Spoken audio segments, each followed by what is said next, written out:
Say something, oh, you terrible people. Greetings and welcome to the show. We have some fine guests and shitty entertainment for us this evening, as you've all been the witness to the fact that my president got trolled by Donald Trump and the entire world is laughing their ass off. Oh, good days. But Hi, by Spoon the has way. been hello, by the way. Spoon has been obviously possessed by the spirit of oh shoot, what's his name? Doc Holiday. Doc Holliday. There we go. That's where we're at. Yes, I'm your huckleberry. Ramaphosa has been utterly humiliated by Trump. I cried big crocodile tears. Although I think they were real tears, but it was more because he got, oh no, I've been found out. We quite an interesting week. We were supposed to do, or we debated doing another stream last week because I left for England on Sunday, but it wasn't enough time. And then more things happened with the South Africa news cycle, so figured, well, we'll just wait. And then yesterday I was too busy with crap in England, so and I will not be on Lotus Eaters this week. Try 3 months from now, It's because like about a tin there was just can. No, apparently that's like not massive funny. it's a bunch of miscommunication on that. It's It's all still good. tax deductible. Fuck them. I'll probably be on Lotus Eaters in August, but not not this week. Oh Your well. home, bonjour, mon Anyway. vieux. Yes, bonjour, hello. We have a random question to ask actually, all of you. Do you think it is mama. more effective to call white people the N-word because it's funnier? It's I way think funnier so. to call white people the N-word. Remember It when is- Mel because Gibson did that to his it's wife 100% and how funnier. much funnier it Yes, was? not like I hope you get raped by or something, but just straight up called her that. I'm paraphrasing a Don Glover joke. Just straight up called her one. I Because mean, I'll be wowee. honest, I say the N word on Twitter quite a lot, and it's almost never black Yeah. people. It's almost just like white people who just behave like dumbasses. All you Over know the way here, it you used to be frequently used to refer to white people if they were acting in a slavish fashion or if it was just a general insult in Guernsey up to like yeah. the 90s. Because We the didn't way have Like, black people, so we had no one to be pissed off about it. because Most of the fucking days. normally when you hear it being used by white people, it's when they say like the N word, they go please, like in this like exaggerated kind of fashion when they just see yes, something out of it. Yeah, yes, I use it like that quite a bit because I see that all the fucking yes. time. Rap Bartholomew for two says, "Who is more schizophrenic, Kanye or James Lindsay?" Oh, I think James Lindsay, Kanye hands actually has fucking schizophrenia. down. Yeah, he's more Yeah, I consistent. was gonna say, Yes. I think Kanye legitimately has schizophrenia, but James Lindsay is more schizophrenic. Yeah, but Kanye can make Like, good music. he's not really schizophrenic. Yes, He's just a fucking Lindsay is. night. He's a fucking nothead. He just needs to calm down that shit. By the way, Lindsay just I have wants back on listened the. He to wants back on his plantation, man. a fair few versions of Kanye's song, and they're actually pretty good. I'm not gonna lie. Yeah. This is It's like one from a catchy. The 1920s song itself is not speakeasy. good, but it is catchy. It is the Yeah, official anthem of White Boy Summer. I think it has surpassed White Boy Summer as the anthem of White Boy I Summer. have seen At least for I this. this don't know one. about I that. find it funny that it's There's been Johnny accused of Rebel being song still. Oh, there's true. people accusing it of being anti-Semitic, and then I've seen people just say like there's even Jews dancing to it. So it's not really that anti-Semitic when even Jews are like Gotta be careful. fucking head bobbing to Oh, it. be Like yeah, careful it's with kind of that strange. dancing Israeli stuff. Be careful with that dancing Israeli stuff. You'll get in trouble for that.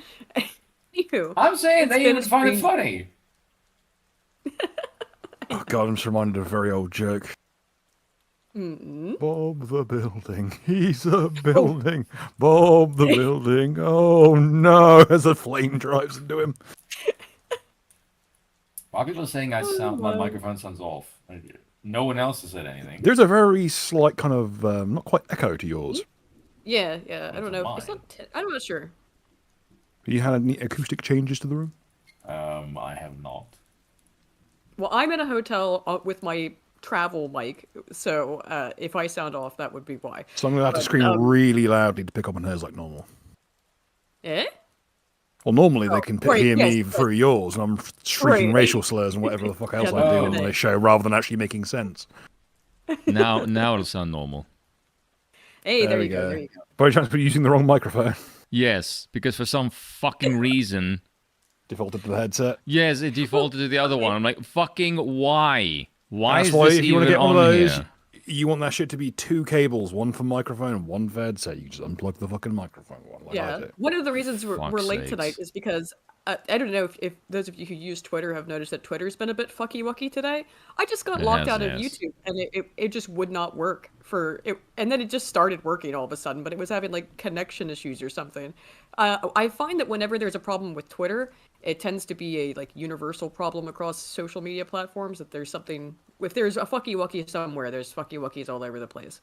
Anywho, so yes, now it's the disabled. meeting with Much better. South African president, the shooting of the two. Well, apparently one of them was a Christian convert, 2 Jews at the Israeli embassy. That's a big thing. And then, of course, Biden has cancer, and Jake Tapper wrote a book about it, despite no one supposedly knowing about it. And now no, we always knew about that. We always knew. Just He didn't think that one through, did he? No. It's No. like, wait a minute. You just You found didn't out know, about this allegedly, but you you wrote a had book time about to it. write a 1,000-page long What the book fuck? about it that you were ready to drop right this second. What the fuck, you stupid son of a bitch. Well, Why is everyone on CNN retarded? There's a lot of it about. they Yeah. are retarded, but all of that is also an expression of how retarded they know their audience is. Because they can just drop shit like that, and people go, "Oh, whoa," and not realize, "Oh, what a coincidence." And we're going to see a lot of coincidences. Like do you the think this, like, a language back- the media uses to describe this meeting with I keep forgetting his name. Cyril. The South African. Kunta Kinte. No, the South African. Yeah, Cyril. Kunta Kinte, sure. The South African president? Cyril. Is his first name Cyril? Yes. Cyril. Yes, that's his really? name. Okay, that's way easier to remember than or whatever. Sorry. It's like well, I will say this. No wonder he's such a piece Hard of up. shit. He's got a name of a snail. Cyril. Or what's his name from? Cyril from I don't know his last name though. Surname from Archer. Oh well. I thought, however, Cyril we'd start with Figgis. some silly things. Cyril Figgis, yes. Sorry, being called Ramaphosa. Figgis as a white Thank you, person Arden. is slur. I It said is, it yes, earlier, okay. but I couldn't. Rama people. Ramaphosa. I know Rumble. Rama. Oh, sorry, I'm just looking at the chat. I thought we'd start with some. I don't know, funnier, lighter-hearted topics. I suppose, just because a lot of the stuff I'm doing today- a Rumble stream tomorrow actually, because I'm doing it with cryptos. Well. Oh, nice.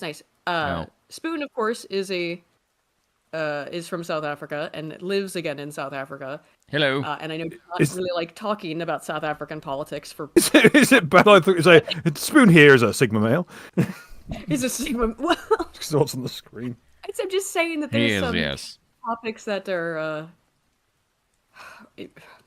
gay and. Let's just say it's a good thing I'm not on camera. Yeah. I have Let's start squinty with eyes something- and I look Asian. It's also good that I'm not on camera. I got my nuts out. What would you look like if you were Chinese? If you were black? If you look like you're Chinese, what would you look like if you were black? That's the question. Arrested. You'd have gone for smokes by now.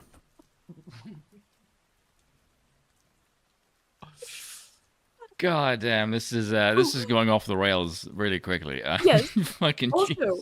I have Do you think when black dads go for smokes, they like respawn? Like when they touch the smoke, it's like the dark sign. It flips them back to the Liberia spawn point, and they're just trying to get back. Definitely won't be with the smokes. They're like a gun in hand or something. You are now revolutionary. God. Here's your beret. Yes, right. God damn it, not again. Also, I figured out how to use the Dogs are goals. cannibals. If you have had access to it, it's just that when in Guernsey, I can't use the goals without turning on the VPN. I've now realized that I can put on goals for the stream. So I thought Always got to keep the Sarnian man down. I know. By the way, Can't even have Spoon goals, will Mike. still refuse to say yeah. I'm never Yeah, gonna say that, well- by the way. That's like a meme of this channel. Well, do I not have The a the most you will get out of me is a woo. Oh, that's the beauty of it. Once we have that, we can flip back on itself and add an N on the end. We know there's plenty of N noises in your vocabulary, so we'll just cobble it together. That's not how this works, Bill. It's like swouse is like Swoose. swouse is actually just the same thing looped. Wow. Oh, whoa. There you go. I am reading a manga in which Marie Antoinette uses secret Habsburg protein to become buff to beat up French revolutionaries. Name Power Antoinette. Is that I like saw code that. for It looked jizz? good. What? No, it's Name the power of it- Marie Antoinette. it's a setting in which Marie Antoinette is a powerlifter.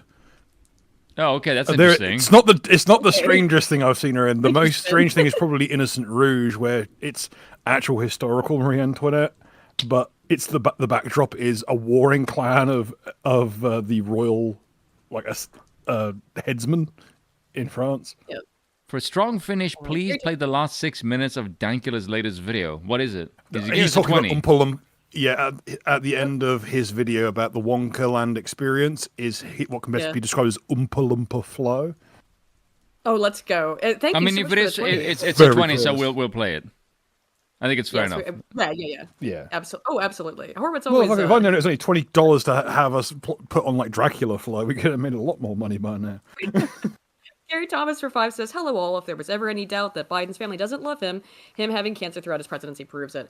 Well, yeah, there is that, but also watching the coordinated rewriting of the narrative from In real time. Biden is not just fine, but he's incredibly sharp. He's sharper than ever. See Joe Scarborough, which we'll These be dollars looking a at. fucking box of rocks, and everyone fucking knew it. Basically overnight, Biden had cancer, and that explains why he seemed demented, and everyone knew it, and acting as if nothing that had happened the defense that they had ran for him and lack of dementia never fucking happened is a clear, indication of the changing of the narrative. Well, there's two ways to read done with this. that one now. Time to admit it, because we're not in the moment anymore. We have moved on to new moments. This raises the question: when he shat himself in front of the last pope, are we to take that to mean that either they're faking cancer to cover for a gaffe caused by a medical issue, or they sent his ass across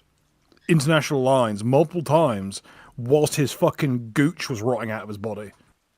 Can I make a Therefore, statement? But preventing him from shatting himself. I have to say the whole statement, because if I just say it word for word, I sound really fucked up. But it would have been funny if he died, because the media's reaction going from he's fine to he's now dead would have been hilarious. They'd have Scrambling puppeteered his ass up there. on that stage like Weekend at Bernie's. Yes.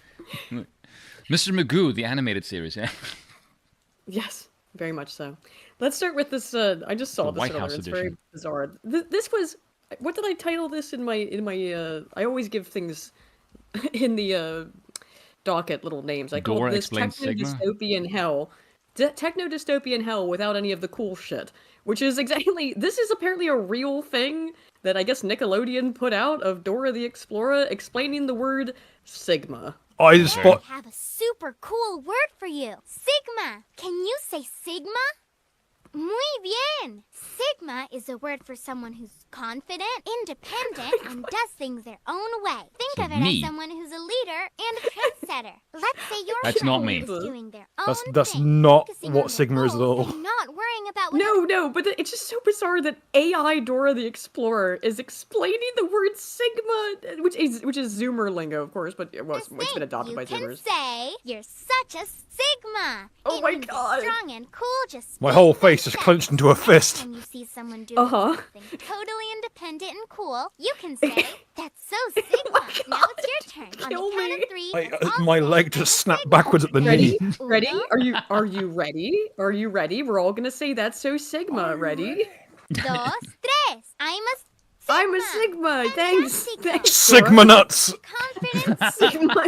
See you next time. Adios. And of course, scroll down one to the very first comment. And what is it? What is it? That's right. It's a fucking Mega Man fan. Damn, let's not ever scroll down any further because I shudder to think what's down there. Nope. I Oh, also shudder to please. think what's One and down two. there. Come on. No, the next one down is Fazbear Fan vs. Nerd. I am not touching that with a barge. No, it's not good. It's a gift. Fuck that. Let's get out of here. Can I just say, though, Something else that is sounded still amusing. better than any DEI entertainment of the last 5 years, Yeah, probably. Yeah, just by being which is quite bizarre. fucked up. The fuck is that thing? I really should stress the whole point of Sigma was meant to be you're not within the power structure of the Alpha, Beta, Omega, etc. bullshit. So they fumbled the bag. Fuck them. Yeah. Throw her into the river to see if she sinks, but she's been charged with helping illegal aliens evade ICE. This is that same judge. We've spoken about it before. Visible witch Now physiognomy. begging for money. Now begging for money from the public for her defense, I guess. Yes. I can't Well, believe that they're actually going to wanna put do- Kay's cooking into prison. Oh, that's she don't. How dare you besmirch Look at the name. fucking size of that Please. creature. Fucking She's hell. she is a Dan Aykroyd character who's escaped the 90s. She looks like the mother of Podge and Rog. Fuck, that's also a Paul. You're on a roll today. Holy shit. It looks. She does it like a Thanks. man in a costume. You know, if for, Bill like, gives me a compliment for like a roast, that's pretty high praise. She fucking There's no doubt in this fire. That's a dude. Yeah. Okay, Aiden. Okay, for those of you in the chat who don't know, Aiden, pull up a picture of Podge and Raj. That is legit, like swamp witch physiognomy right there. Like, that bitch, yeah, like, that look- bitch look at rides this around and in a tell me. Morphin pestle. Baba Yaga looking head ass. There you go. Yes. See what I mean? Tell me that doesn't look like their fucking mother. God, yeah, it does a bit. Why is it so tiny? It looks like these Muppets. Yeah. It's the little like Statler and Waldorf mouth that she's got. It's just such an obvious witch physiognomy. Why is anyone taking this bitch seriously? She looks like She's wearing like she 6 pounds of makeup. Oh yeah, yeah. Yeah. And so many just like I would that. like to cosplay as an airline stewardess. Yes. Announced on Friday, she What, said be that outside on of the plane? of her defense. Well, to be fair, I did buy one of those. I did buy a little hat that's sort of like an airline stewardess hat because it was cute. Bill's seen it. It's got a little. Yeah. What do you think about the hat? Well, with yeah, because you got an entire trolley dolly outfit. Yeah. Described of it. You put trolley dolly out there. Fucking. Basically, yes, because People are going to start to think I'm weird. Now I'm requesting this shit. This is on her.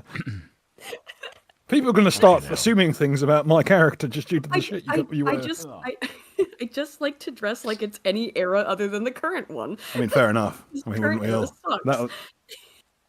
Oh my god! Don't expect me to get Liberty spikes very often. I look like the cunt from Firestarter. The number of Rest in peace, crop bro. tops that I have seen in public. Now, in my opinion, it's fucking freezing out. I think it's very cold, but I am always cold, to be fair. But just the number of fat women I have seen at restaurants or walking around Manchester in fucking crop tops is Disgusting. the women who definitely should not be wearing such articles of clothing. Women who shouldn't be And yet seen, feel basically. apparently emboldened to do so. Just when we were out, there was this one woman who was just sitting like next to us, and her gunt was rolling out of the crop top, and it was like, you have no shame. I can't wait for her to be at home watching. So, wow, I hope that Aiden. Maybe I remember seeing Aiden the other day. I wonder if she remembers me, and then she just hears that. It's like, oh no, now I'm sad. Oh no. Well, if so, highly doubt that's the case. But if so, bitch, get a regular shirt, get a full shirt, okay? Her attorney said in a statement that the case against her is an unprecedented attack on the independent judiciary by the federal government. This woman who fuck was off. legitimately trying to help illegal aliens get away from ICE and bragging about it publicly. You can be stupid or you can be smug, but you can't get away with both. Exactly. Can we just take a moment to I- recognize I- almost every stupid thing we see in the media today is women? Yeah. I mean, Like, a lot of it. it's not even funny at this point. Like at this point in time, if you are a male and you are not a sexist, you're not paying attention. You don't have brains. And that's not even a fucking joke. Like I'm legit serious. Just the amount of shit that I see from women on social media on a daily basis that I just made me go. If you're a man, and it's actually quite funny. I was listening to a woman talking about this, and she was saying that why are men like the way they are, and the woman doing a commentary on the video just went like, the reason why men are like this is because they just listen to you. Straight up. Like, yes, that is the reason why. Like, after a while, they would just go, this woman is really dumb as fuck, and we have nothing to gain by listening to this stupidity. Fuck off. Nope. Maybe it's a matter of physiognomy as well. I mean, maybe if we elected someone who didn't look like, Nanny Ogg stunt double, maybe this wouldn't happen. Right. Yeah. Right?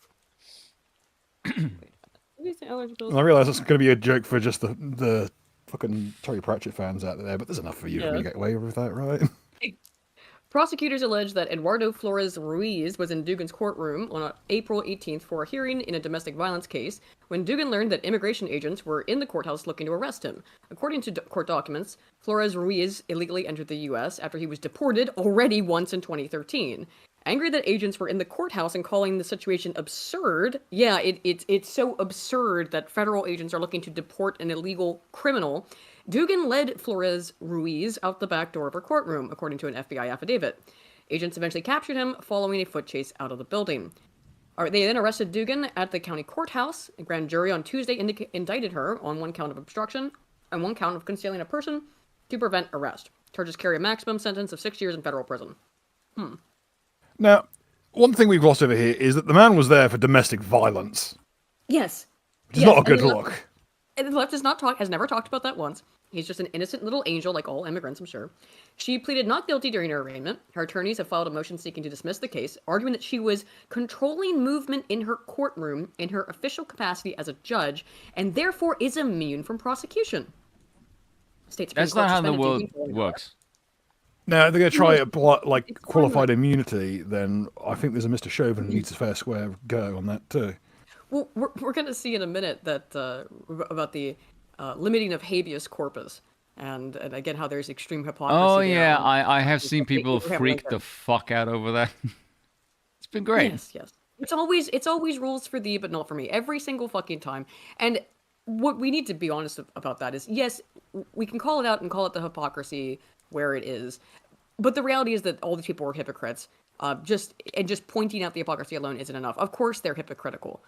It's all just power politics anyway. They know they can get away with it, which is why they do it. And don't make it- the right if you don't make it fails. The right stick. fails by being less hypocritical. To be honest. Who is You know, judging them? The right. They That's get the one too thing worried that about, I about don't- being judged. There's always this like a mystical third person, like as if like Jesus judging their actions, and like, oh look, if once we die we get into heaven, as we were the goodest boys who always lost. Like, no, Jesus will say, you're a bitch. Why didn't you just like abuse power the way that everybody else does? Yes. Well, exactly. Oh, arrange a meeting once in a while with the Speaking of cunts. Jesus, though, I love that shit. When conservatives do, Republicans, whatever, when right-leaning people do anything, oh, do you think Jesus would like that? Well, you don't believe in Jesus, so why do I give a damn what you think? Yeah. And not only do you not believe in Jesus, you hate Christians, as we will see some of tonight as well. Anyway, so Why- she's why- raising why- money. Bad luck to her. Get fucked. Why doesn't the right just go, like, take for example the thing with like the refugee crisis and all the left like spurging? I really hate that the immediate response from the right wing is to just try to point out their hypocrisy about it. Well, you had open borders. I'm like, bitch, that is the wrong attitude to have. Don't talk to So- them like their opinions matter. The respect or the correct thing to do would just be, yes, we are. Now, what the fuck are you gonna do about it? That's Being the called response.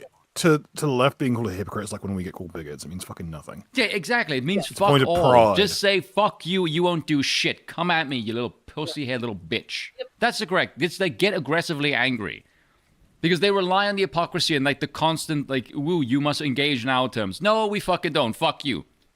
That's the best attitude to have. In conclusion, Nazaro, give your thank you fucking for the, nuts a thank you for tug. the heroes. Yes, Yeah, give And your give nuts, give your Ned- fucking nuts a hug. and give their nuts a tug. Quite aggressively. Okay, thank you, Nazaro. Thank you.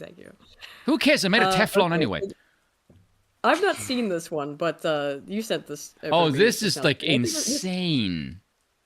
I haven't seen it because you just sent it to me, but I'm presuming this will help set some of the tone for tonight's discussion. Oh, this Some man's a detractors moron. that will push back on me and say, Yes. you know, the only thing that And send it to the mayor talks about is the hiring of black people. No, what I'm saying is when you hire our people, we always look out for everybody else. We Oh are my god. Okay. No, you don't. One of the things we talked about last week, and that I think is gonna another thing that the right needs to do is just look. All of our enemies and opponents are totally tribalistic, and it's not seen as a They're bad also thing. In fact, really it's stupid. great.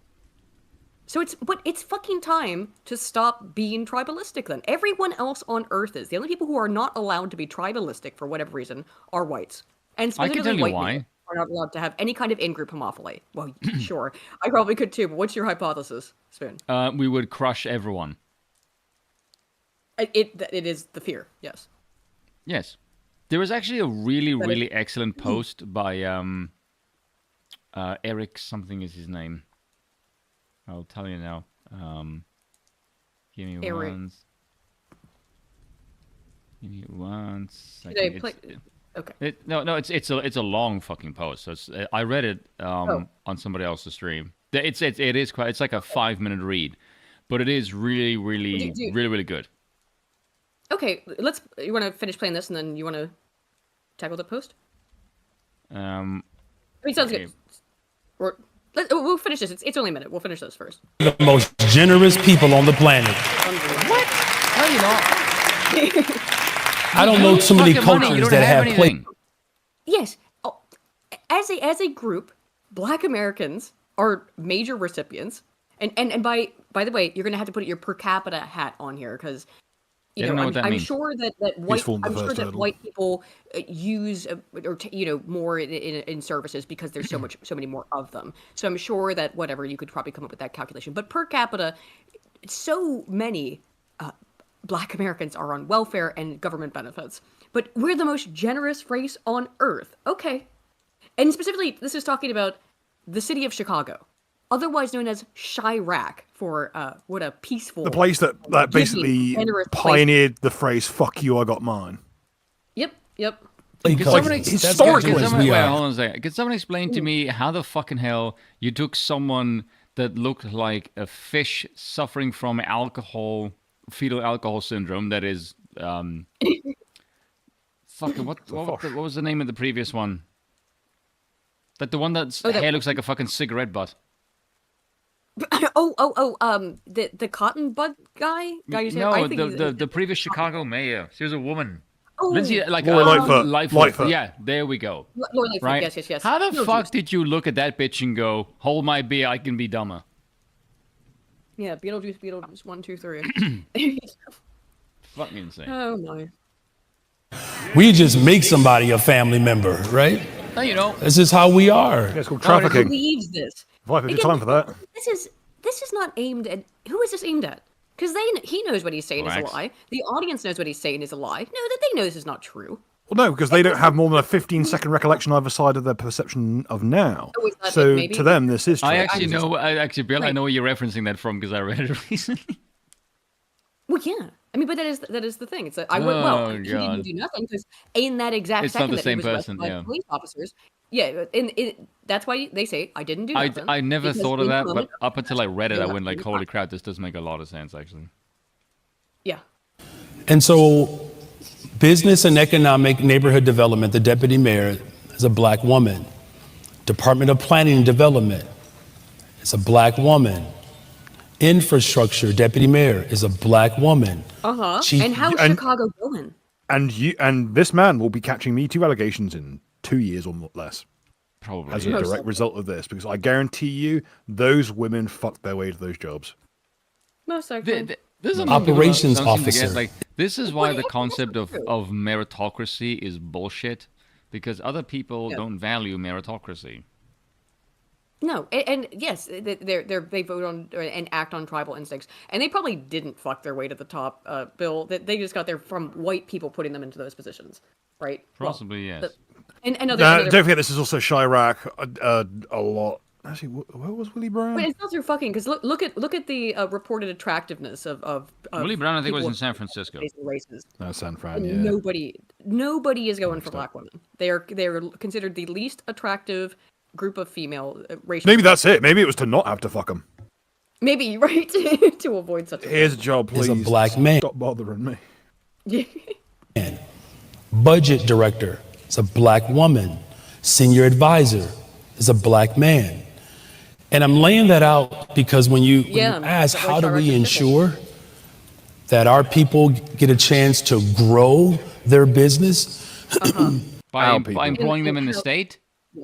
No, Yes. make sure Or our their people. business- What This business? is just you know, racial this- we fixing. did the state. Yes. It's racial and group homophily, same as it always fucking is. Yes.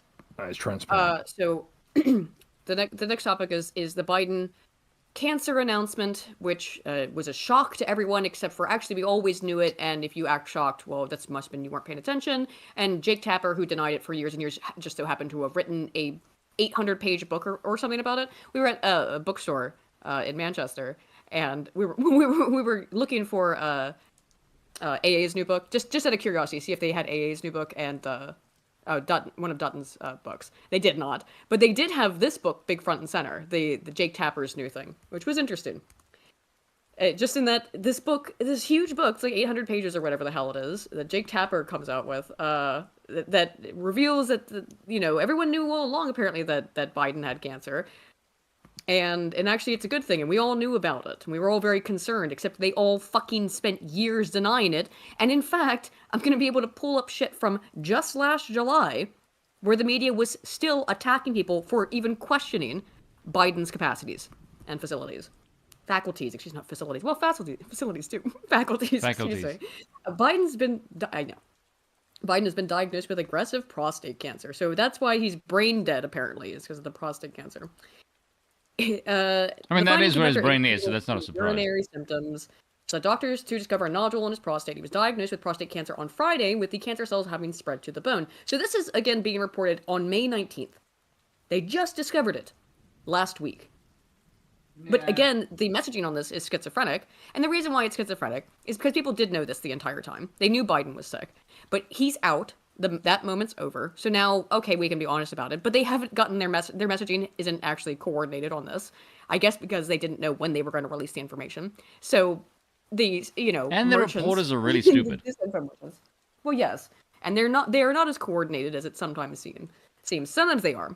I talk about the ambush terminology about Cyril, etc., and how some things are very clearly coordinated with media language. But I think they didn't plan for this to come out at a specific time. Jake Tapper was clearly waiting for it to come out so he could drop his book. Who knows how long ago he wrote it? Really? Who knows? It could have been any time over the last 6 years, because he probably has had cancer that long. And that's also a convenient way to try and shift it from Joe Biden had dementia and was not fit to lead, which he was not, to, but he has prostate cancer. Yes, he was sick, but he's not brain sick. So this is the sort of soft walking back of it. You'd have to actually have a brain to get sick. Right.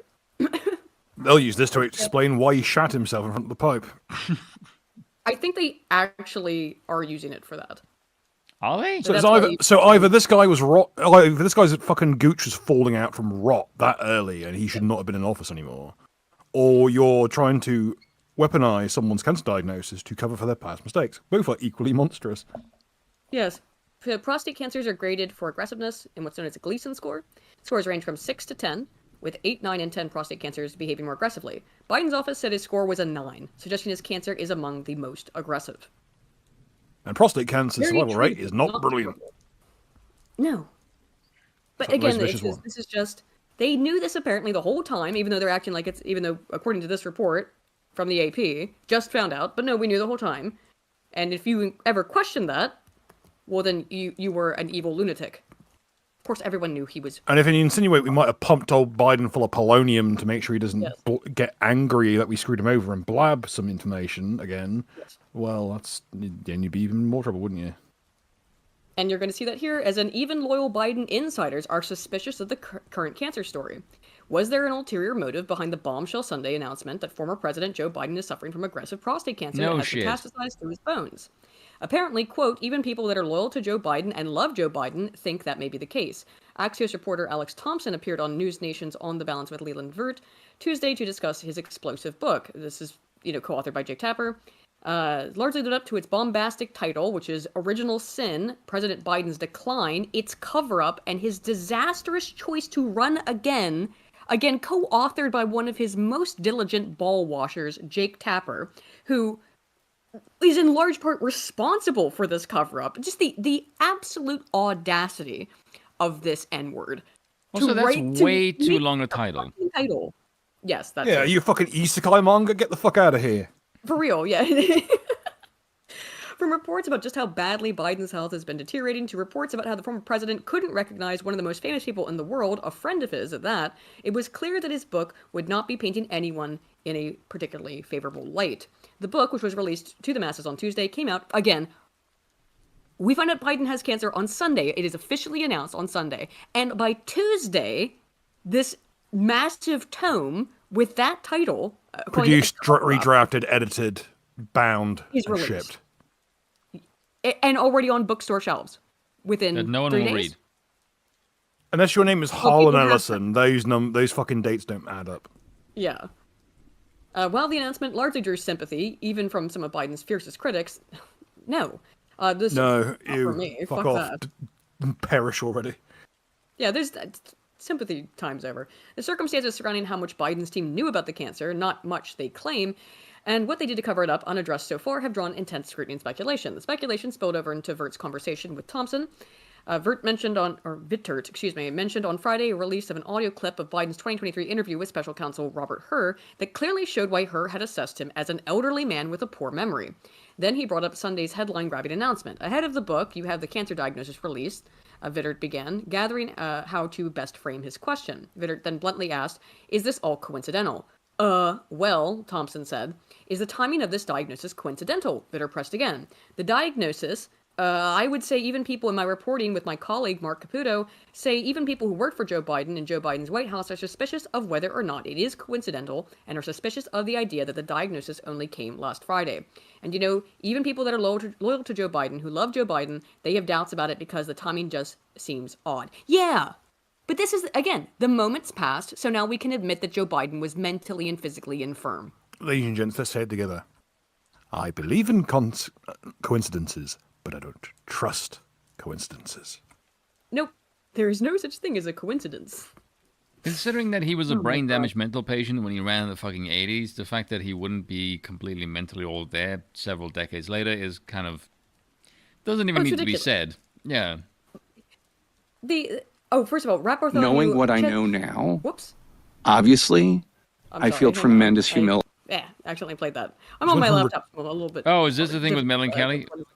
The pausing on YouTube's fucking dreadful now. You can never get shit to stop. Rep. Bartholomew Cheesington for 2 says, "Is that why they have such a high crime rate?" Referring to Chicago. Yes, because they're the most charitable people, of course. And Lance for 5 says, "Can you explain to me how From the River to the Sea is an anti-Semitic call to genocide, but Shoot the Boer is a song of protest?" No. And the language on this entire thing regarding Israel, Gaza versus South Africa is particularly schizophrenic. And I think... I think the hope is just that people won't notice the schizophrenia. And the reason why it's schizophrenic is because these messages are not compatible whatsoever. They're not intended to be. And they just so happen to be coinciding. So people who are noticing at the same time that, that it doesn't make any sense. Because I think one of the things that we will talk about as we get into the South Africa stuff is that, you were talking about it, of course, when I read it in your script a little bit, about the same people, loving and supporting Israel so hard. Yeah. And their opinions comparing and contrasting with South Africa. It's very interesting, very curious. Very curious, but we will get into that. Thank you, Lance. Oh, right. Let's watch this. This is with Megyn Kelly. About my coverage, that Laura Trump interview, for example. This is Jake Tapper tells Megyn Kelly Laura Trump was right while reflecting on viral 2020 interview. So I hear he got shredded. Jake reflecting. Yeah, I've not seen the full thing yet. I read an article about it, but I want to actually see it. Example, etc. She saw something that I did not see at the time, 100%, and I own that. I did ask Joe Biden to be transparent about his health records in an interview. Yeah, I just didn't see it at the time. No, Jake, you didn't just not see it. You vehemently defended that Biden wasn't just mentally all there. He was sharp as a tack. He was the sharpest he'd ever been, I believe were your words, Jake. You just didn't see it? No, that was Joe Scarborough. Was it Scarborough? Okay, It was Scarborough.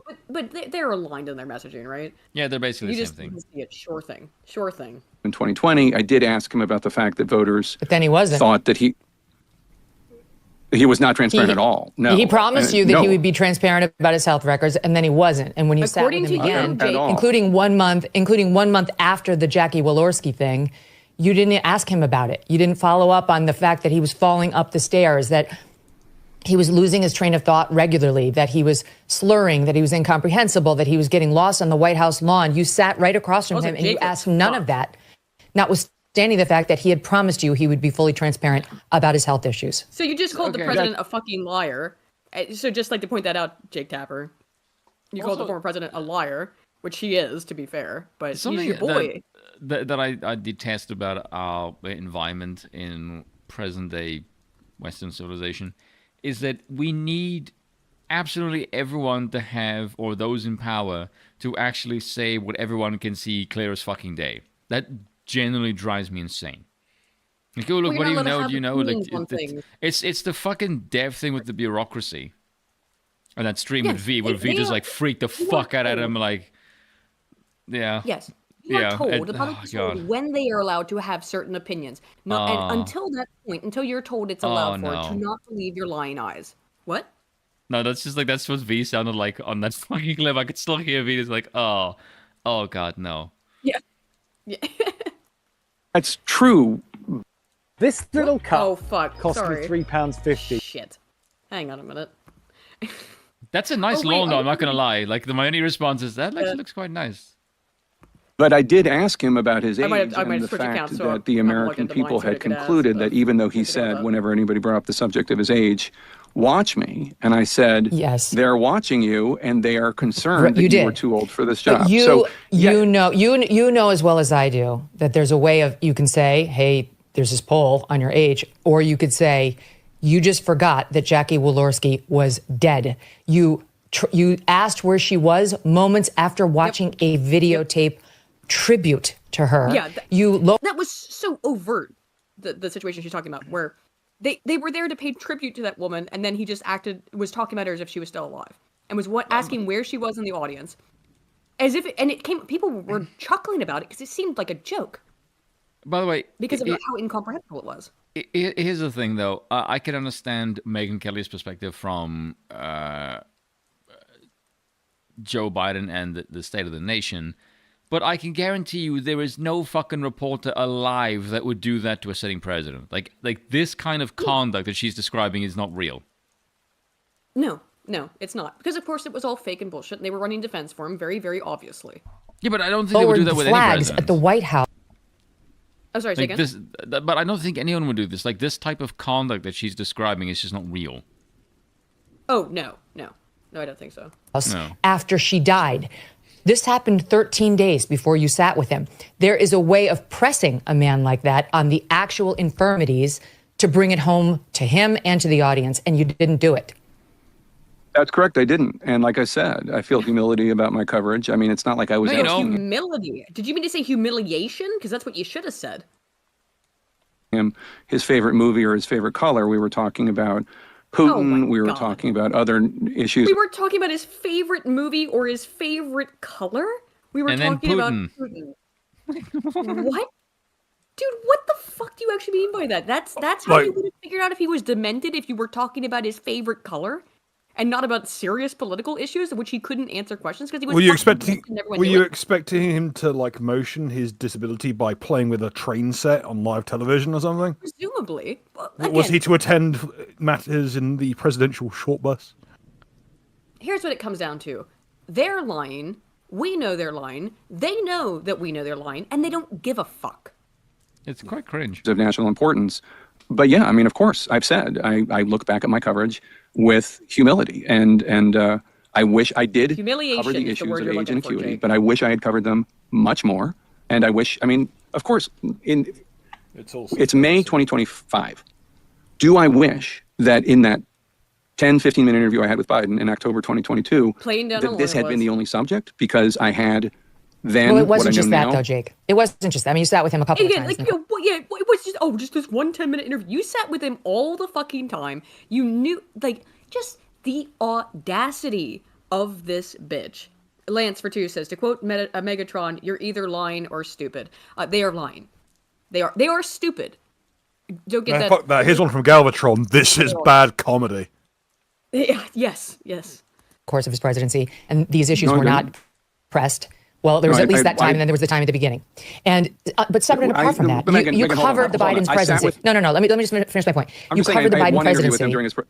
I had one okay, right, and it was 13 days after the Jackie Walorski thing. But you covered the Biden presidency aggressively throughout the 4 years, and you didn't cover mental acuity hardly at all. I mean, time and time again, when issues came up, you seemed to be running cover for the president. You didn't seem interested. Well, I mean, we'll start with the Laura Trump issue that you referred. Here it is. This happened in 2020. Joe Biden, as we all know, has worked to overcome a stutter. How do you think it makes little kids with stutters feel when they see you make a comment like that?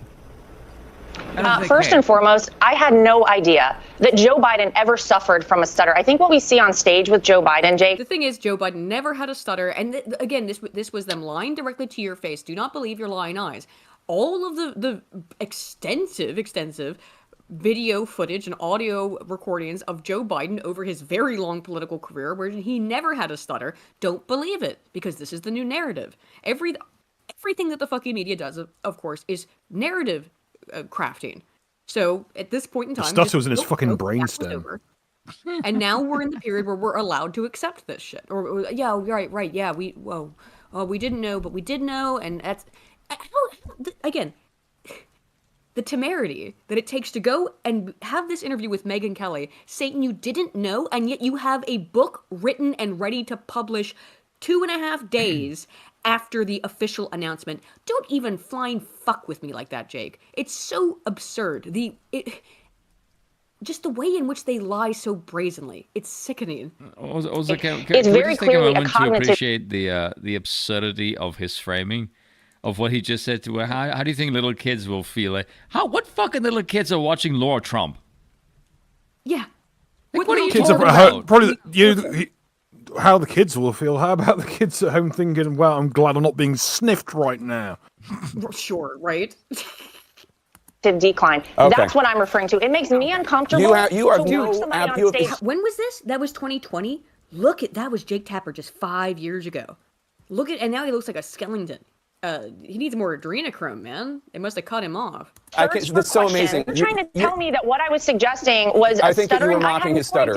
Yeah, I think you were mocking his stutter, and I think you have absolutely no standing to diagnose somebody's cognitive decline. And it's very concerning to a lot of people that this could be the leader of the free world. Bitch, That is all I'm saying. I genuinely feel sorry for Joe Biden. Diagnosis to fucking see Joe Biden is mentally a shot to shit. I just have eyes.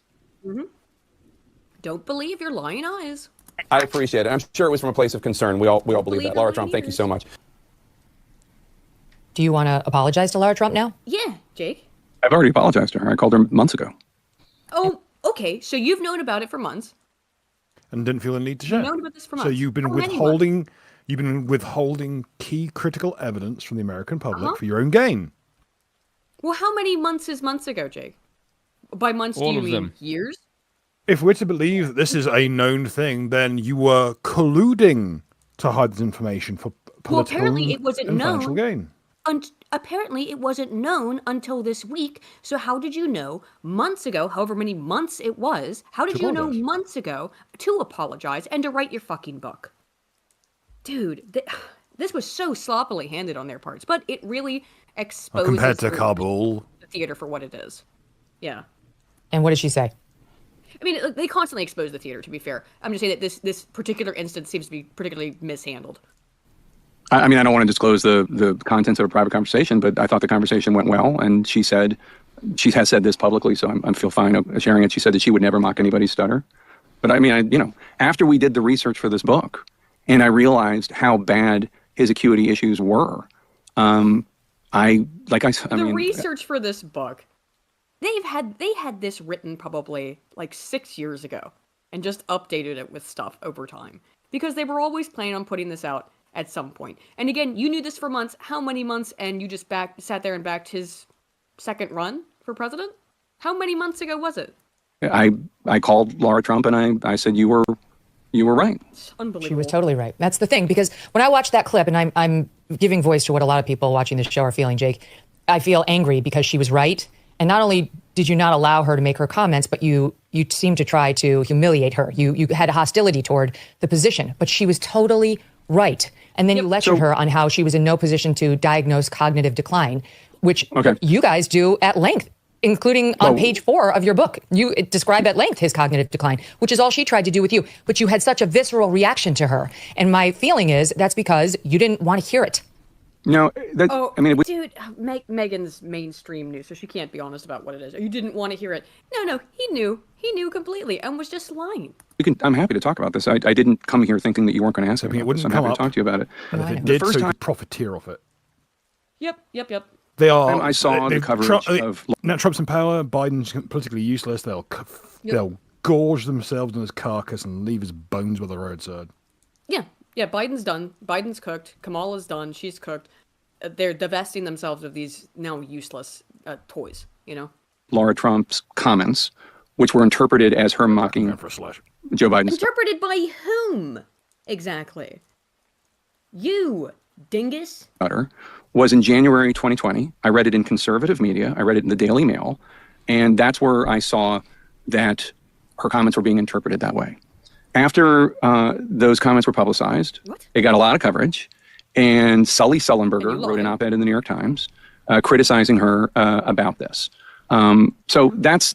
What a weaselly bitch. Oh, it wasn't me. It was other people. It was you. God, I hate these people so much. You think you hate them enough, journalists, but you don't. You do not hate them enough. Did I just lose my earbud? I did. Oh, fuck. Okay. The context for that, that I was following up on a story that had been out there months before. This is also in the context of October 2020, a very intense time. People on the Biden side are saying crazy things about Trump. People on the Trump side are saying crazy things about Biden, including Don Jr. suggesting that Joe Biden is a pedophile. So that is the larger context. But as I said, her comments have aged when's that information going to come out? My comments have aged poorly. I own that. But I think what is significant is, in addition to me owning that, what is oh my god, okay. Commercial. That's enough. I'm not sitting through any more ads. I think that's the only longer clip we have. When we watch the actual talk between Trump and Cyril, we get the gist, right? I don't want to hear. I can't listen to this piece of shit lie anymore to my fucking face, or to Megan's. Absolutely disgusting. And Jake doesn't appear to be doing too well either, because he has hired a PR firm. And I like this article to cover it, because it's the Daily Beast, which is absolutely repulsive left-wing slop. So, Biden cover-up authors hire crisis PR amid MAGA meltdown. Oh, having a meltdown. MAGA critics have accused CNN anchor Jake Tapper of trying to rewrite history over his past coverage of Joe Biden. Let's see. Corbin Bowleys? That's because that's what he fucking did. CNN anchor and Axios reporter are the co-authors of the book. To promote it, which is out on May 20th, the two have signed up crisis communication expert Risa Heller from her firm Heller & Co. to help navigate the rollout, according to an article from Breaker Media. Heller has represented controversial figures across media and politics, including former CNN chief Jeff Zucker, convicted Theranos founder Elizabeth Holmes, holy shit, that story is insane, and former Rep. Anthony Weiner, who was ousted twice from public life over sexting young women and a minor. Tapper confirmed the news to Breaker Media, saying Heller was helping him with, quote, advice as they make the book's rollout as smart as possible. Excerpts from the book published on Tuesday revealed that aides considered putting Biden in a wheelchair if he won re-election, and that he forgot George Clooney's name during a fundraiser that Clooney organized last year. Clooney argued in an op-ed after a June 2024 presidential debate that Biden needed to drop out of the race. Biden said on The View last week that there is, quote, nothing to sustain the claim he suffered from cognitive decline. Original Sin has shot up to the top of Amazon's book chart. Since the two have started the publicity campaign for the book, MAGA loyalists, again, this is the Daily Beast, have claimed Tapper was part of a media cabal that shielded Biden from public scrutiny over his age. What the fuck else do you want to call it? Huh? What else could you possibly call this? And it's so overt, bold-faced bullshit that they are caught in right now. They wanted to put this away because the moment's over, but this is so poorly handled. Just so, the point of this is that he's had to hire a little PR firm to back him, and he doesn't appear to be doing a very good job of it. But I don't care. Get fucked. Let's see. Rip Bozo. Here's Joe Scarborough, though. Yeah, oh yeah, Rip Bozo. Rip Bozo. Here we go. Rest in pavement. Well, if only. In Minecraft, of course, I mean. No, that shit don't work no more. Dude, this was amazing. Okay, I don't know how far we'll get through this, but they did, he basically got struggle sessioned, Joe Scarborough. Here we go. Argument in 2024 before the debate about saying best Biden ever. This gets a lot of attention. I want to walk through it carefully. Set up the context of this. You mentioned on your show in the soundbite that you'd met with Biden, but just talk a little bit more about the meeting. Well, and again, it's not just that meeting. I remember writing an op-ed in the Washington Post. The wider context of your contact with him. Yeah, the wider context. And I remember early on. Defend your defense, Joe. No, actually, it wasn't Afghanistan. It was Ukraine. And I wrote a Washington Post op-ed that said, Joe Biden needs to stop telling Vladimir Putin what he's not going to do. Joe Biden needs to start telling, Vladimir Putin what he is going to do. or just keep his mouth shut, basically. And went through all the reasons why being overly cautious on the issue of Ukraine was not serving our interests, because we needed to keep Putin guessing a bit more than that. Got a call late at night. As you know, Meek and I go to sleep pretty early because of our early wake-up call. Got a call late at night. Ugh.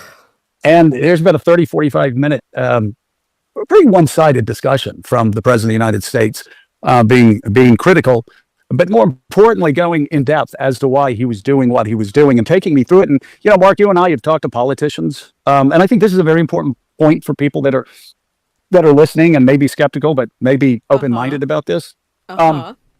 You and I have talked to a lot of politicians, and I'll just be really blunt. Most politicians that call up and lecture me or lecture you about something we've written or said, we sit there and we're very polite, but rolling our eyes because, they're polite journalists. Yeah, pull the fucking other one. They're doing. Even he's doing it. Yeah. But he's gonna have to deal with the fact that he fucking ran defense for this shit. They're talking points. His defense. And again, you're in an interesting position. I'm not going to debate a presidential candidate or a politician when they're calling me up complaining about something that I've done on the air. I go, thank you very much. I appreciate your input. But usually I hang up the phone and Meek will be, who's that? And I'll be like, oh, that was fill in the blank. Oh my God. On his talking points. It was pretty embarrassing. I didn't get that with Biden. In fact, when I finished talking to Biden on I guess it was late 22, I hung up the phone and I said to Meek, I go, he doesn't have dementia. Whoa. Because again, it was not just cogent. It was a better, really, analysis of the situation than I'd heard from most people, unless it was, let's say it was Chairman McCall or somebody running a pertinent committee. And you're confident if someone heard the audio of that conversation, they would come away with the same conclusion. Oh my God, yeah. Anybody. And then there were other calls there. Also, it's not a secret. Mike Barnacle. If anyone else had heard this call you had with Biden, they would also be convinced that he was completely, astonishingly cogent. Sure thing, Joe. It's a good friend of ours and a friend of Joe Biden's, and talk to him regularly. Probably weekly. I'd always talk to Mike, and again, there's no grand conspiracy. I'd say, how's he doing? How's his energy level? How's his? Did he seem cogent? Did he seem off? Because you're reading the reports in the paper and again, and there were about 5 people like that we were, and I would talk to you about this too. If somebody had a concern, I would call you up and said, hey, I've got so-and-so saw him in the White. Sorry, again? That looks like Marco Rubio's dad. Yeah. That's an interesting thing he sort of maybe accidentally said there.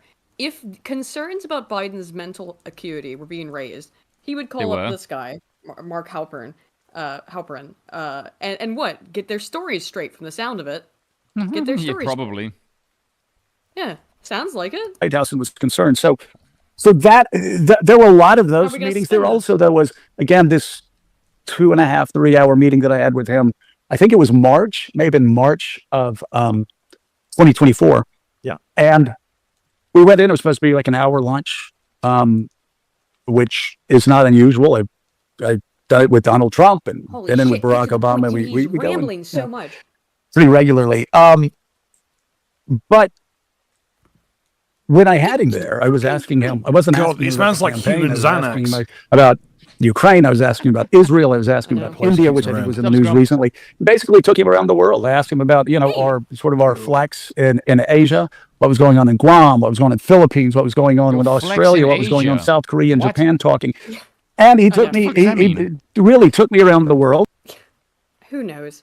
Well, you were taking us around the world with this fucking conversation if you keep fucking talking. Jesus. Clearly, he doesn't actually have an answer to this. No. Again. And he's getting only the very slightest pushback on this because he was obviously lying. He's obviously talking bullshit. But he just has to ramble, essentially. This is pathetic. I'm not sure. Maybe they really weren't. They didn't know when the information that he had cancer was going to drop. So this was uncoordinated. And they weren't expecting it this soon. But again, they'd written these books. Jake Tapper had written that book, had it ready to go within a couple of days. This was so sloppily handled.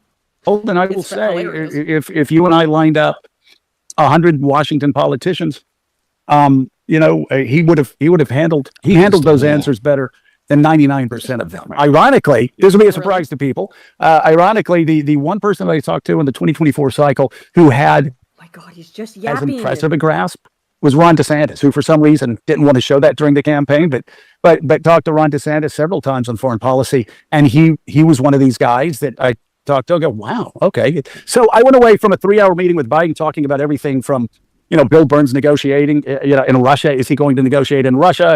And talking about the West Bank and what he was doing as far as illegal settlements in the West Bank, how in relationship with that. Good point, by the way. Harold Bresdorf in chat says, so the journalists ask on a non-secure phone line about government secrets. Yeah, of course. Good point. Well, because they're so, I think, disorganized on this, just accidentally saying shit like that, maybe. Because presumably the journalist is telling the truth. Yeah, right. Well, presuming Joe Scarborough is telling the truth is a pretty big assumption. Give them more opportunities to fucking implicate themselves so that we'll have more chance to investigate. Right, yeah. I think the guy was cogent and beyond cogent, that he actually more than, again, except for maybe chairman or chairwomen of the relevant committees on Capitol Hill, a better grasp on foreign policy than most anybody. All right, so here's now what you said in the wake of that meeting. This is 105, please, on Morning Joe. As I've said, so they just let him yap for 6 straight fucking minutes. I love this though. It's like, okay, yap. Here's what the fuck you had to actually say. Here on the show over the past couple of weeks, I've spent a good bit of time with Joe Biden. I've spent a couple of hours with Joe Biden, sitting, talking, going around the world as far as talking issues, talking the economy, talking inflation. He's cogent. But I undersold him when I said he was cogent. He's far beyond cogent. In fact, I think he's better than he's ever been intellectually, I remember this. Analytically, because he's been around for 50 years. And, I don't know if people know this or not, Biden used to be a hothead. Sometimes that Irishman would get in front of the reasoning. Sometimes he would say things he didn't want to say. Oh, now he's a person of color. Yeah, right. The color is fucking whiskey brown, but still. And I don't really, I don't really. He's as white as fresh start your poaching. tape right now, because I'm about to tell you the truth. And F you if you can't handle the truth. Oh my God. Jake, well, you not Jake, Joe. Never try and act tough. That was fucking crazy. Look, also, don't bring up the Irish. Now I'm aware that your head looks like a potato with Down syndrome. Fucking elderly Beavis and Butthead looking motherfucker. for real though, yes. Oh God, he actually does. Version Real Beavis and Butthead physiognomy there. of Biden, intellectually, analytically, is the best Biden ever. Okay, Dude, what a lot the to unpack fuck? there. And look at him. Even he's cackling to He's himself. laughing because of how absurd it is. A lot to unpack there. Mark, you have to explain to everybody. Like, that's actually the first time I've seen the clip all the way through. And you were the one. Oh my, Mark, please explain. Explain to everyone. Ha ha ha. Tee hee. Ha ha ha ha ha. But That's like sociopathic. I previously admitted that I call you to get our stories straight, essentially, to get our narratives in line. What a fucking piece of shit. These people, I can't say things. Never mind. Things should happen to them in Minecraft for the brazenness. No, Minecraft don't work anymore. You need to move to Terraria. Oh, right, in Terraria. One, 6 months later to alert me to the fact that this had gone viral.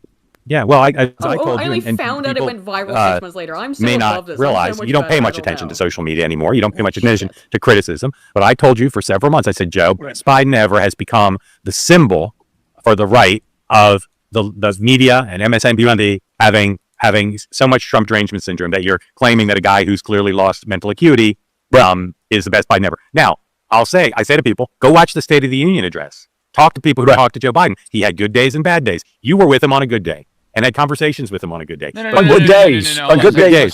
Yeah. But looking back at that, he had bad days and worse days. He had no fucking good days. Shut up. That's complete crock of shit. Absolutely. Well, those are days that the body doubles were available. Right. Yeah, the one that's like 3 inches taller than his fucking wife. And there's a visible fucking massive square tag on the ear. Yeah. do you say, well, it was misleading to say best Biden ever without caveating it and say, except on the days when he's not the best Biden ever? Well, but I never saw those days personally. Well, you did because you saw him address a dead congresswoman and you saw him in South Carolina. A dead congresswoman, yeah. Yeah, well, more than that. I can show you. It's interesting that that's the one that they're focusing on. I think maybe because it was just one of the more egregious. But it is, everyone saw this shit. And the narrative across the board was, don't believe your lying eyes. The things that you are seeing are Republican propaganda. And if you believe the things that your eyes are witnessing, then you are being propagandized to while they propagandize. It's kind of chef's kiss. The RNC clip reels. There were plenty of days in public when he was not the best Biden ever. And of course, he stumbled and bumbled around, Mark. He certainly did. Donald Trump did. He didn't stumble up the stairs multiple times or anything. And specific. downstairs. Just stumbled and bumbled. He almost fell downstairs with the G20 summit. He fell down in front of the speech he gave. He fell off the bicycle. Remember Didn't when he it fall was down in the tub with a dog? Yes. Remember when it was national news for like a month over the way Trump held a glass of water, or how he held onto a railing while it was raining outside, or it had recently rained, and he held onto a railing. And these were clear signs of Trump's mental and physical decline from Joe Scarborough et al. His ilk. I didn't see any of that. Somehow, I never came across these things as a media pundit who does this for a living. No one believes this. That's not even, the point of this is not even to be persuasive. They're just signaling to people who are on their side, right? That's all it is. Politicians did, but it's actually the same case as a lot of times when I've gone in and talked to Donald Trump. We've gone to Donald Trump, and I've heard the media narrative around Donald Trump, and certainly I've been very critical of Donald Trump. And when I leave, I have a better understanding, just like Jeffrey Goldberg did a couple of weeks ago, I have a better understanding of where Donald Trump is mentally, if Donald Trump is losing it, like people have said through the years or not. And so again, am I going to look at a clip that's gone viral and pay more attention to that than 2.5, 3 hours I had with a guy one-on-one going around the world? No, I'm just not going to. Are some of the clips bad? Yeah, they certainly are bad. I can understand why people would see that without the context and say that there was the context that you had private conversations with him. You definitely saw all these clips. What's the fucking context exactly, Joe? A problem with I know what the context is, that you're a lying propaganda sack of shit. Especially because I said start rolling your tape right here. It's like I'm laughing. But it's funny. When I look at that tape, based on what I saw with Biden, based on the time that I spent with Biden, based on the hundreds of hours that I talked to people who talked. No, see, Amsang is asking the real questions. Was there even a corn pop? Was that a lie too? Probably. So many questions now.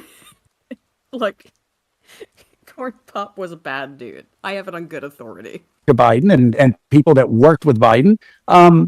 And were with him day in and day out. Good friends that I know that I trusted before Biden was president, that I trust now that Biden's not president. Put in the proper context. I'm just not going to freak out and melt down on one or two clips here or there. And again, he bumbled around and he stumbled. No. You are melting down right now. Your cope laugh. Yeah, you're melting down and you're fucking yapping before this. You're caught. Oh no, I've been found out. Around, but he has for quite some time. That didn't seem to me to get in the way of Joe Biden being able to analyze the most important issues, and I certainly think he has a better grasp on it than probably the overwhelming majority of his critics, or certainly did when I spoke with him. But again, the question is, oh my God! Is somebody else running the government for him? Is he incapable of running meetings? I've never talked to anybody that has said Joe Biden's not capable of running meetings. The complaint that I've heard, not only from, and I hope people are still listening to me because it is important. No one is listening to you. No one is listening to you. Complaints I've heard about Biden internally was that he was angry. He would often get angry, and that it was basically his way or the highway. He would listen to other people, but the Afghanistan issue is a perfect example. He had everybody, from Mark Milley, every general, everybody saying, don't get out of Afghanistan. But it was, I think at times it would have been good for him to yield a little bit more to some of his advisors than he did. That's one thing. The second thing is, again, this is multi-layered. I talked to a good friend that I had in the French delegation when they had tough negotiations. I think it was right after the state dinner, the French state dinner, before the state dinner. And they said they were all surprised. They were up 5 or 6 points, and not only was Biden on top of his game, he was, they thought, a bit aggressive. Yes. And also, as Horwitz Feinberg and Horwitz points out in the chat, Burb, current media rules are apologetics for wokeness, lefty EI Biden, to never pass up a chance, real or manufactured, to dump on Trump. Yes, absolutely. And that is, the woke stuff is being put away. Biden has been put away. We're going to see something. COVID has been put away. And of course, it's just the time has passed. So now they are. So is Joe Biden's if it keeps getting more aggressive. Right. I stand by that joke. Fuck it, it's funny. No, it is funny.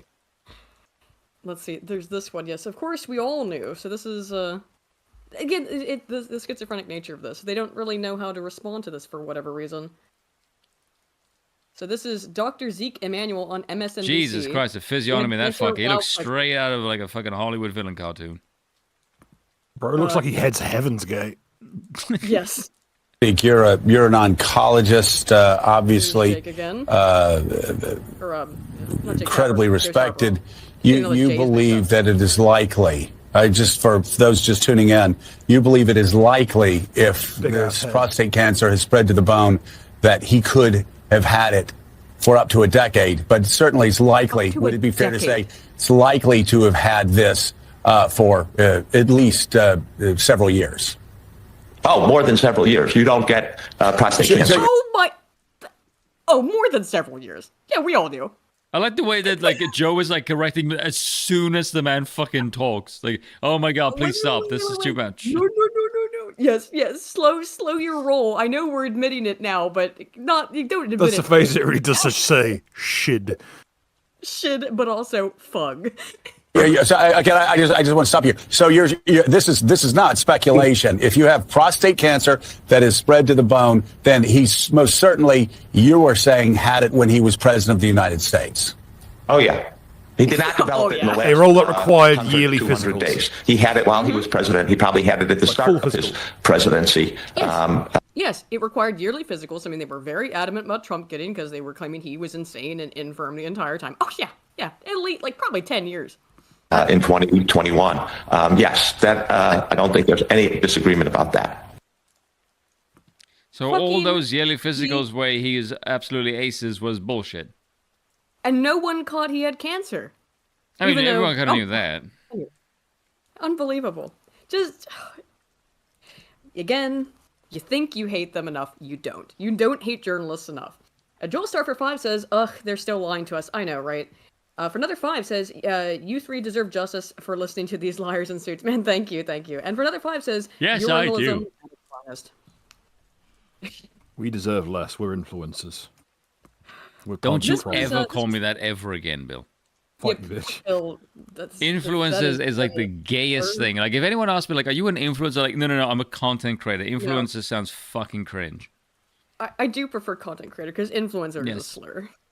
No, you're not supposed to tell people what slurs offend you. I'm not actually. It's too late, I know. Just kidding. Yeah, I know. In July, CC. Frank Biden implied Joe was dying. Media called him an alcoholic. Just like to point this out. So yes, we got the background story. Yes, their flippant dismissal of his 22 revelation that he had cancer. Back then, the climate alarmist in chief suggested that he got cancer from the environmental pollution caused by oil refineries. Oh, I remember that. Yes, and guess what? The first frost, you knew what was happening. You had to put on your windshield wipers to get literally the oil slick off the window, Biden said. Hang on. No, I've got an interjection here. This is a fucking doozy, so you want to strap in. Oh, so what you're saying is you know what chemical deposits look like on windshields? Like the ones at the military base you had your son posted to by bribing people?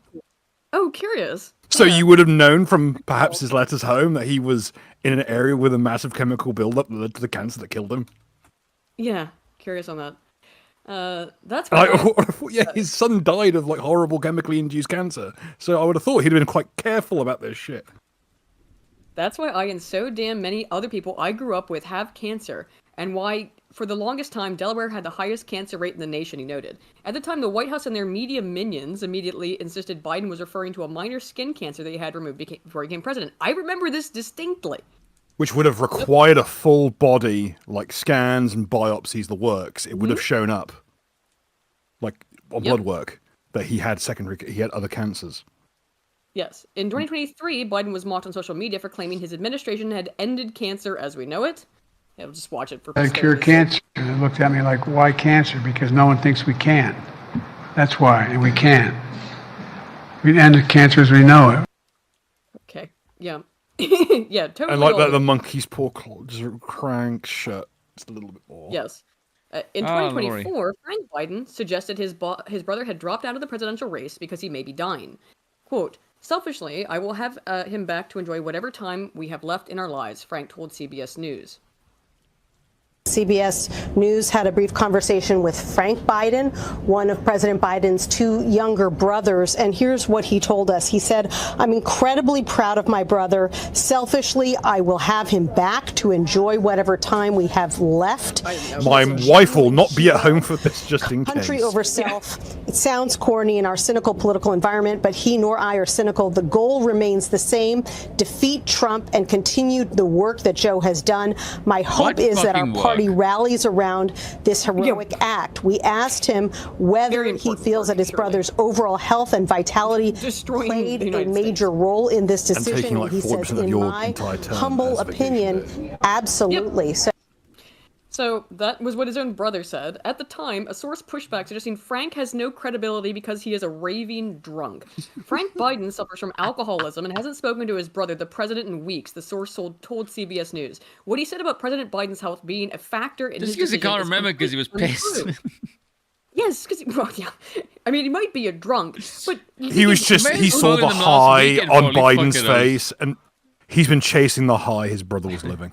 Just complete oblivion from reality. This was just last July.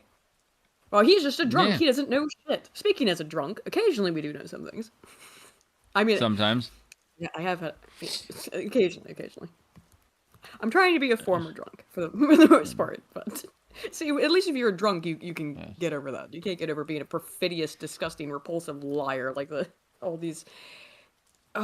pieces of... Look, darling, Johnny Ringo. Media. So this was Matt Walsh's take, which I think... What was my note here in my docket? Was, was this exactly... Was I right here? Oh, we know Matt, but thanks for saying it, I guess.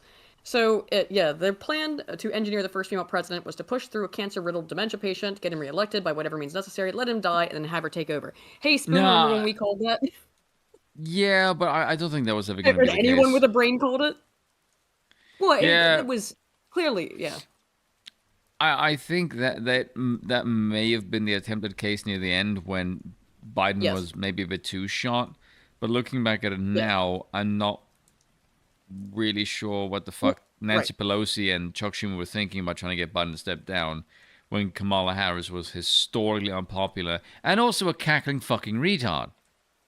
Well, yeah, I think that obviously Kamala was not originally supposed to be... It was supposed to be Biden, but it had gotten so bad they couldn't run him. So in terms of... Do you remember there was like... that was a pivot that was the best they could do. Or they did want Trump back in because Trump is profitable to them. Trump allows the industry that they've created around this to continue to prosper and line their pockets. Do you remember... Sorry. This was intentionally like the first year, they constantly put Kamala Harris in front of cameras to look like she's doing something. And then came a point where she just kept cackling like a fucking moron one too many times. And then she basically disappeared for like 16 months. Yes. Shadow Ryu, who's been a member for 11 months, says, great, YouTube keeps filtering the message. Yeah, I'm not sure. Your message? Sorry, man. I obviously I can't do anything about the YouTube auto-filtering. It can be sensitive about some things. So, the TDS stuff is, of course, always continuing. I don't want to go over this too much. It's just every week, this shit. But I thought this was cute. So this is an op-ed in the New York Times. We study fascism, and we're every one of you looks Jewish. I'll be the judge of that. Yes. Timothy Snyder and Jason Stanley. What do you think? Oh, good. You know what?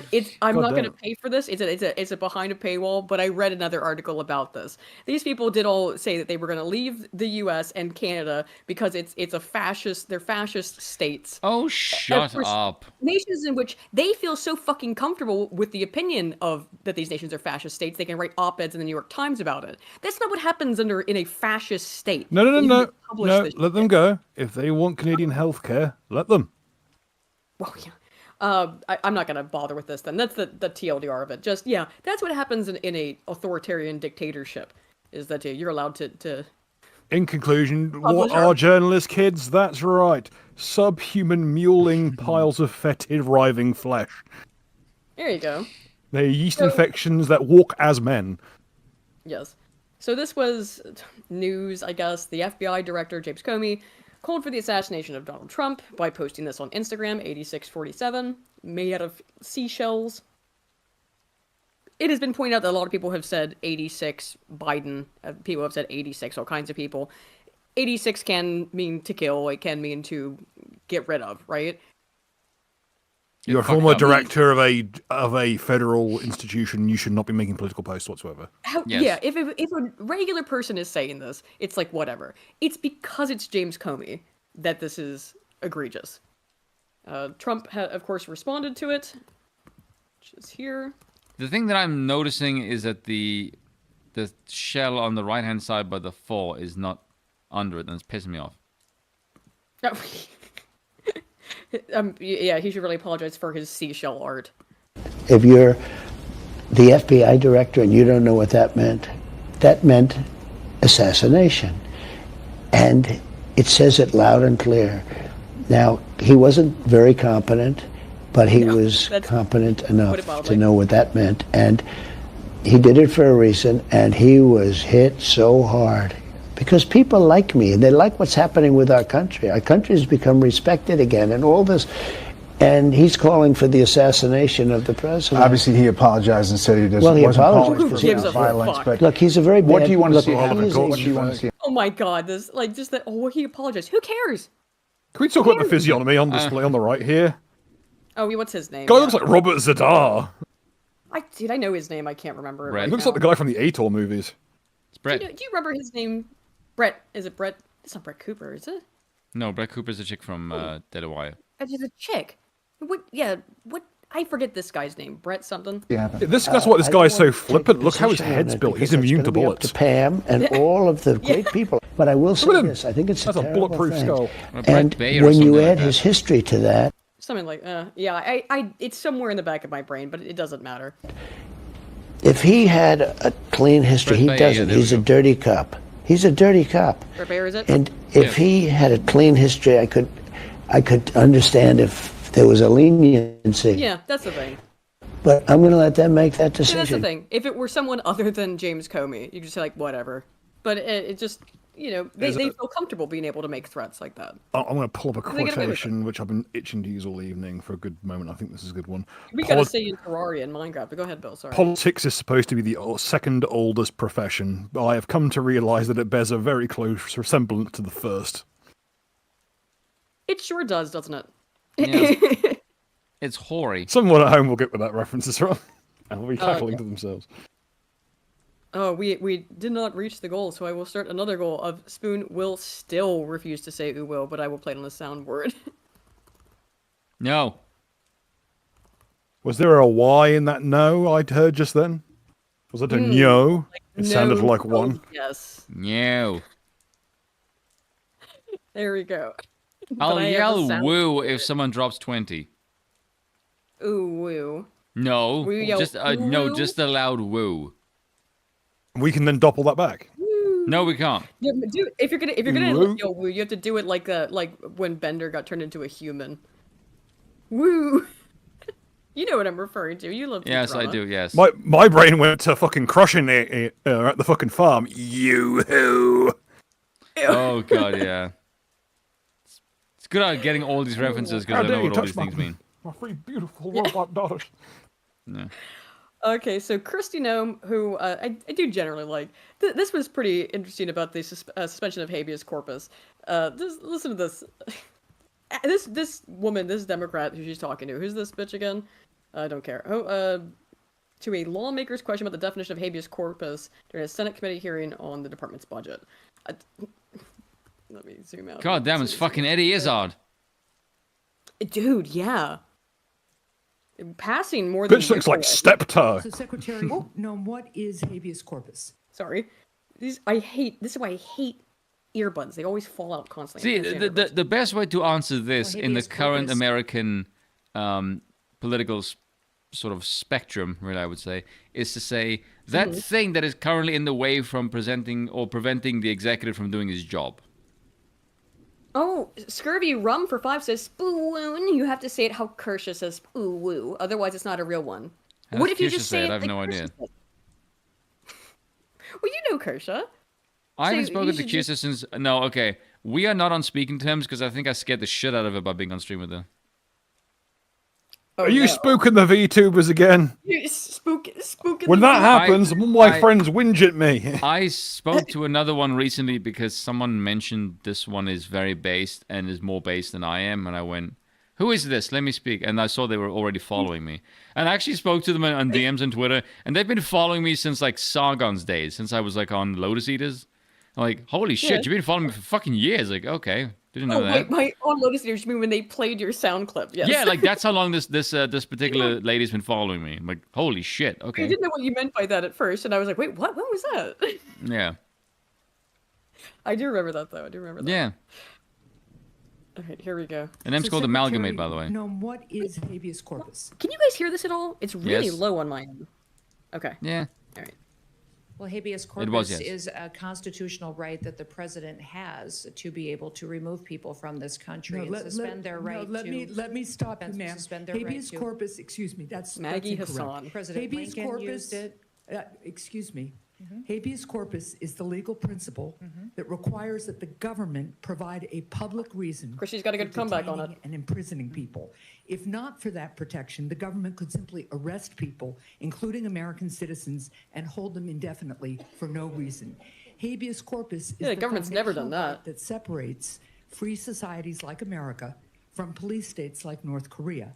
As a senator- So, but that Patriot Again, Act when that's our only side- just being rescinded is like on the books to be rescinded this year. Yes. You know, I was just, I don't know what made it come to mind, but I was thinking about that kid who got put in jail for like 2 years because he posted on Instagram or something that a picture of his rifle and said, gonna go up to the mountain and watch the snowflakes melt. I was trying to find information about what happened to him, and he appears to have dropped off the map. But remember when they did that? They just jailed that kid for, again, I say kid because he was like 19 years old. They had it on the hook for like 15 years or something retarded, wasn't it? Originally, but I think he ended up serving something like 2 to 3 years or something to that effect. That's been completely memory hold. But that's Oh, how about this? How about the Democrats are notoriously meant to be really pro-drugs, and will hand out crack pipes, but the guy who ran the Silk Road, who didn't even get involved with drugs directly, which is the platform, is in clink for longer than it's fucking Satan himself. Oh, she was an Oshcast? yes. Yeah, I think I might stream with her soon. I'll see if I can set Who is something it? up. How about Amalgamate. She was apparently very Amalgamate. based. I'm like, okay, Hell yeah. seems Hell alright. yeah. Horvix, well, that's that. She even go for the fourth person for the Phasmophobia stream. It'll be funny. Oh yeah. Horvitz Feinberg and Horvitz for 20 says, nope, VTubers are emergency use only. Uh-oh. Oh, is that for me to say woo? Well, I did say if I you drop can a say 20. woo whenever. No, I just You said didn't say it, woo. did you? I said I'll say woo loudly. You're gonna say what loudly? There you go. What was it? Oh, woo. Oh, fuck you. Oh shit, I lost my... I'm not used to working on the laptop, it's weird.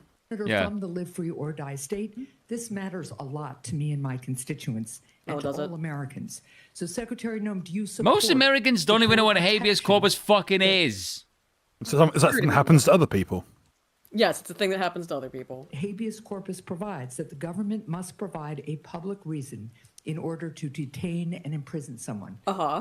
Yeah, I support habeas corpus. I also recognize that the President of the United States has the authority under the Constitution to decide if it should be suspended or not. It has never Let been, us be clear, though, it that has the never President... been done. It has never been done without Oh, really? It's never been done? approval of Congress. Even Abraham Lincoln got retroactive approval from Congress. Retroactive. Retroactive? Yes. Like, really? Lincoln? After he had everyone who disagreed with him shot. This is the person you're gonna pull from, is Lincoln? Like, are you fucking insane? I know. One of the worst despots in American history. Who famously just paused all of those freedoms you Fucking, like, supposedly enjoy. I bet you if Razor Fist saw this, like, his face went like blood fucking red, like screaming with rage. Like a blood vessel popped in his eyeball. But it's amazing that, like, she's the one who brought up Lincoln. That Well, was after the really, fact, really they said, dumb. okay. Yes, that was very dumb. Now you very, fucked very up. dumb. In other forms of TDS, this is what got pulled out by the Independent as part of the Big Beautiful Bill Act is that it will ban health care for transgender people on Medicaid and Obamacare. It's one more example of health care that they are trying to rip away. Representative That's Sarah not health McBride, care. first openly trans member of Congress, tells The Independent. You're telling me first they name this after me, and then it's about dabbing on the troons. Surely it is a Christmas miracle. Bill's getting a finally everything's coming up Bill House. It is not just, it's not the only thing. It's a huge bill for spending and damn right. But of course, this is what The Independent has chosen to focus on here. Let's see. Trump's big beautiful bill, the legislation passed by the House of Representatives early Thursday, excuse me. They really tried to, and did stop it for a while, would ban gender-affirming care for transgender people on Medicaid and the health care exchanges under the Affordable Care Act. In the initial piece of legislation, gender-affirming care was banned for people younger than 18. Yes, children. Yes. But House Republicans' leadership released its manager's amendment, an amendment that described the agreements used to appease the conservatives and swing district Republicans alike. Late that evening, the amendment struck the phrase "for minors." So they even got rid of the 4 children thing. This needs to be said. I legitimately think that anyone who is pro transgenderism for any human being, let alone children, I think is legitimately satanic. Yeah. Like, if you want to remove somebody else's capacity to breed, I hope there is a hell so Satan can torch your ass for all eternity. That is legitimately fucking sick. But this is another thing that's being put away, because it's outlived its usefulness. The trans hysteria on all sides. And now they can't suppress the studies any longer that are saying that, these hatchet job sex changes are... It's not that they can't suppress them. In fact, it's part of the purpose of coming out with this stuff after the fact. It's to maintain the illusion that there's accountability. Now we've figured it out. Now we've made and we've crippled you all for life and made like lifelong dependence out of you on a chemical level. Now we'll pull the rug. It's the illusion of accountability, the illusion that the system works. These people who already made their money because they're from the surgical side of things, they'll fuck off to South America to do practice instead, and we'll keep all the money we made off of you. That's what my new video is about that I'm working on right now, about the 560 plus retractions of COVID papers. Wait, MAID is being extended to children? Seriously? Yeah, I think so. Yeah. Yeah. And without parental consent. Canada is now the most official country in the world. The most evil country in the world. Yeah.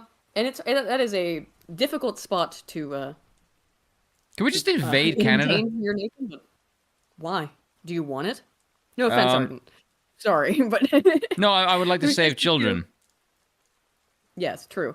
That's well, true. Guernseyman helped save it last time. It's only right that one helps bury it this time. Also, we can get rid of Dev. Bertie says, Code Wilson says, no uwu would rather spoon to Afrikaans profanity. Would you do that one? I don't know. I'll pick one out of a hat, mate. I don't know what to tell you. Yeah, well, you can write it in the chat, and I'll say it in Afrikaans, provided I know what it is. Well, yeah, well, we'll get to that, I guess. Actually, let me dip into other languages like Zoza and other dumb bullshit fake languages let me pick up the pace blacks here invented. Our word for gay is quite funny. Rip away. Democrat from Delaware told The Independent McBride is the first openly trans member of Congress. Other Democrats were more vocal. The entire thing is a shit show. Mark Pocan of Wisconsin told The Independent. There's so much that's problematic, but I'm counting on the adults in the Senate to fix... Oh my god, could you sound like more of a flaming fucking homosexual? I don't think it's fucking possible to have... Gay fatigue is on its way, boy! We'll finally be free. In a gayer manner. It's so much problematic, but I'm counting on adults in the Senate to fix what the House Republicans have screwed up. Okay, you're a whiny little bitch. This stuff's over. It's over, and you need to get the fuck over it. Jesus Christ.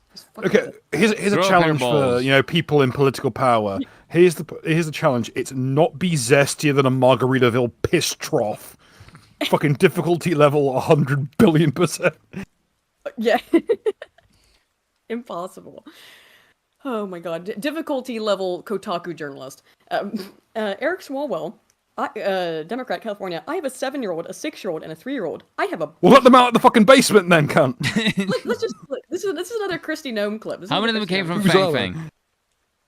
This is about, yeah, from Bang Bang. This is about the MS-13 member who was deported because remember that they showed his tattoos and they had translated what the tattoos symbolize, and they went, oh, it's been edited, oh, it's been altered, the image, oh, it's terrible, oh, it's photoshopped. Okay, well, what that clearly was is translating what the tattoos mean, what they symbolize. But for whatever reason, in this case, no, these are just random finger tattoos, knuckle tattoos that don't mean anything. Even though it's a known thing that this is what the series of tattoos indicates membership in MS-13, but because that was indicated in an edited version of the photo, yes, it was edited just to show it spells out MS-13 essentially. Oh no, you're lying to us. Well, he was a member of MS-13 and a human trafficker and a wife beater. So run defense for that. About also, Mr. Garcia in this photo. Someone asked me in the chat, what's the Afrikaans phrase for gay is moffie? For what? For gay. Morphe? M-O-F-F-I-E. Posted on April 21. Madam Secretary, you agree that the letters MS and the number 13 in Times Roman This is numeral so pedantic. font, that they are doctored on this photo? Doctored. Congressman Abrego Garcia. No, I'm just asking about this photo. It wasn't based off of tattoos. It was based off an entire case. And I'll accept that. Case against him. Okay, then why do you care? You agree, though, that this... Okay, who gives a fuck then? Yes, I accept he was a member of MS-13. I accept that, but this has been altered. The pedantry on display. It's the Chewbacca defense. Same protocol. What's the Chewbacca defense? It's just a... Yeah, just bring up a complete inane horseshit and hope no one notices. Like the Chewbacca defense is a piss take of the glove defense. From OJ. Yeah. The Chewbacca defense is just he gets up on stage and starts arguing why the fuck is Chewbacca over there with the Ewoks and just pulls everyone down a rabbit hole for like 10 minutes. This is Chewbacca. Chewbacca is a Wookiee. Okay, yeah. Ladies and gentlemen, that does not Madam Secretary, I want you to have credibility, and I want you to be taken seriously. Is this doctored or is it not doctored? I am taking Look at the monkey. seriously. Look at the Is it silly monkey. Doctored or not about doctored? The importance that the president has given me to do I my understand. job. Is it doctored or One not thing doctored? that's important to remember is that every single time a case is built, Madam Secretary, I have a 7-year-old, a 6-year-old, and a 3-year-old. I have a bullshit detector. I'm just asking. Oh you, my, is this yes. If you have a bullshit detector, I would hope so, considering you're spewing a bunch of it. doctored or not doctored? You know what didn't have a Sir, bullshit detector? the Your protocols in fucking the case penis, built you against you- moron. Fucking retard. He's gay. Answer the Garcia question. were exactly the same. Madam I Secretary, don't have it's any about to be knowledge of broke. that photo you're pointing at. Can you I take don't, a, sir. can you I show the photo? Walk with the photo down there. No, that one. Please take a look at this photo. It was tweeted by the president on April 21. It's been hanging out there for about a month. So what is your point? My question Yeah, is what the is your numbers and the letter MS-13. Could you look at the photo, please? It's right in front of Are you. you saying Abrego Garcia is not a wife No, beater? no, ma'am. That he's not a criminal. Ma'am, He's not a human trafficker. He's ma'am, not a member of MS. you vouched for Mr. Garcia when You're your team vouching for said, a man ma'am, you that vouched is for him when a you said he was violent mistakenly deported. Sir, I didn't vouch for him. I did not say in that. that He should photo. have been deported. Oh my God. Absolutely. It's so There was telling never that a you mistake won't look at the deporting photo. him, and we will not. No, be because it Was doesn't it- fucking matter.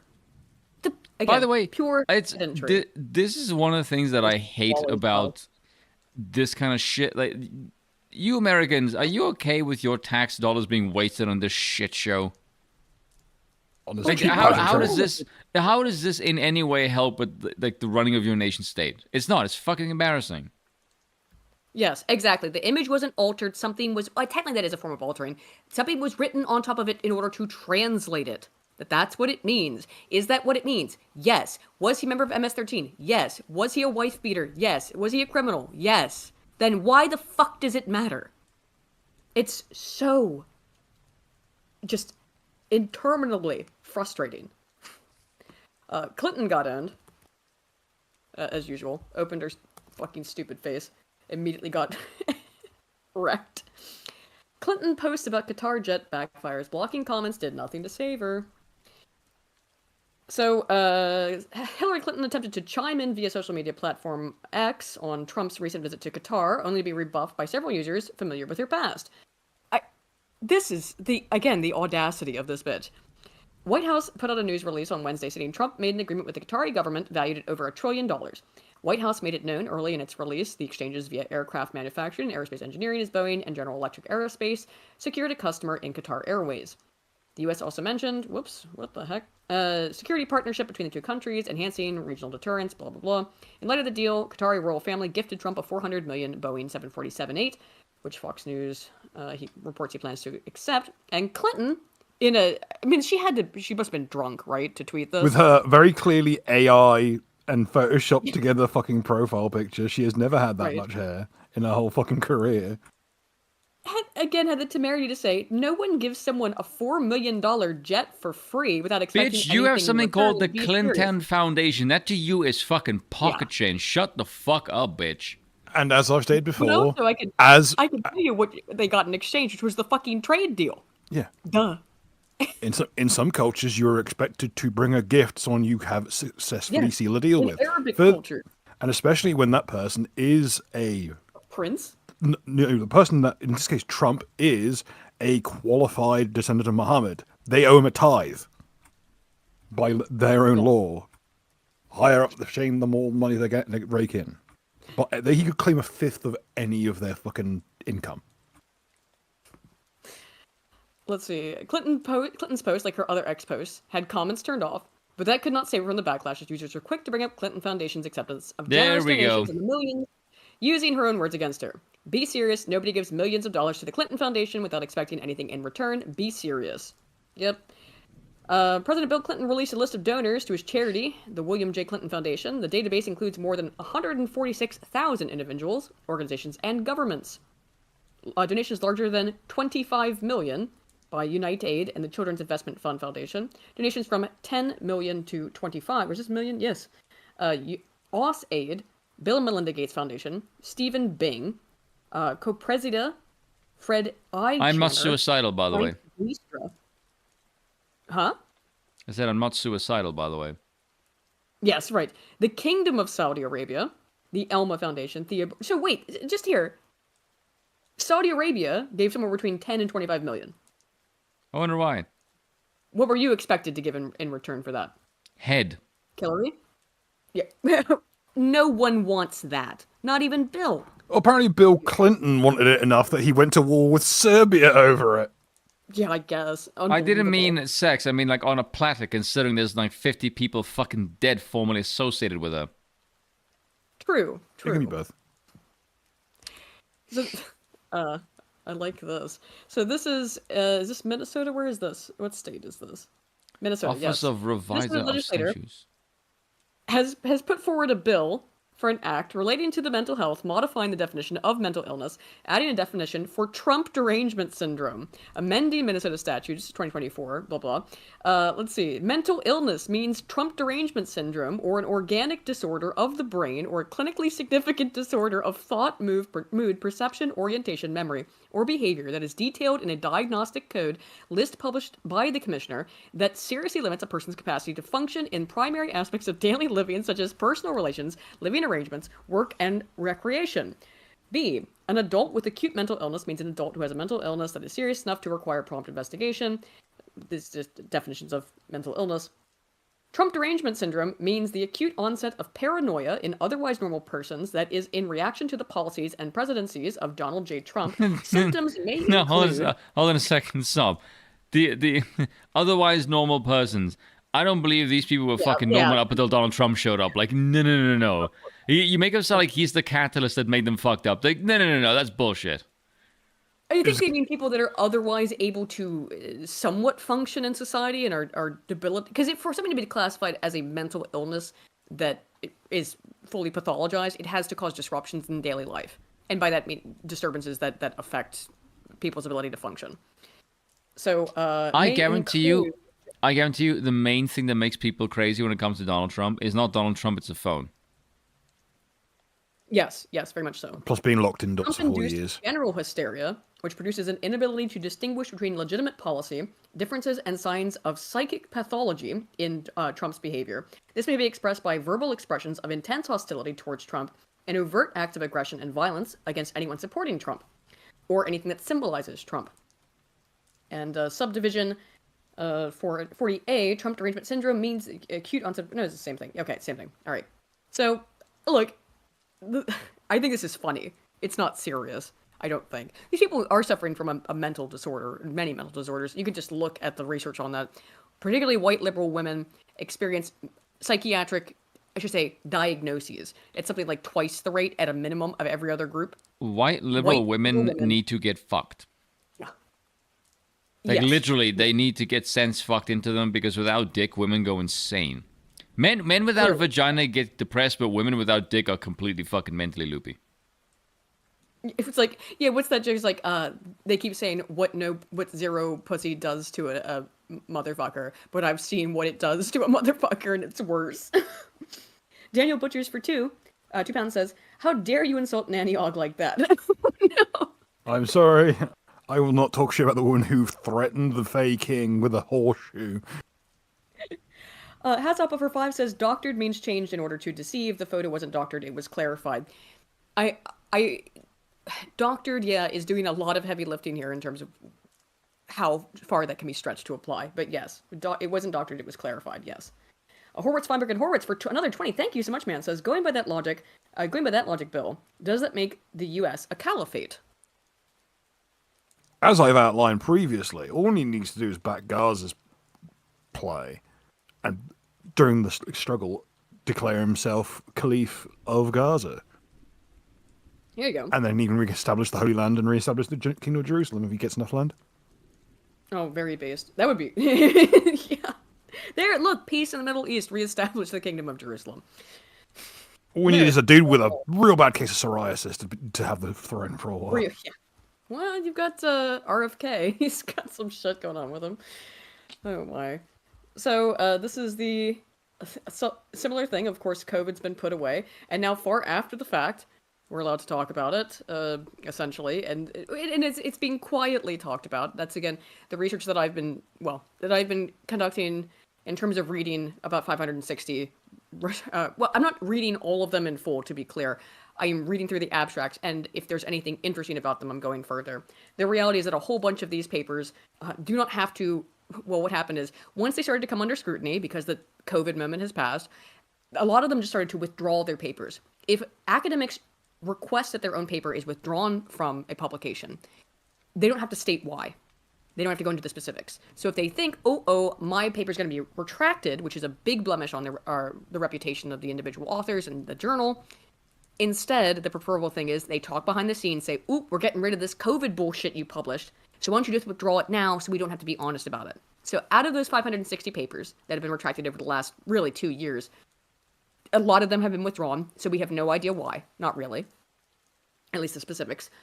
A lot of them have been found out to be part of huge mass cases of coordinated bullshittery where a bunch of academics got together with their pals and said, we're going to submit a ton of journals to this one, or tons of articles to let's say this one journal. One that was particularly hit was the Journal of Soft Computing, of all things, that published hundreds of bullshit. Yeah, I think it's at this point hundreds of bullshit COVID papers. There are individual scholars who published hundreds of bullshit COVID papers. There's one dude who published something like 100 COVID papers, 19 of which were just him rambling about Star Trek and his futuristic socialist space utopia crap nonsense. Ostensibly about COVID, but it's just a guy ranting about Star Trek. In the Journal of Early Childhood Development, 19 papers, one guy, about Star Trek. Technically about COVID. However, you are seeing it in things like this, which is that, of course, Clot Adams, who went totally insane under COVID, is dying. He has terminal cancer. If only you'd gotten 1 or 10 more shots, Clot, maybe that wouldn't have happened. Look, I don't hate Scott Adams, and it doesn't make me happy that he's dying. He did admit that we were right. Yeah, he's been on the bounce, and he's cleared his act up. He apologized for everything. He has, again, but... I do, as much as I kind of enjoy the meme of like somebody gets run over by a truck or something and people respond by COVID ? Like vaccine ? That kind of shit.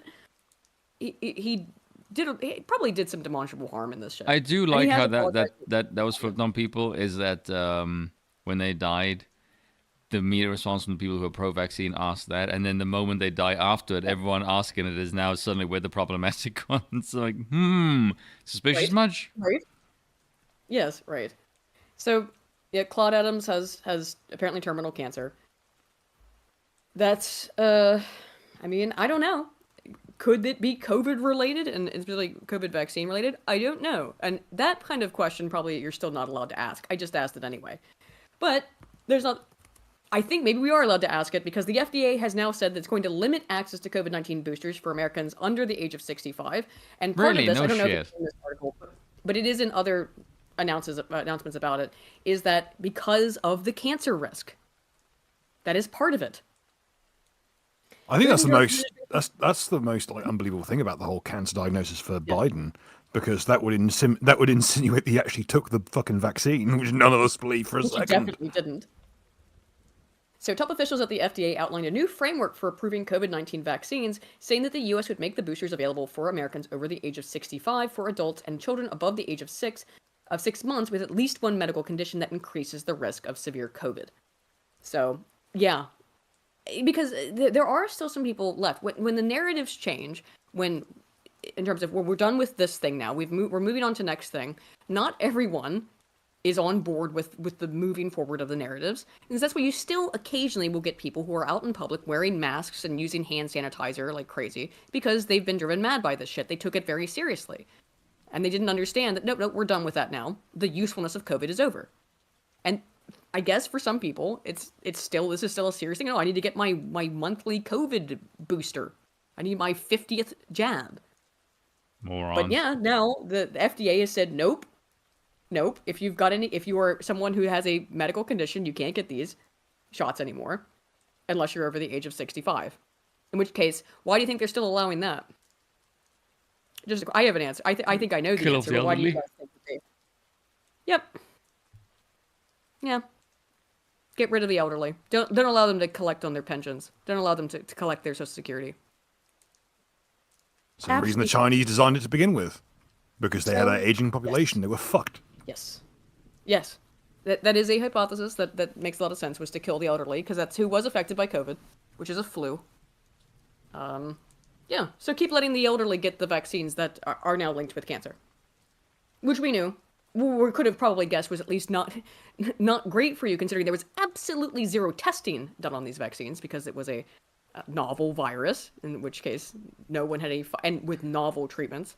Which I remind you was processed with like fucking horseshoe crab blood at one point in his process. Right. Well, yeah. And then that we had to debris talk about how actually that's good. That's a good thing. Okay.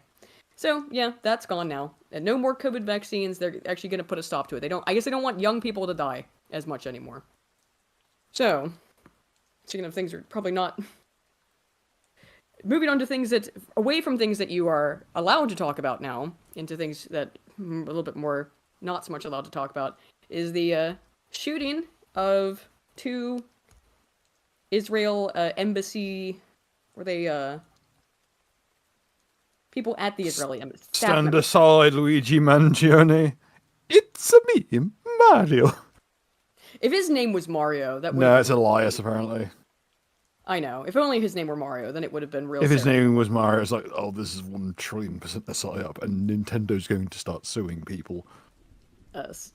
So I saw this morning, like basically after I woke up and went, oh, here's the new thing. New thing just dropped. This is going to be, particularly given Trump's extant proclivities, this is going to be the catalyst for full-on Zionism, full-on support for Israel, because this tragedy has occurred. Now, I don't know if it's in this article, but I can tell you this. Reportedly, these 2 people were at the embassy that night in order to make an argument for giving more aid to Gaza and Palestine. So, what's the likelihood that these people were killed by the Israeli government? That does do shit like that. I mean, you can not deny it all you want, but let's be real. So either this benefits Israel massively in demonizing people who are anti-Zionist, and kills off a bunch of people who were against Netanyahu and want Gaza to get more rights, therefore quashing more voices who would speak out against the incumbent genocide in the Gaza Strip, or this is a second incidence of a like Black Hand v. Franz Ferdinand-esque hilarity, where a group of terrorists, national terrorists, assassinated the only people sticking up for them by mistake, which is what sparked World War One. Yes, I mean that would be the case. Either way, it's fucked. It's going to be used as a political and is Israel hoping that this causes an international spark like they did in World War One?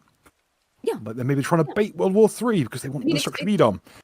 I'm seeing it all over Twitter today, at least. Is this is why we need to support Israel. These people are evil. They're murderers. I'm actually curious on whether or not Hassan Piker is going to end up getting banned from Twitch because they're talking about it on CNN. Maybe his usefulness is over too, and that's been building towards that.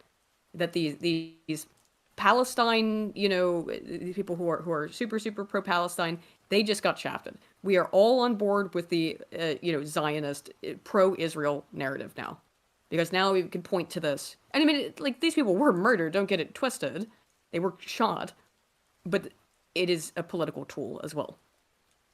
Fleshion for Ten says, the only thing Swalls here is an expert on is how to find hot Chinese spies in my area. What a piece of shit. I know. Yes, he is good at that.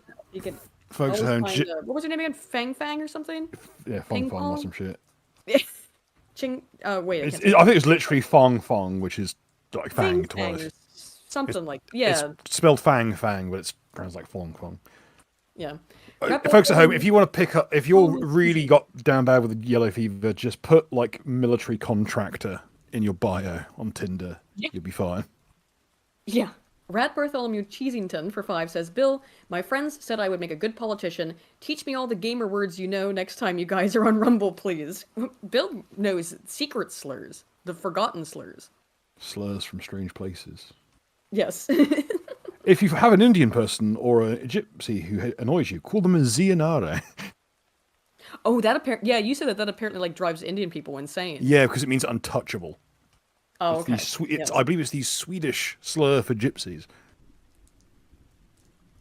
Which I'm told is also a slur. Like, I give a shit, they're not real people. If you get kicked, if you're such an asshole, you get kicked out of Punjab. Fuck, that's impressive. That's like being the worst footballer in Scotland. Let's see. According to a spokeswoman for the NSC, Tall Name Cohen said in a statement that the 2 individuals, 1 man and 1 woman, were shot this evening at close range. The shooting, Washington police said, blah, blah, blah, was at Lillian and Albert Small Capital Jewish Museum. Man was reported to be in custody, and footage of him allegedly yelling slogans in support of the Palestinian cause were available on social media. We'll look at those in a second. So, yeah, there's the general story. We don't need to read more about it. Let's just watch it and look at it. So here he is first shouting. This is when he was arrested. Allegedly, he also yelled this while shooting them.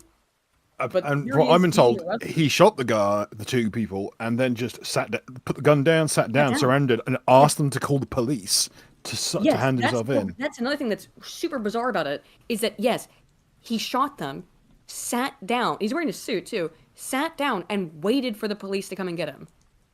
Just sat there patiently. As if, okay. I'm sure Netanyahu had nothing to do with this. I'm sure Bibi had nothing to do with this. This is not a... He looks like, okay, he looks like, from this distance, he looks like Quentin Reviews dressed up as Hassan Piker in some kind of grotesque, homunculus version. By the way, since this continues to be the current thing and this narrative has not been retired yet, we probably should say, just to cover our asses, that much like Scrump, we're probably not here anymore, is that we also here on Broken Crown love the nation of Israel, don't we? Right? Okay. I'm going to take that as that your silence speaks words. That is a definite yes. A silent roar, if you will. Outside! Oh, Jesus Christ. Ow. Oh, sorry, was it really loud? Yes. I'm sorry, because these fucking earbuds suck, bro. Here we go, sorry. That roar wasn't so silent. Yeah, apparently not, sorry. Sorry. Sure. Free Palestine! Let's wear his little sneakers. Free Palestine! What a loser. Free Palestine! But yeah. What's with the weird cadence? They always yell it like that.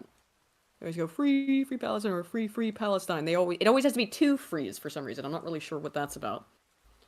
The lefties seem to think they're really good at coming up with slogans, but it's always just them shouting the most mundane, banal shit imaginable. Yeah, I prefer Yisrael. Yes, Arden. Yes, we are all here great supporters of the nation of Yisrael. So, right. That was what he yelled upon being arrested after he sat down and waited for the cops to come get him. Not suspicious or strange at all. Nope. Totally normal behavior. People, of course, immediately dug into his social media posts because they were waiting there for everyone to see. He wrote a manifesto. So this is just being sort of summary: escalate for Gaza, bring the war home. We'll look at a little bit more of it in detail. But suspect Elias Rodriguez allegedly posted his manifesto on X shortly before the deadly shooting. Escalate for Gaza, bring the war home.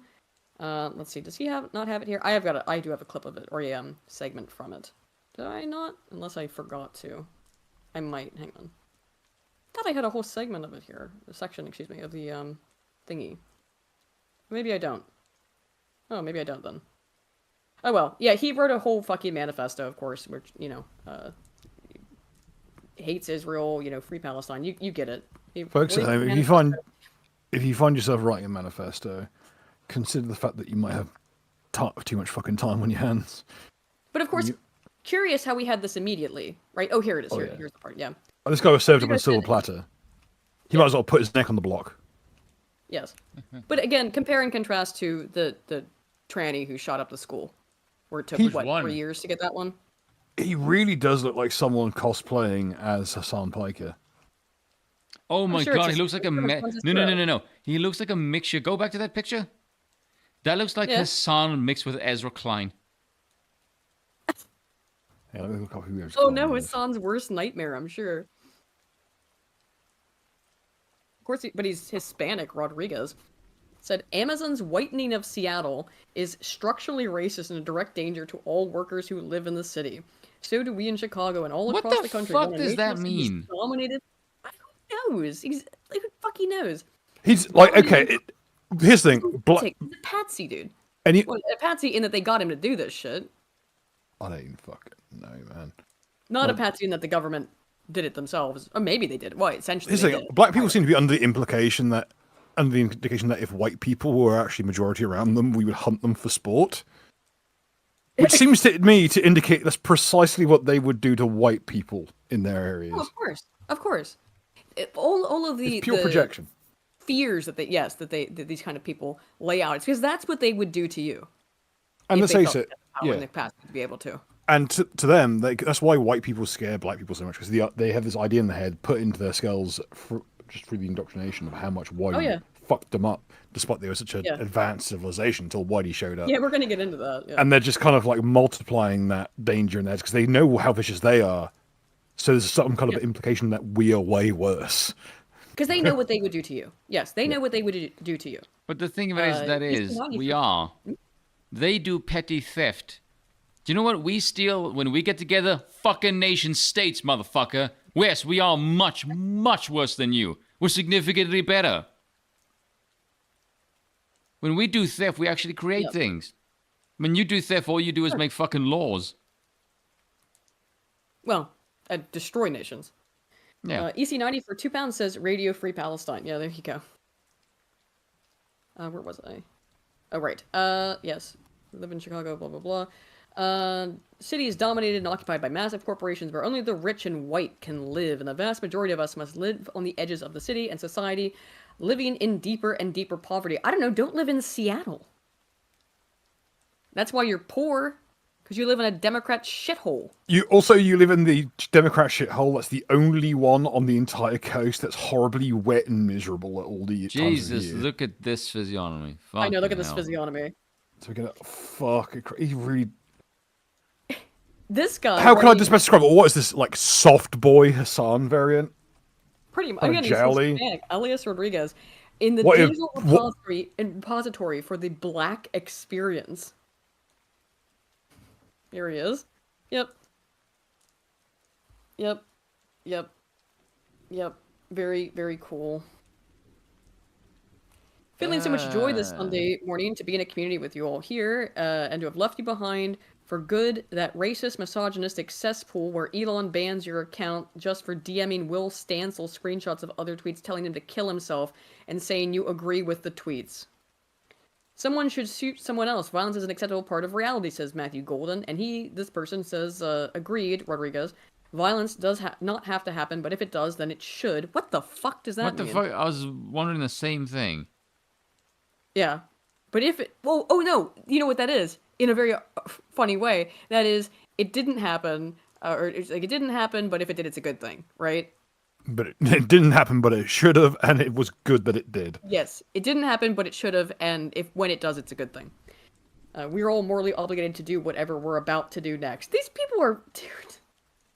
Oh my God. That is... Oh, I want the to... shittiest okay. code ever.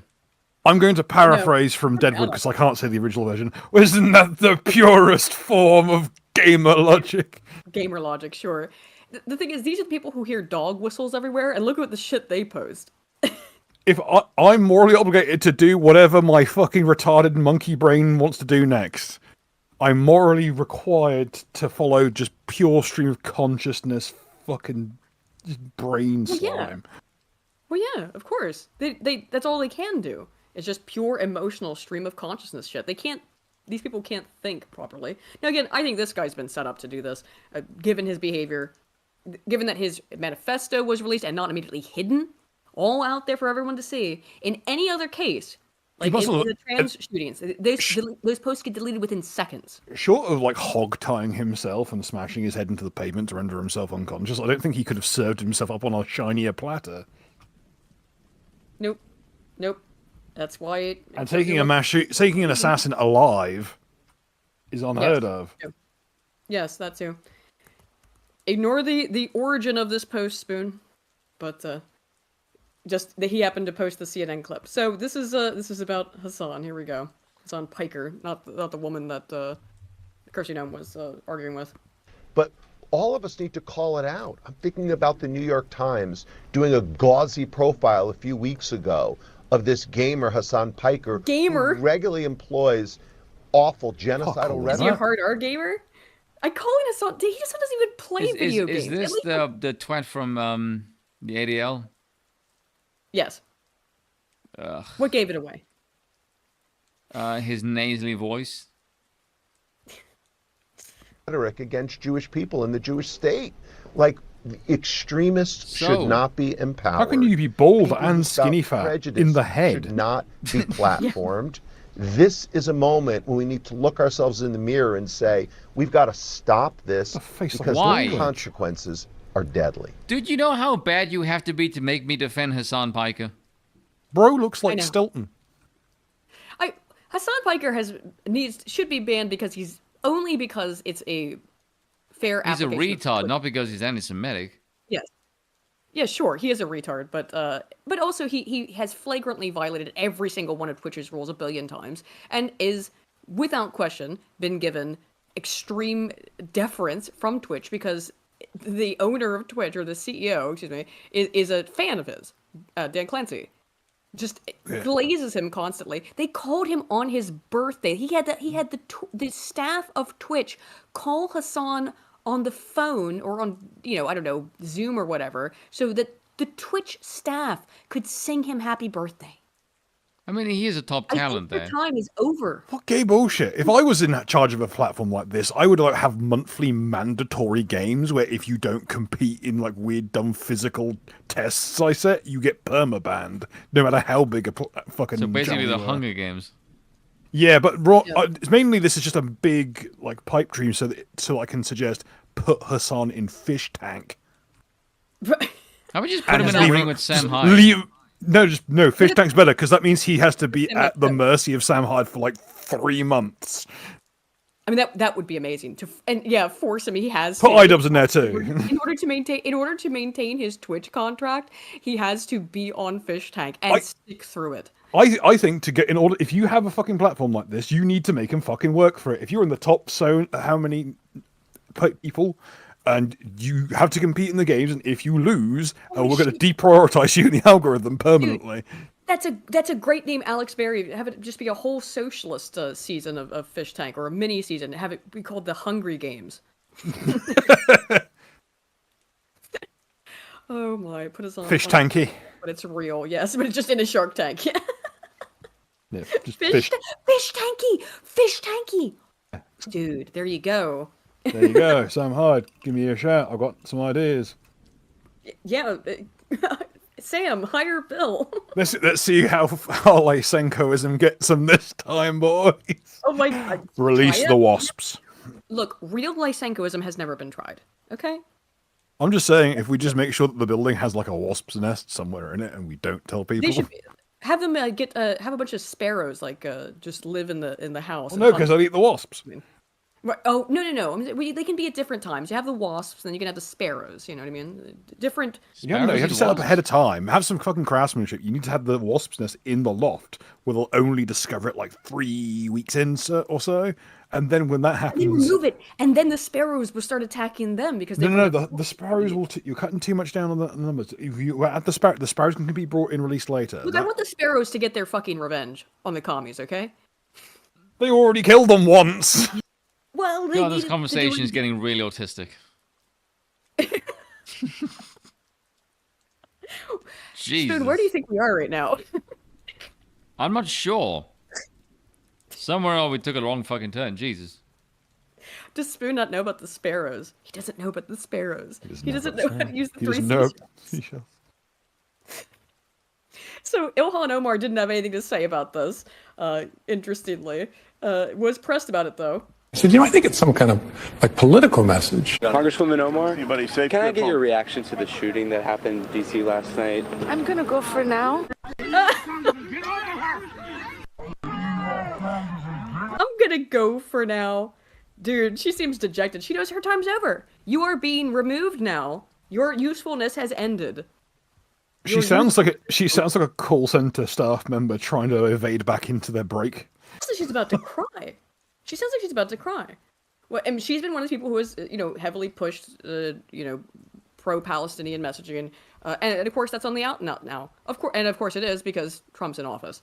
So no. She doesn't need to be the forefront. Her constituency is like all inbred fucking migrants, so they'll vote for her till the cows come home. Yeah, they're called family members. Yeah. AOC has released a statement. Absolutely nothing justifies the murder of innocents. I am devastated by the killing of 2 people outside the AJC Global event here in Washington.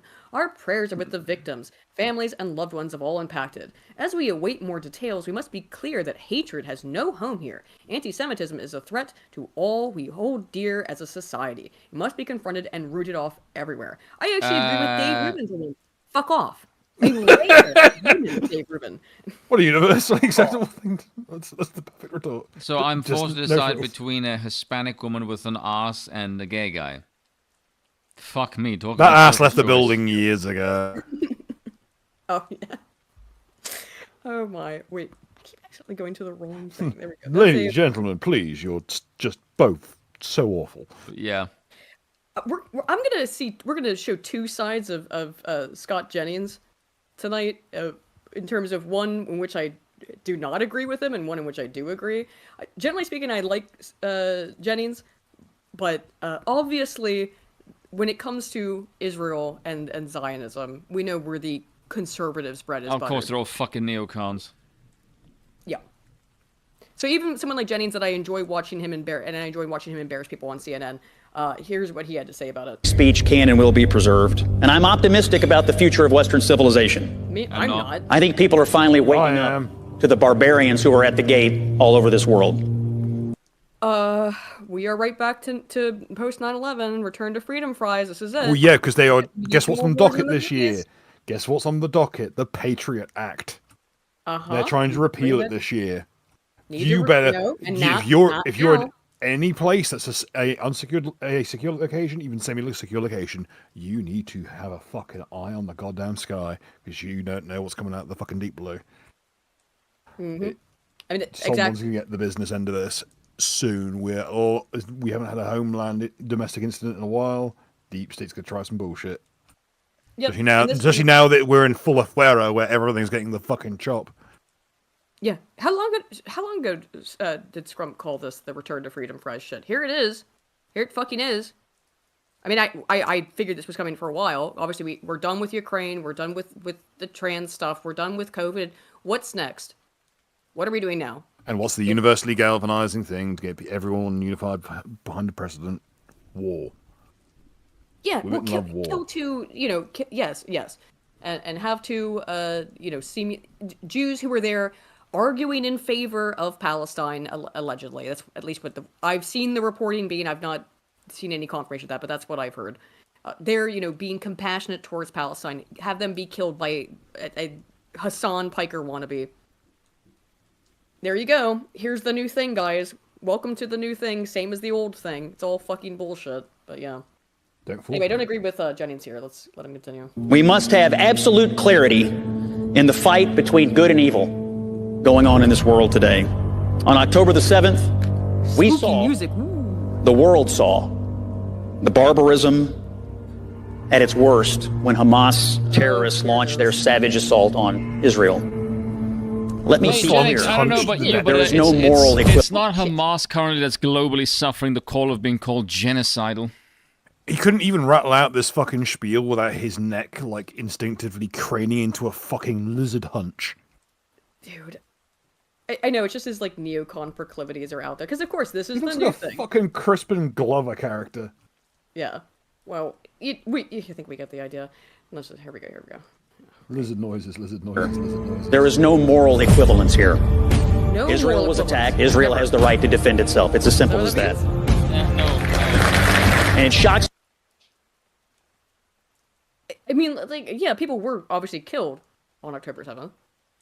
But they're That's not how this works. Like, we killed 50 and now we're going to kill 50,000. Like, no, that's not how this works. And our politicians are going on national television and referring to infants in the region as enemy combatants and are being cheered. Well, to be fair, both sides do that. I think neither side should have the fucking region. Talks about was it he emphasized that narrative, or if he wasn't the originator, he has promoted it or promulgated it, which is that the baby settlers they're still settlers, therefore they're military targets. How about we get a neutral party to run it? Let's go for Saudi Arabia. and the other reason give it to Italy. I was literally about to say Italy is the next one. Rightful Roman clay. Yes. He founded Syria, Palestina. Yes. I mean, Hail Hadrian. I don't know if we're trying to run it anymore, but yes. No, he was a paedophile. Hail Titus. Well, Titus, okay. Hadrian was useful for setting the stage, I suppose. How about that? We don't abide nonsense here. Yeah. True. Armed 12 legions and started killing every I did appreciate specifically doing the one thing that would fuck with the Jews the most, which is recall back to what Jesus said in Gethsemane, where I needed help, my father would send 12 legions of angels to my aid. There you go. Holy shit! And specifically do something that would make all the Jewish scholars spurg out. Yeah. Did you see the story from Doncaster about the woman who thought hang gliders were Hamas coming to invade rural England? No, but... Oh my god, there's a fucking film idea. That is fucking slice of fried gold. When I was in cadets, we had Op 4 for the other side for war games, and they were referred to as the Jersey Jihad, aka La Qaeda, which I still love that pun. It's fantastic. The Jersey Jihad? Yeah, La Qaeda. La Qaeda, because they're French, get it? Wouldn't it be Le? Listen, I wasn't the one writing the script, okay? I thought it was clever, and it's worth me remembering. I'm sorry, but like Jersey Jihad is fucking good, though. I'm not gonna lie. It's pretty good. That is. Having an actual basically the opposite of like Four Lions. It's like a local home guard of oil pinchers versus like a really inept invasion of Hamas or hang gliders and shit. Just to explain to the audience a little bit about this. So, of course, we live in Guernsey, which is a very small island in the English Channel. Jersey is a slightly larger island. Oh wait, it sounded like the what was that quote? Oh, Ukraine it's like Russia is a country. Ukraine is a smaller country next to Russia. Yeah, okay, but Jersey is a slightly Russia is a big country. Island. Russia is a powerful country. Russia invaded Ukraine. Basically, that's wrong. And that's wrong. I can't believe she actually said that on the radio. The funniest thing is that I think it was on the Breakfast Club that she said that. And she was talking to like 4-year-olds. Predominantly black podcast or if you- radio thing, yeah. Where Like- she was talking to them like they were retarded. That's because they are. Which, I mean... It's always great to hear a presidential candidate give a response that you expect to end with, "Now I'm going back to rehab." Like she's fucking Lucille, but off her tits. She's apparently going to run again. I know. Yeah, good Stumble, luck. please. You have also been put away, Kamala. Stumble, please. I did say to Bill today, I said, because I've been able to walk better, and getting For out once. more is yeah, it's probably good for me to get out of the house and actually walk around and do stuff and not just sit Yes, on my and not computer. just sit and drink. Make videos. Well, I haven't had a drink. Well, I have had some ciders since I've been on vacation. Calm But, down, that shit. Everyone, shame her. Yeah, shame me. I've had drinks with dinner, which I should be shamed for. To be fair, You fucking careful. I My job am. to admonish you on this. But I did suggest to Bill, why don't we? I've never in nearly 6 years. I've never been to Jersey, which at least has like I don't know a McDonald's. Not that that's a good thing. I'm just saying that it's a slightly larger island with more things in it. Bill, you seemed didn't seem to like that suggestion. But Yeah, you I've been did Jersey seem to be up before. It's for it. all right, to be honest. It's fun. That's not what you said. More to of the me this same. afternoon, sir. Yeah, one of my old WoW buddies used to live there. Oh really? Holy Small shit. world, Small world as fuck. Because it's only, I mean, there's like 70,000 people on Guernsey, but there's only like, how many people were in Jersey, Bill? About twice that? About, I think it's 140? like 140, something like that. Yeah, that was Yeah, Georgia. Sorry, someone twice. said 15 in the chat. We'll finish. I don't know what else Jenny said here. Let's 103. To this day, that in the State of the Union address following that horrific day, Hamas propaganda made it into the president's speech. Shameful. Okay, whatever. What does that mean? Yeah, who cares? I don't know. Like, my general opinion on the Israel-Palestine thing is just let them kill each other. They've only been doing it for 2,000 years. Why is it anyone else's business?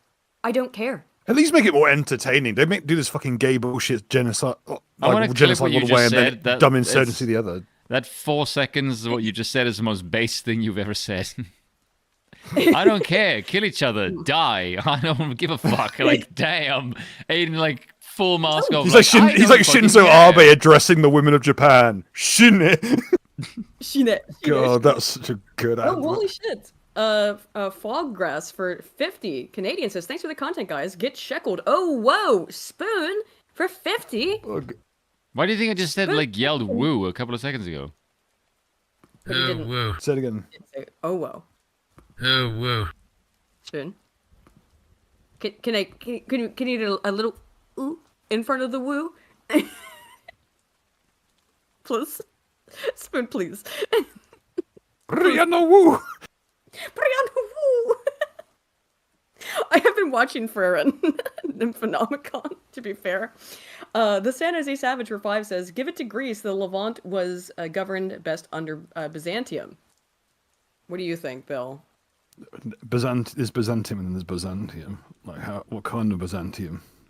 So you're a Byzantine. What kind of Byzantine? It better not be under the Angeloi, otherwise you're really getting the business in the chat. Yeah, that film. Oh yeah, that was that. What was that movie called? The What Kind of American Are You? Where that scene was Civil from? War. Civil War, the movie that I saw with all the geeks and games when we were in Vegas. Tiny Mark.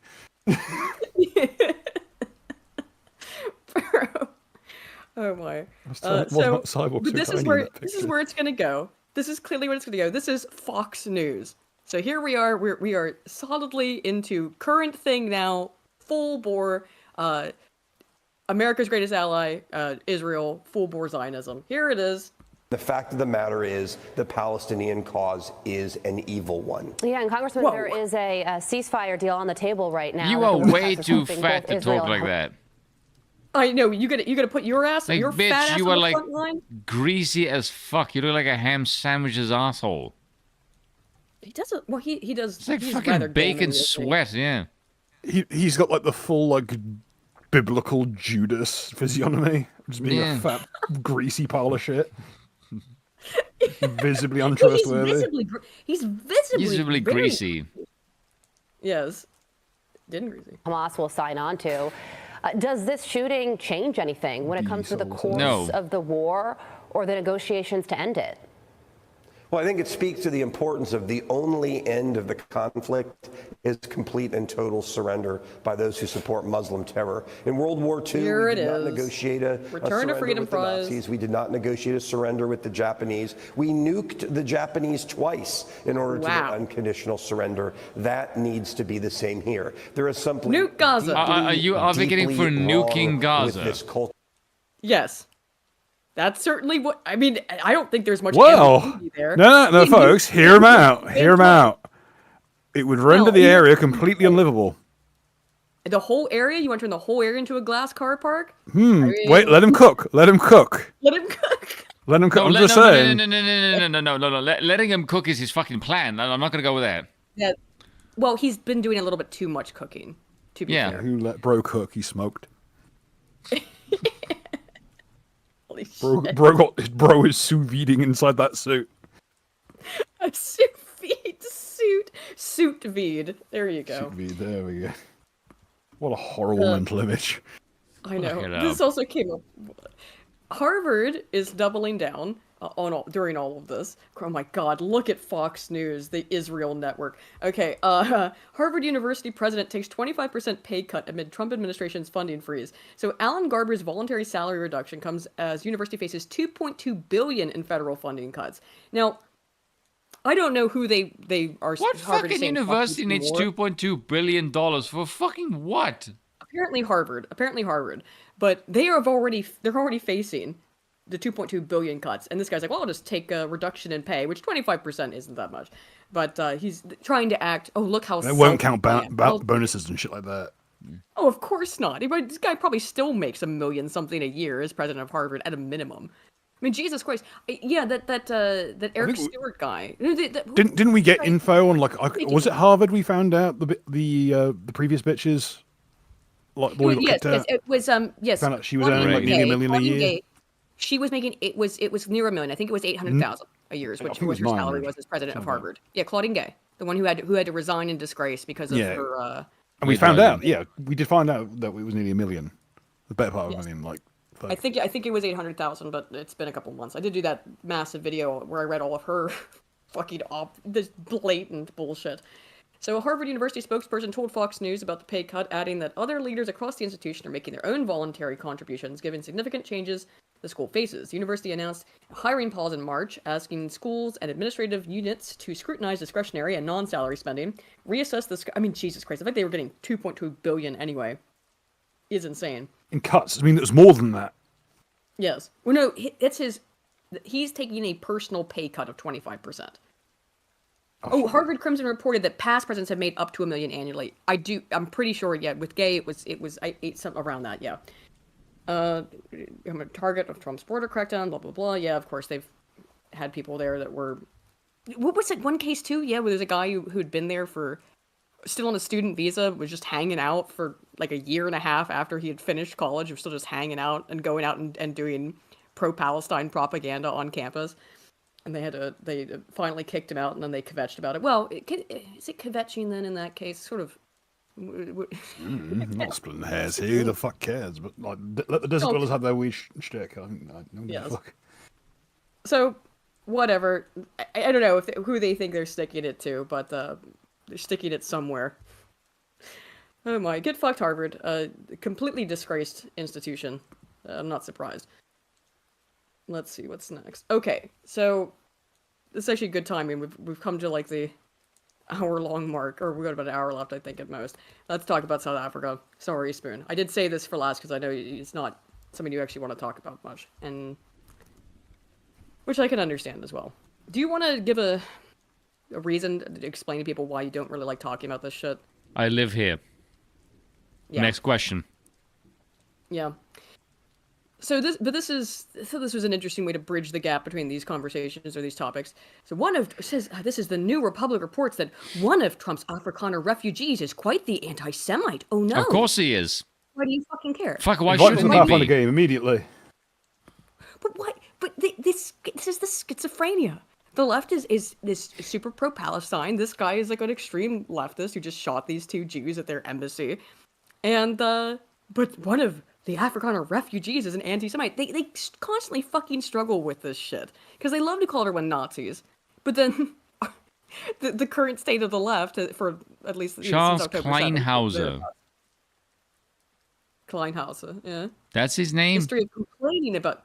His name is Charles Kleinhaus. Has a history of complaining about Jews online. With that fucking surname, really? Kleinhaus? Interesting.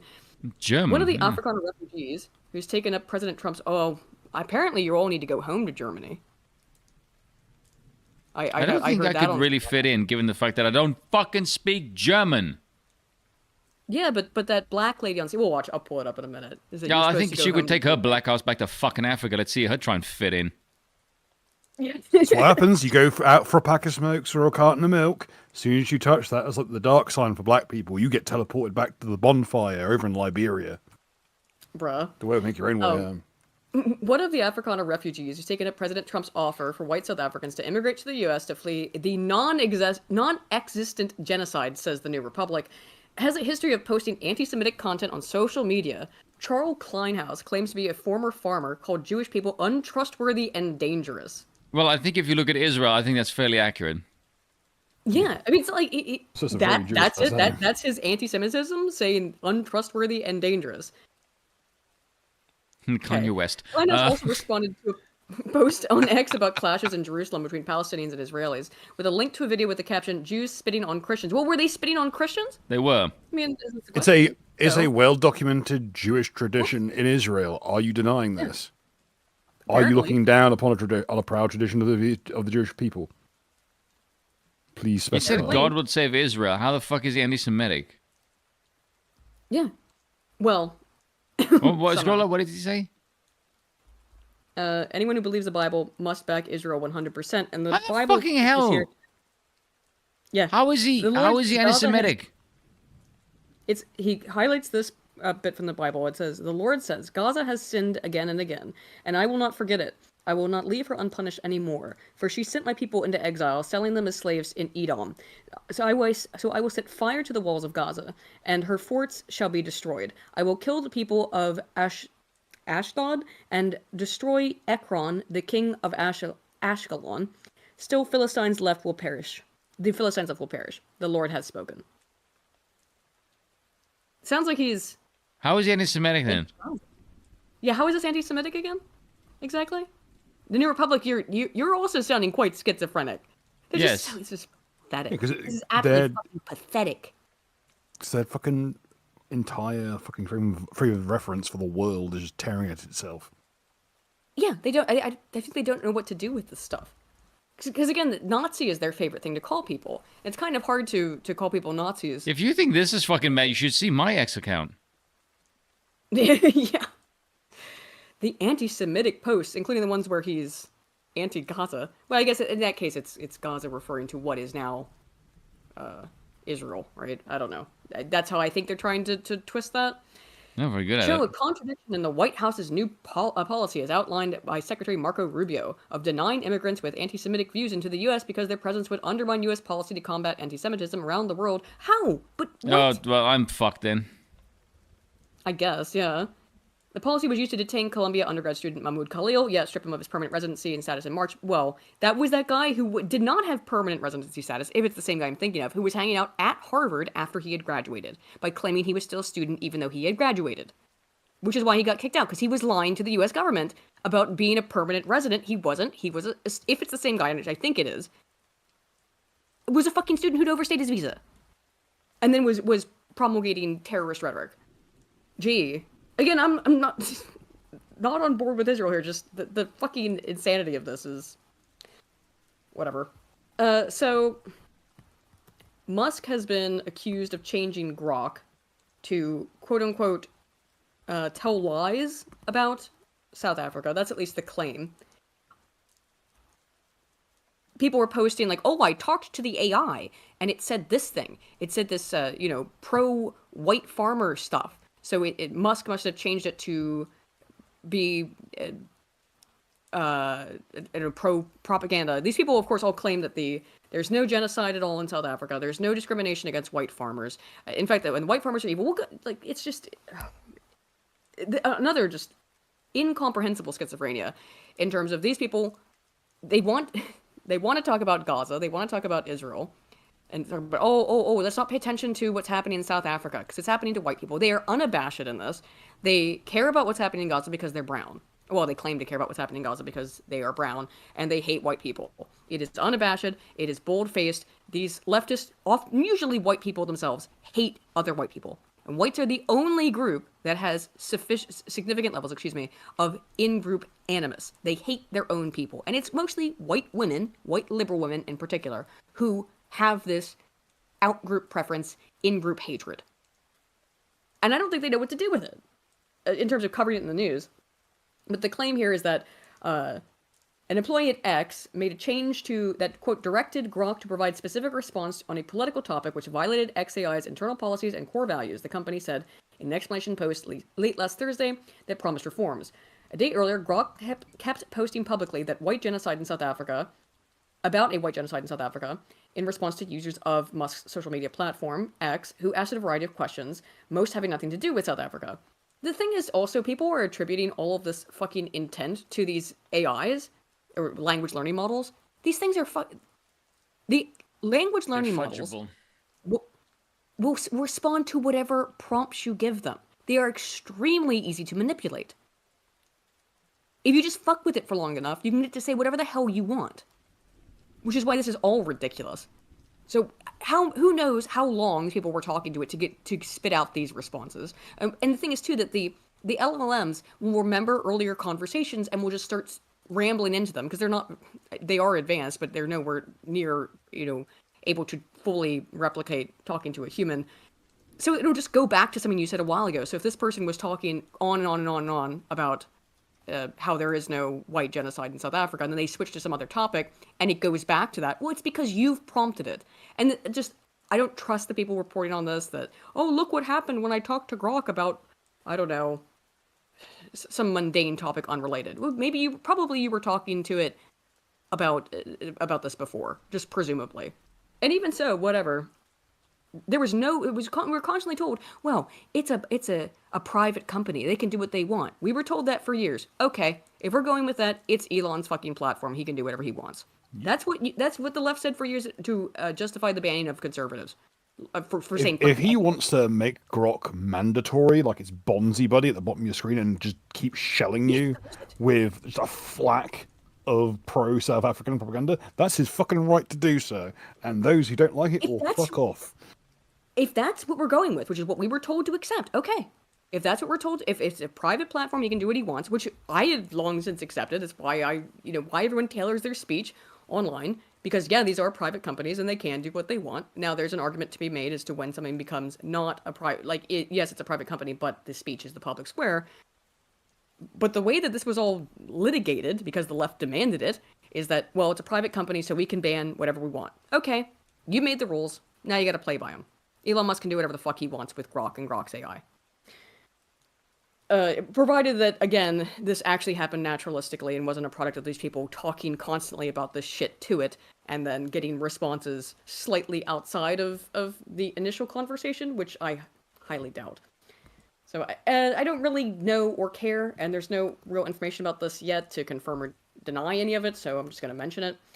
That it allegedly was doing this, and then the company that helped make the AI has said something about it. Do I have that in here?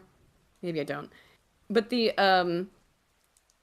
yes, okay, Elon Musk's AI chatbot Grok has been repeatedly mentioning white genocide in South Africa in its responses unrelated to topics, telling users it was instructed by my creators to accept genocide as real and racially motivated, both of which are true. I mean, who could be possibly under any delusion that is not one true, that there is mass killings that have happened and that they are racially motivated? Like, I don't even understand. And I've never seen even a explanation as to how that's untrue. It's just justifications for it.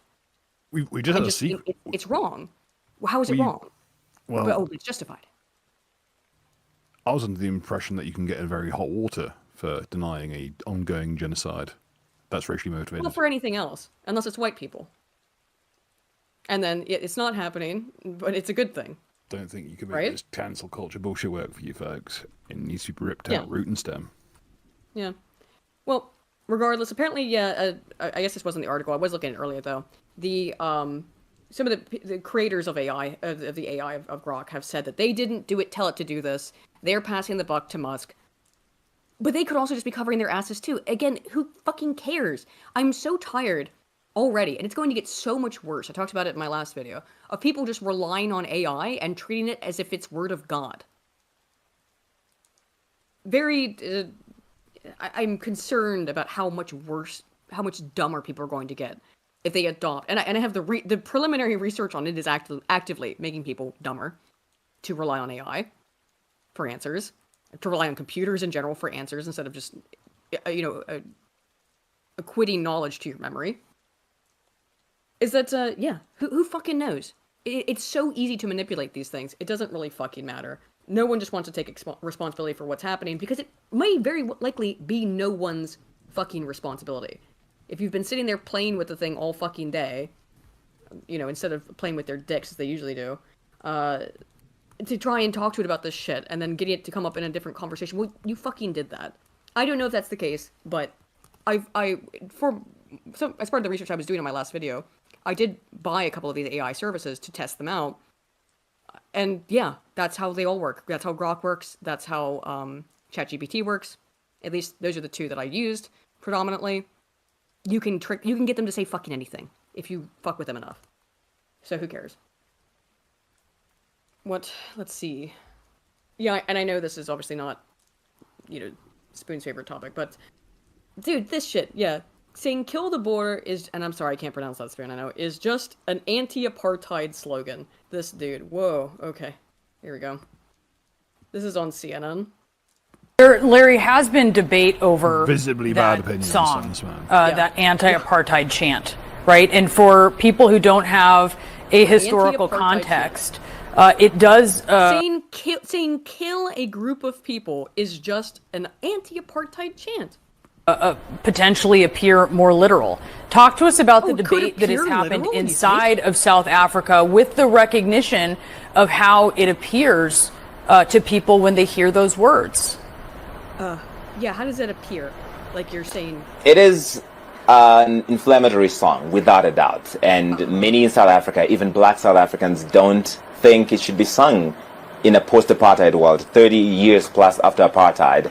But there are many who grew up under those years of white minority rule who understand the historical context of this song, Kill the Boer, Kill the Farmer, that Julius Malema has made popular again. It really does sound just completely fucking ridiculous at just face value. I mean, to mention the name. Yes, to just come out here and say this, it's just a revolutionary song, whatever. People were just misunderstanding it. Oh, it's just a cultural artifact getting carried forward. We don't care for it, but it makes sense in the context. Yet when I bring a Johnny Rebel CD to the school disco, I'm ruining the event. Yeah. Or it happens to be something more mainstream in terms of historical relevance that doesn't talk specifically about murdering people as its chorus. I mean, Dixie. Or how about a song in which, I don't know, maybe if you've got a bunch of black people all chant something to the tune of, Hail This Guy, something along those lines. Yeah. Yeah. DRT is King for 20 says, $2.2 billion in research grants, which we should just give to the MGS tier people at DARPA. Motherfuckers made a warp bubble on accident, told everybody how he did it, and then went to the Pentagon's basement where they make manta ray drones, bro. I didn't know about the manta ray drones. And I know about the warp bubble thing. Yeah, research grants. Go to crazy shit all the time. Was that over? I don't think we as a species are that ready commonly to sung after the galactic community. Fucking headphone count again. Sorry, say again, Bill. I don't think we as a society, as a civilization, are ready to go meet the intergalactic community. I feel like we'd cause trouble. We got some pent up issues we aren't quite dealing with yet. Yeah. The end of apartheid in 1994, but it's brought it back again to reanimate the issue of the majority of land in South Africa still being owned by white farmers. Larry has been... so kill them. Like, this is, again, what's astonishing to me is that they don't even have any good way of explaining this, of justifying No, because it's obvious, like, to the naked eye, like... Right, and we're going to see that, of course, in the meeting with Trump, where it's just there is no way to spin it. There's absolutely no way to fucking spin it. So they only have two options, which is to just deny it's happening, or to say it's a good thing. That's about it. That's all that they really have. It's either it's not happening, or it's not happening and it's a good thing. Which, I don't know how well that plays to people who aren't absolutely fucking insane. But I don't know if this was the one that Trump played. He played at least the one clip. But, like, just, yeah, listen to this shit if you guys have not seen it. South African government will consider it treasonous to discuss the treatment of white people. Applies to politicians and to citizens. And all their inner circles here in Parliament who went to the United States to spin a narrative of victimhood of white people being murdered by blacks, mobilizing the United States government to interfere in the domestic affairs of our country.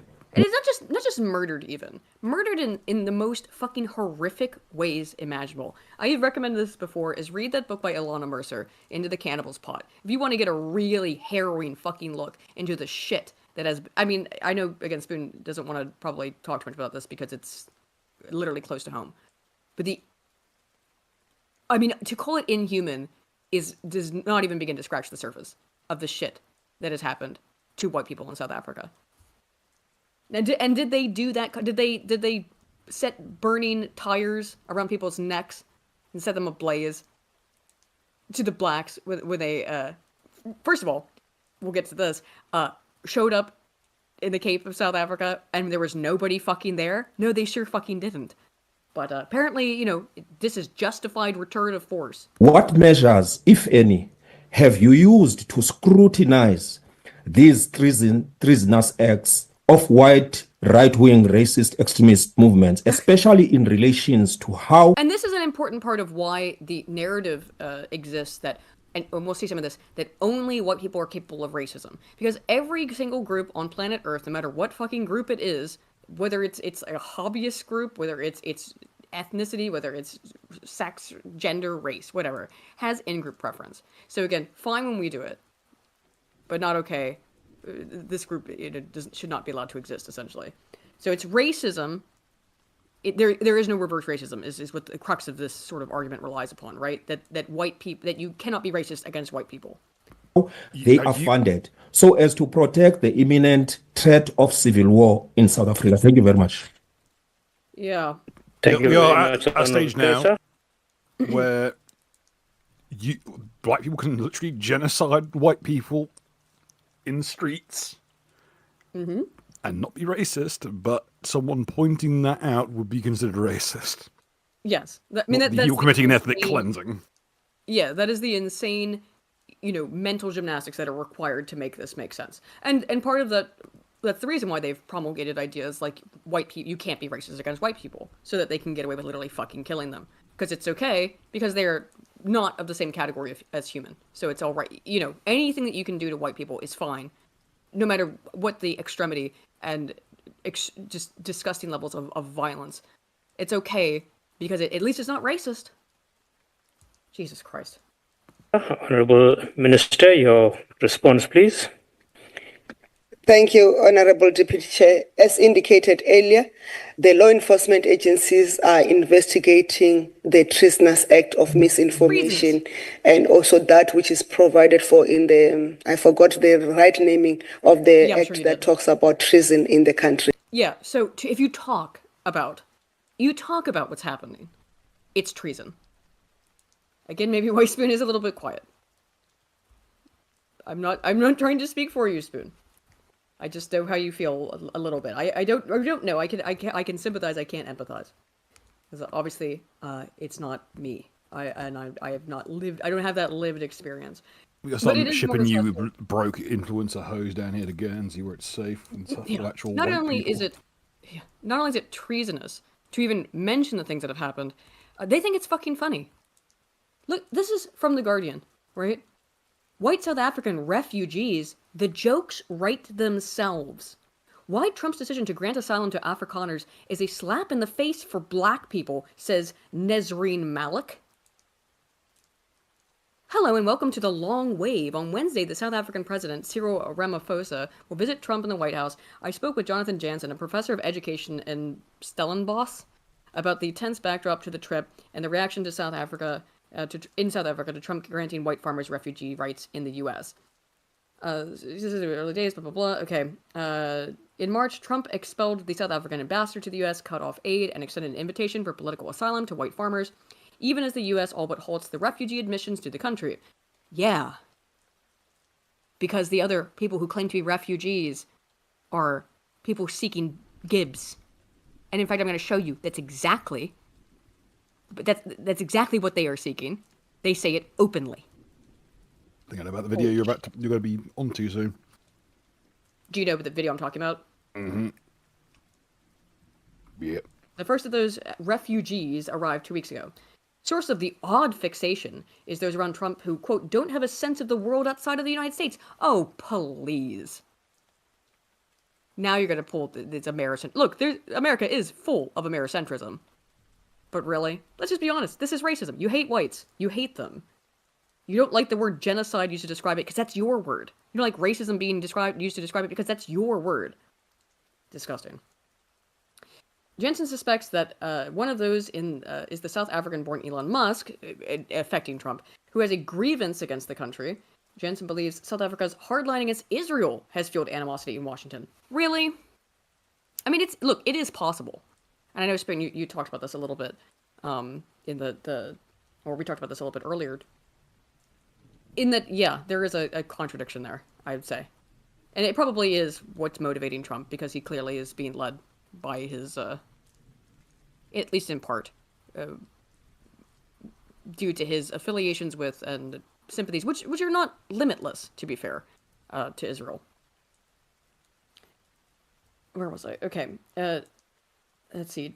Taking the Israeli government to the International Court of Justice is not cool in the world of Trump. I suggest a provocative factor may have also been how uncompromising and measured the South African government really has been on the issue of white farmers when goaded by Trump. This is true, Jansen said. Ramaphosa, for all his faults, and they are many, is a man of restraint. Earlier this year, the South African government said that it would not engage in, quote, counterproductive megaphone diplomacy after social media posts by Trump alleged that Pretoria was seizing land from white farmers. Alleged. This is fucking unbelievable. The line. It's, what the fuck? The levels of don't believe your lying eyes are at most display here. Decades after the dismantling of apartheid, white people make up 7% of the South African population and own at least half the land. Yeah. Wonder why? Because they're the only ones who fucking use it. They're the ones who built the fucking country. There were no people in South Africa, in the Cape, when white colonists moved there. Let's play a game. Afterwards. And the game is called What percentage change was there in the average IQ in the country when all the white people left just now? Well, how catastrophic is the change? Yeah. And for years it's been that way too, where, I mean, Spoon, you also mentioned Empire of Dust, which is just an excellent documentary in general, but about what happened in all of these African nations when white people left. They all fell to shit. Because they don't, and one example is they don't have the word for maintenance. We'll get to that later. They don't understand how to make, they don't even have a word for it. And if you believe in the Sapir-Whorf hypothesis, which does have some pretty good evidence, that if a language does not contain a word, then that thing does not exist to the speakers of that language. If the language does not contain a word for something, functionally it does not exist as a concept. And so maintenance is not a word in a lot of African languages. Many African languages have so very few words for a lot of things, but one of them that they lack is maintenance. So no, they just tear shit down, they turn it, they scrap it, they try to get whatever they can out of it for raw materials because they don't know how to maintain and don't desire to. Not that they haven't been taught, they were taught how to. It's ours. But at some point, It's ours. Is there a word for it? Yes, right. Yeah. Is it with what? Maintenance in Afrikaans? But I'm sure that's Dutch. Yes. Well, I'm sure that word comes from Dutch, not from any of the yeah, of course, it's a European African language influences. Yeah, obviously. Xhosa or whatever. Yeah. Jensen says, if one is to consider violent crime, more black people die than white people, even as a proportion of the population. Make no mistake. From whom? who's killing blacks in South Africa? Is it other blacks? I mean, if that's the metric you're going for, then fucking Chicago is a bloody war zone. I mean, yes. it is. Well, yeah, it is. Make no mistake, these are white supremacists who are drawn to a white supremacist. Their capacity for reflection is not very high. Oh, the irony. Jansen predicts the promise of life in the U.S. will quickly sour. I'll make a bet with you that many of them will be back here in no time. Really? Yeah, but not for the reasons you think. Uh-huh. I asked him about the view from South Africa and how the beliefs of those who claim white discrimination resonate. He said, South Africans, black and white, regard it as a joke. It's a huge joke here. No, it's not. It's just funny. It's a funny little joke. I don't know. It's hilarious. These people are so overtly evil. They're just, yeah, and lying because well, people don't know a lot about South Africa, so they just assume that people will accept these lies, and stupid retarded lefties, of course, do. Jesus Christ, this one. Trump's Afrikaners are South African opportunists, not refugees. What's behind the U.S. move? South Africans are wearily attuned to government's Orwellian misuse of language. After all, South Africa is a country where one-time government passed a law which extended rather than abolishing the notorious pass system. This made it compulsory for black South Africans over the age of 16 to carry a passbook. And the same government passed the Extension of University Education Act 1959, which made it more, not less difficult for black students to register at an open or white university. I wonder why. Yeah, wonder why. Look what's happened in the U.S., where you've totally cut down. In fact, made it so that if you're black, you were held to significantly lower standards to enter. Are you suggesting that there is a problem with white people advocating for their own? Yes, and it's only white people. So when it's white doing it, it's problem. But you have black empowerment done by the government. That's somehow bad. Yes. Of course. Yeah, I don't care about your pro-white shit is bad. I am pro-white, now fuck off. Yes. Every other group is allowed to be favorable towards their in-group, except because you're scared of us. How is it fair? Yes. You fear us. And they hate whites. They just openly do. That's envy. Right now, hate and the envy are outweighing the fear. Yeah. Yeah. But it wouldn't take much. Maybe they need to be reminded. It would not. To fuck around is human, to find out is divine. Sure thing. Absolutely. New Creation Koi for 5 says, Aiden, when blacks discuss blacks, they call it their culture. Yes. We watched that earlier, yeah. So generous. So generous. Oh, wait, they're too dumb to realize this. I'm starting to feel genuine hate now. It's really hard not to, isn't it? It's really hard. Oh, I'm sorry. I read 2 super chats together. Sorry. Because it scrolled down for me. New Creation Koi for 5 says, Aiden, when blacks discuss blacks, they call it their culture. If it's anyone else's, it's called racism. Rules for thee, not for me. Yes, exactly. And then Rat Bartholomew Cheesington for 5 says, do these people realize that this will just bite them later on? No, because they don't have longitudinal thinking. They literally don't. These are the people who, again, the same kind of people, low IQ people. And I'm sorry, but just statistically speaking, that is correct. Yes, there are exceptions. Don't apologize for stats. You do apologize for the reality of the matter. Sure, but people will freak out if you don't put in a caveat. But that's just the case. These lower IQ people, they have very low time preference. They just do things that feel good instantaneously. When the black guy says, I didn't do nothing when he's being arrested, low IQ black guy says that, it's because to him he didn't, because he's not doing the thing right now. I know that's like a joke, essentially. But I think there's something really behind that. I'm not doing the thing right this fucking second, and the only thing these very dumb people can understand is right this second. They don't have really a comprehension of the past, and they have no conception of the future. So it seems unfair because he's not killing someone right this second, right? Yeah, starting to feel genuine hate now. It's hard not to, man. Mighty Meme King 131337 for 10 says, reminds me of the guy that lived who put a live landmine under a children's trampoline and said, it's a joke. You guys just need to learn how to be funny during his interrogation. It's essentially is that shit, right? It's fucking disgusting. Thank you, man, though. Holy crap. Where was I? Dude. It's okay, said the producers of fucking Cuties. All the child exploitation is ironic. Yes, right. This just goes on and on about it, but, let's see. Okay. It's true, South Africa has one of the highest murder rates in the world, but it's poor black South Africans, not whites, who are the principal victims of such deadly violence. From whom? From whom? Nor are Africa... Because the implication, which they keep saying the same thing, oh, but blacks are being murdered. And they don't go any further than that, because the implication is what must be the whites doing the murder. Because that's what they would do, and that's what they do, is they kill the out-group. I mean, they kill each other as well. But that's the implication being made there. Nor are Afrikaners whites subject to persecution. Along with, at all, just no persecution doesn't exist. Thank you, theconversation.com. Who wrote this? Let's see. Did they attach name? Yeah. Roger Southall, professor of sociology, University of Witwatersrand. Is that in South Africa? Spoon? I don't know that university. Yeah. Oh, Johannesburg, okay. Yep. Furthermore, genocide implies the deliberate elimination of a people on racial, ethnic, or religious grounds. Huh. Disinformation is dangerous. We fight it with facts and expertise. Go fuck yourself. I know. Fucking camel tail. The moment you say the word disinformation or misinformation, I instantly think you can go fuck yourself off a cliff. Yep. I detest those terms. Like, it's Orwellian horseshittery. It's so fucking obvious it's bullshit. Oh, yes.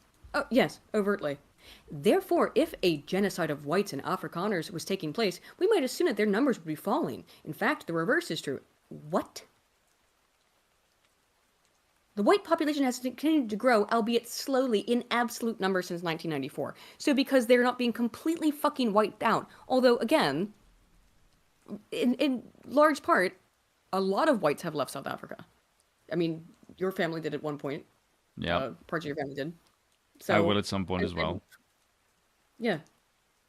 But because they haven't been... The fucking level of this... Well, there's still whites there. There's still whites there. So they're not being genocided. It's fucking unbelievable, the fucking audacity. Worse, the by that logic, no colonial empire was ever fucking bad. Yeah, they did nothing wrong then. Yes. Those people they still exist. They still exist, yeah. What's the problem? Worse, so the Spanish conquistadors were just what, adventurous? Yes, just having a good time. They didn't do anything wrong. They didn't totally wipe those people out, so it's not a genocide. I mean, even if they did, they got rid of people who was doing sacrificing. So, like, are they really that bad? Yeah, lopping off heads and throwing them down pyramids and shit. At a moment in the characterization of Afrikaners as refugees, at a moment in time when the people of Gaza, this is such consistent narrative here. Every time South Africa comes up, Gaza, Gaza, Gaza, Gaza, Gaza. It is so consistent, it's driving me fucking mad. But my Gaza. Because that's the thing they care about, because they're brown. That's it. They hate whites. They hate their fellow whites when they are ones. And because it is the group you are allowed to legally discriminate against. And I don't know why people are full of fucking hatred, and they are, I'm allowed to discriminate against these people. I'm allowed to kill these people. So I'm all on board with it because they're fucking violent, crazy lunatics. They'll never like you. You'll never convince them to help you in your cause. There'll be no parting of ways and bygones being bygones. They hate your guts. They want you dead. Yes. Stop seeking their approval. What are the 49 Afrikaners themselves? Why have they chosen to accept the opportunity offered to them by the U.S. government? After all, extensive attention in the South African media has been given to Afrikaners who have defiantly stated that they are committed to staying in South Africa. Who's giving the media attention to that? I wonder why it would be considered defiant and brave. Yeah, defiant and brave. Why is it defiant and brave if there's no problems? The reasons they give are that it's their home and they fully accept that, at least formally, South Africa has become a non-racial democracy. I like the way it says, at least formally. Formally. If it's defiant and it's not formally, what the fuck are you trying to imply here, you shit-sicking fucking son of a bitch? Just say the quiet part out loud. Stop dancing around this thing like a faggot and just say it, you fucking pussy. Say it. Just say it. You hate white people, which, I mean, I don't know, is this... Take the mask off. We're all pretty much there already. Just say it. Just say you hate white people and you want to kill them. Just say it. Why play these fucking games? Because your statements don't even make any sense. Within their own sentences, your logic falls apart because it's completely contradictory. So just say it instead of making fucking nonsense like this. Ugh.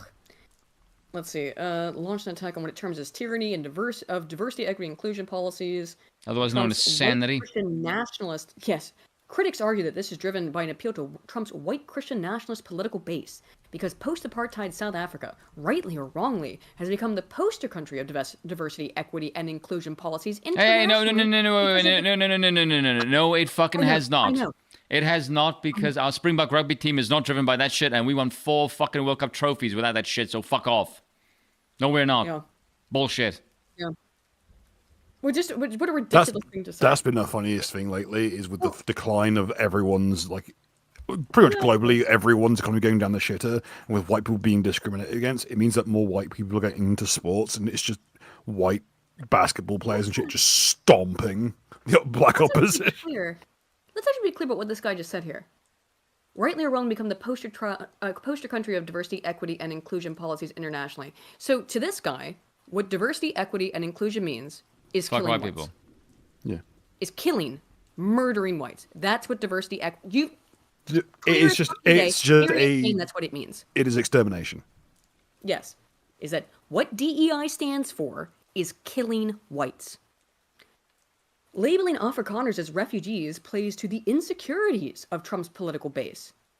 Insecurities as in, yeah, this is what they want to do to you. In America, insecurity is like not wanting to be murdered in the street. Just let us murder you. What's the problem? Just die. Let me kill you. Now, I'll say this, more just as grotesque as the situation, well, okay, not as bad, but still pretty bad, is using such shit for social capital in an opportunistic and vulture-like behavior. Yes. Very deliberate response to South Africa's charging of Israel as guilty of genocide against the Palestinian people before the International Court of Justice. Again, they just have to... That's it. It's just... It's so consistent with it. What? This is all about... This is all actually about Israel and Palestine? Yep, of course it fucking was. Right. I was like, the one thing I can actually give the ANC credit for is saying that, the one fucking thing that the ANC that actually does that I agreed with is that they brought forth the charges against Israel. Like, we must say the precious Jews. I'm like, what the fucking hell does this have to do with my kin? But they're using... Take your shitty foreign policy and fuck off. Yeah. We do not care what the hell you assholes do to yourselves. And we certainly do not want your fucking people of that fucking war zone on our lands. You have no business being in our territory. Piss off. Yep. Spot on. Thank you. Yep. If we want to guess the motivations of Trump's 49 refugees, we need to bear in mind the following. Until we know more about the personal circumstances of the individuals involved, how curious is this? Now we need to know the personal circumstances of every fucking individual. But to see if they qualify to fucking live. A refugee, not just in the U.S. There's like a refugee to white countries internationally. They're never asked about their motivations, are they? Because they're always they're just this is the kind of shit that if the Europeans were to suddenly get not so nice, I will not shed a fucking tear over who gets in our way. None. I will shed no fucking remorse. Because this shit has been going on for fucking decades all across the Western world. And if we clap back, oh fucking hell, I will be jumping for joy when we just fucking let loose. Because this is just fucking insane. Just the amount of bullshit my kin has had to suffer because of fucking cocksucking leeches like this prick. Yes. Most whites have responded to the arrival of democracy. Here's another thing. There's that word again. Excuse me, let me pull up the soundboard. Fuck democracy. That word. Stop saying the word! How do you think I became a monarchist in the fucking first place? What do you think it means? This is democracy. This is democracy when you slaughter the population that built the country. It's like the bit that Frank said in the clip. What is a democracy? You've chosen the wrong leader every single time for 4 years. Yeah. Yes. Right. Well, no, it's just we just democracy is not meant for the African population. It's barely fucking fit for ours. Yeah. They have their numerous complaints, notably about equity employment affirmative action policies in favor of blacks. Yeah, how's that working? How's that working in South Africa? But inherently, what you just said in the sentence, if it prioritizes blacks, then it discriminates against whites. Yes, it is discriminatory by its nature, but have continued to enjoy high rates of employment because they're the ones qualified to have jobs. Do you want to know how many people are actually employed in South Africa, like in the private sector? Well, as I understand, it's very little. Most people are employed by the government. Yes. The country has over 60 million people. Do you know how many people are employed in the private sector? Less than 7%. More than half of the country is dependent on the state. Here's the reality for you, okay? If South Africa was just the Afrikaners, it would be fucking paradise. If the Afrikaners all left, the country would die within a matter of fucking weeks. You would have a famine in next to no time. You'd have a failed state. That's the reality. Counterpoint. Spoon, counterpoint. We're fair, all being fair and all being as clean cut as possible. It would not be paradise because you know how bloody warm it is. No, that's the reason why. Fuck that. I'd wilt in that weather. No, the winters get chilly. You'll be fine. It's not, I know, but it's nah, I like a nice. You have a problem with only white people, Bill? Really? He doesn't like the heat. I don't do well with hot weather. That's just saying. What have to say? Just fucking come here. Says South Africa, Finsul send CDNs to rewrite Geneva suggestions. Yes, Geneva suggestions. Absolutely. That's, yeah. Rap Bartholomew Cheesington for 5 says, so the Holocaust wasn't a genocide. Jews are still there. Good to know. Absolutely. Well, these people also, I mean, this is their obsession with, you know, I don't know. You should see what the original architect of apartheid said about those people. He wasn't exactly favorable to them. I wonder why. You know who also wasn't in favor to them as well? The Founding Fathers. Again, I wonder why. Why is it that every single fucking European for the course of like over 1,000 years seem to not like this particular fucking group? It almost like consider you have a pattern of fucking behavior.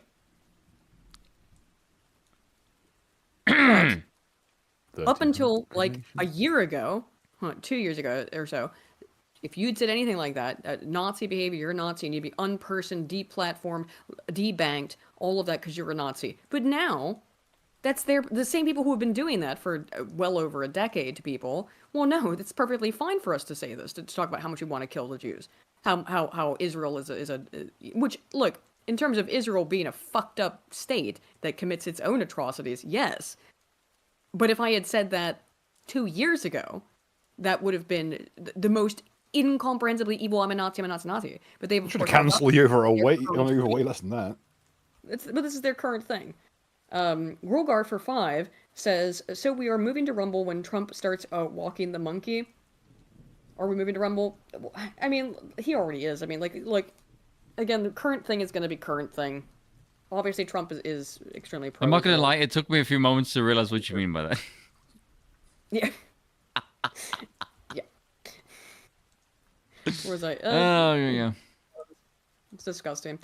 They have their numerous complaints, but continue to high rates of employment, continue to occupy higher ranks of employment in the private sector in disproportionate numbers. However, although many whites continue to live in a de facto overwhelmingly white world, both at work and in their homes, in suburbia there remains a minority which has remained wholly unreconciled to the changes which have taken place politically and economically since 1994. Oh yeah, it's called actually having civilization.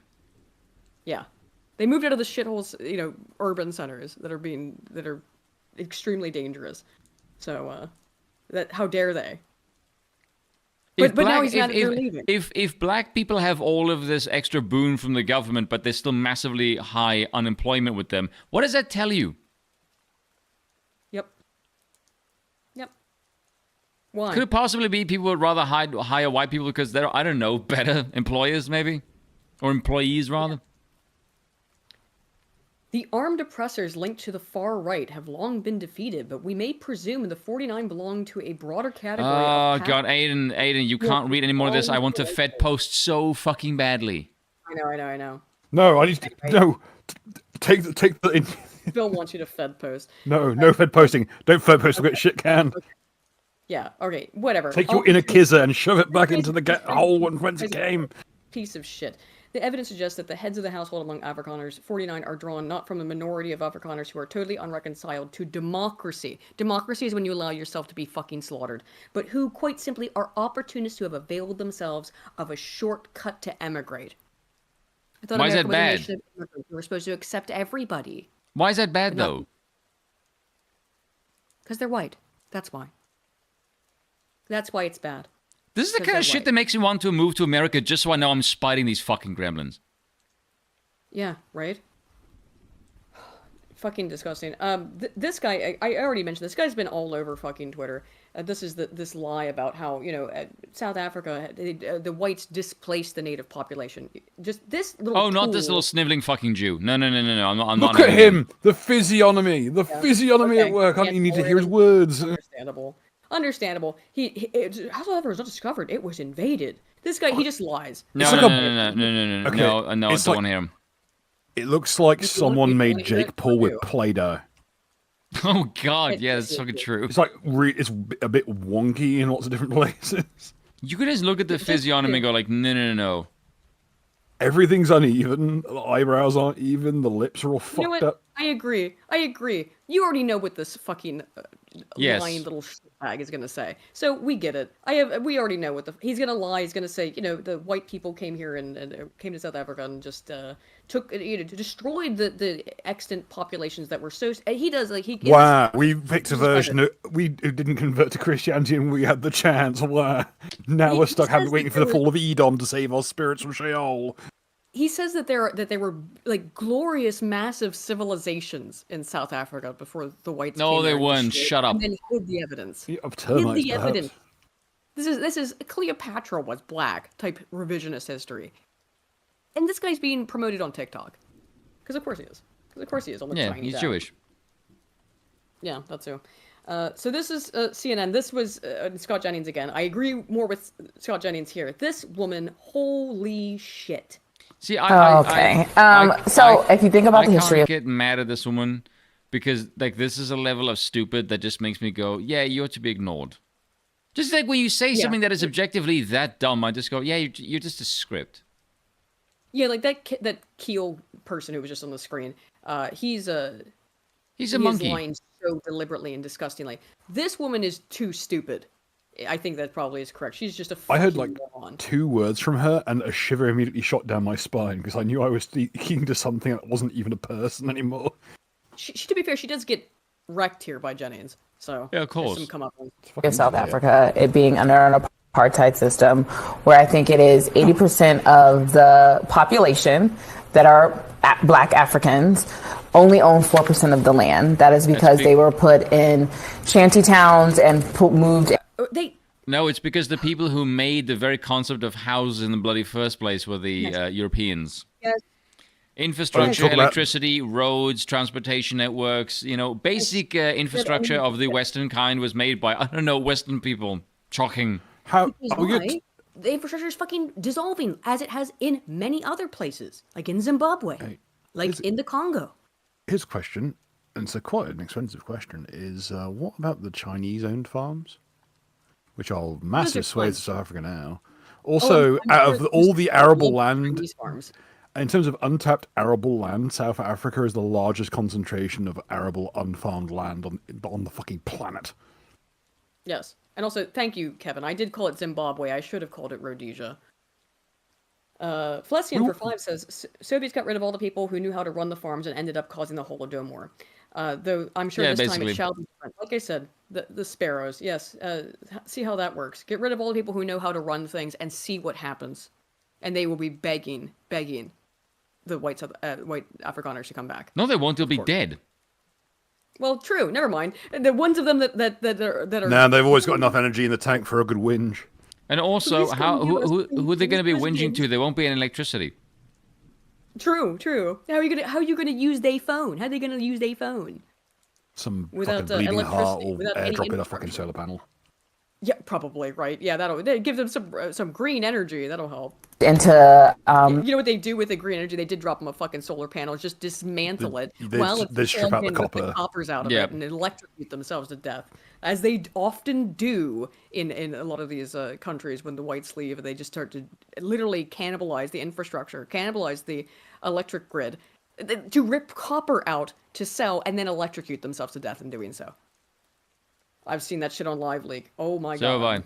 Areas where they had no rights. I and have so seen people 35 on like an actual power line, and he falls from the power line after electrocuting himself. I'm not gonna lie, it is really, really funny because he looks like a starship as he's falling down, just like completely almost like static.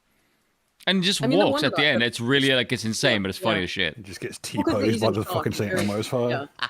They're in shock. I've seen the other one where the guy, like, he gets basically burnt alive, and he's still just kind of like walking around afterwards. Have you seen the bit where I think this is in India, where the guy's standing on top of a train, and he touches the overhead line, and just the sound of his body, just the thunk as he hits the top of the train and falls down is still one of the funniest things to me.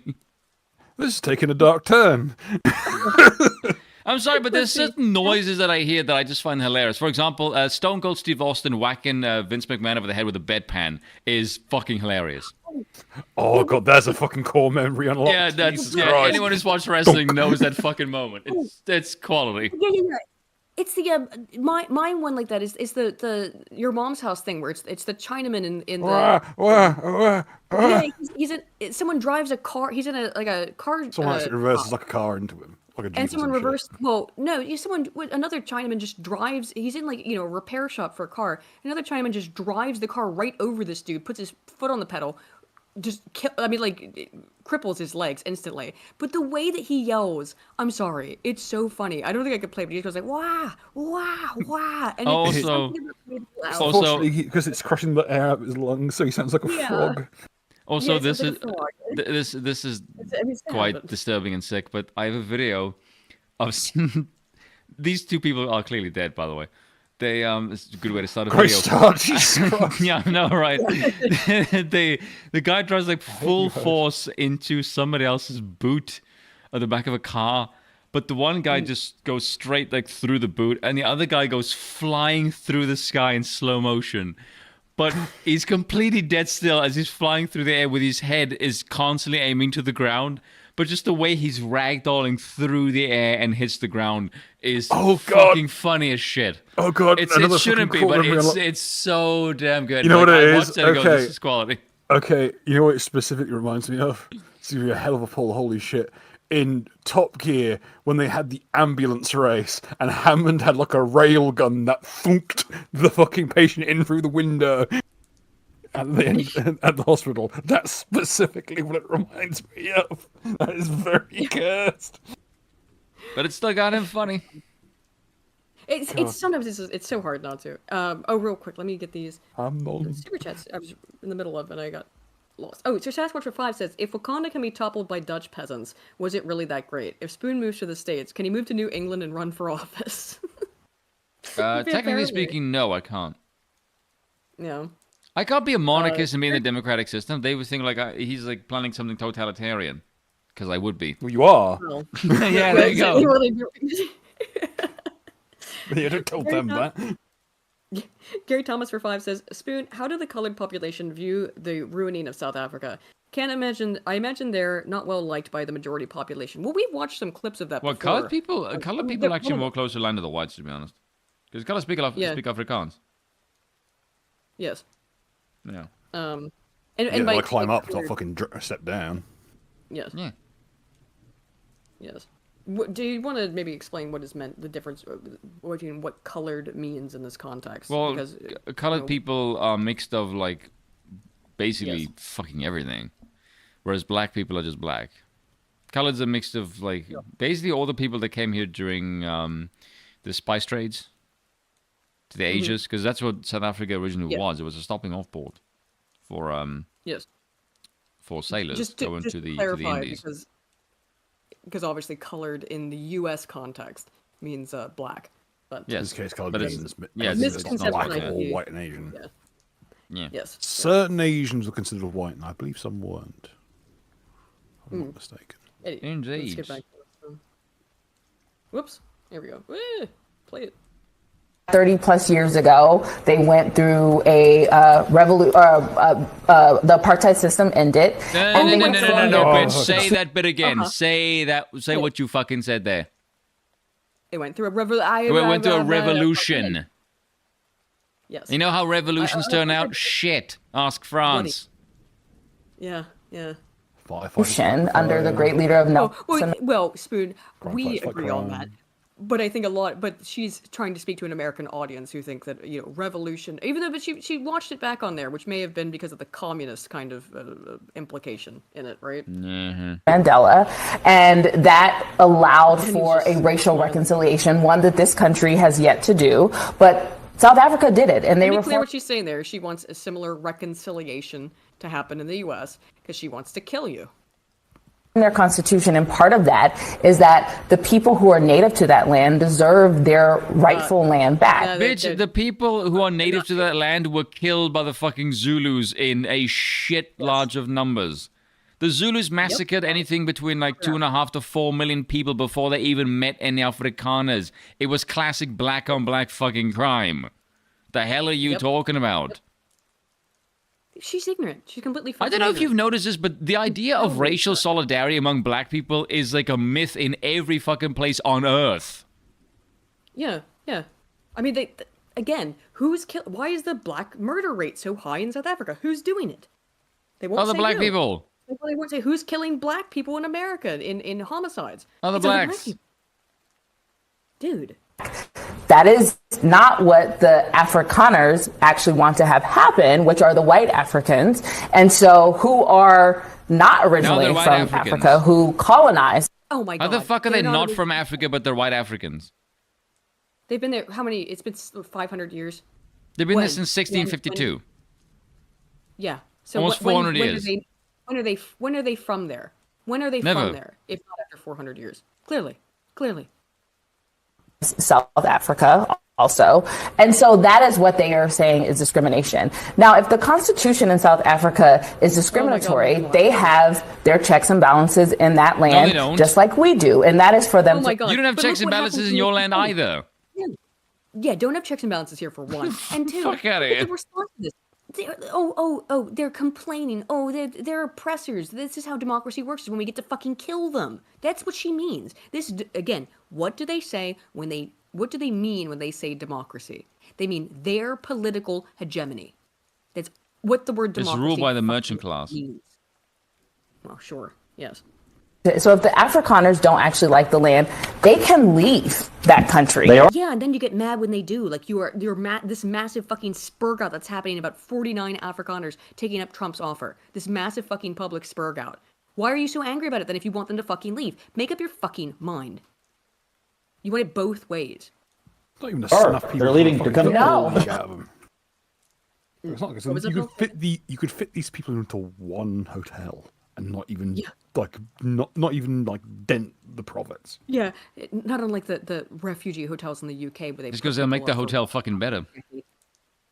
Oh, they would make the hotel better rather than. These people will actually be a net gain for the economy. Of course. And net gain for every civilization because they're objectively better human beings. And yes, I will openly say that. I will openly say the South African refugees are better than any other person you could possibly get in the entire fucking Western world. Except me, bitch. Yeah. I mean, they can make biltong. Can you do that, Bill? Well, if you can, you probably would be up there. I've got a dehydrator out back. I'd love to try to make it at some point. And smoke it. Those little things. Well, they sell little ones, but they're still super expensive. Oh, Bill, here you go. Here's the clip. Oh, is it the live leak thing? I obviously can't play that, but yeah. But you can even see on the thumbnail. You know what I'm laughing at. Let's get back to this. Although we've all admitted that. Watch these guys get the business. On live leak, that is unintentionally funny. These refugees are coming here. They can actually leave and go to where their native land is, which is probably Germany. Are you against?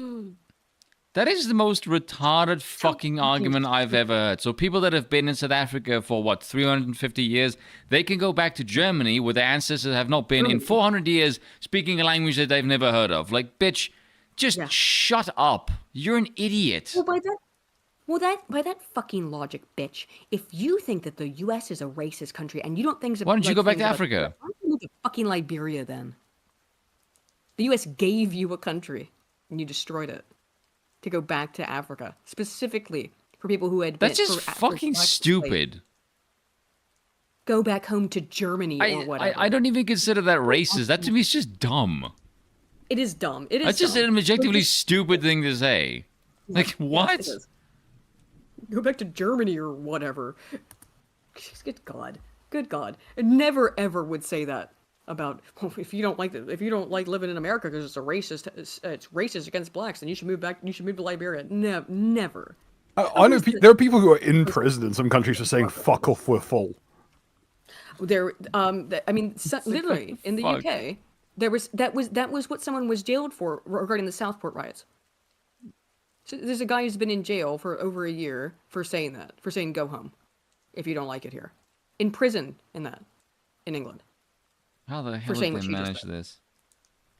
Against them coming here? Holland, probably. Holland? Are you against them coming here? I'm against the hypocrisy of this administration. No, that's not the question. Yeah, I know. It's just like, yeah, Holland, that's it, right? Germany, Holland, whatever, same shit. Okay. By the way, it just shows you the fucking ignorance of these people. They know nothing. And yet are speaking authoritatively. Could they even find their, like, I don't know about their heritage, but could they even find any of the countries that they're related to on a map with two hands of flashlight and fucking help? Yeah, that's why I don't take this seriously. I just look at these people are just really fucking stupid. Yeah. They are really fucking stupid. These are historically orphaned individuals. Complete They have murderous intent behind their stupidity, which is why it's dangerous. Because even the things she said here illustrate her murderous intent. She would never actually do shit, by the way. Oh, no, not her, but she appreciates that it's happening. She agrees with it. Mighty Meme King 1337 for $9.99 says, did you see that Lord Miles Rutledge is planning an invasion on Haiti on X? Yeah, I did see that. When we take it, we must call it New Rhodesia. He's planning to use his friends in Afghanistan and a bunch of volunteers. I do remember him saying that. Like, what exactly just stops us from taking over the country with a couple of men and guns? Not much, really. Not much, really. What kind of resistance going to be offered up in She can't even point to Germany on a map. I don't think she could point to her own state on a map of the United States. No, probably not. Most likely not. Jesus. Plenty of Americans can't. If there was just knock over the Guernsey government. It's in like 300 drama students between you and complete domination in the island on the military level. And, given our track record with England getting around to freeing us, you should have at least a year and a bit of time before they do fuck all. Yeah. Like there is in other places in Sudan, in the Congo. Oh, yeah, I'm not opposed for Congolese and for the Sudanese to come to Africa, just like I'm not opposed to Venezuelans what do you mean come and to South Americans coming. Africa, you moron. Dude, she's so dumb. Look at Scott just. He's just flabbergasted, just stares with Israeli intent. Yeah, the Sudanese and Congolese can come to Africa. What? What? Okay. I'm reminded of the times that I would be just walking about the house and I would tell Aiden to go home while she's in home, just to see how she'd react. To America if they are fleeing and looking for asylum. What I am just against, these 50 people you're I am against, it's not about being against them. What I am against, these 50 motherfuckers in particular. Hold on a second, you stupid bitch.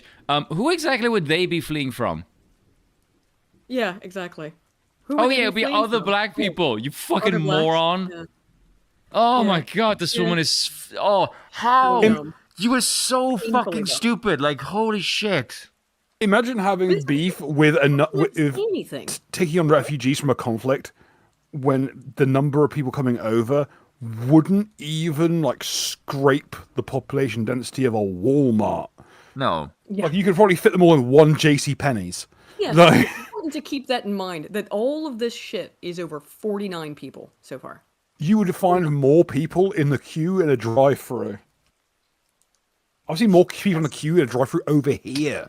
The thing is, if you want to sort of clamor down the racial tensions, shrieking the fuck out over 50 Afrikaners does not make you not exactly look like you're trying to tone it down. It makes you look schizophrenic and insane. While also being like limitless immigration. It also makes us look massively powerful. It does. Because, It makes us look the absolute dog's bollocks that you people are fucking terrified of 50 of my kin showing up to fuck you up. Yep. 50 of them leaving is spurring this reaction.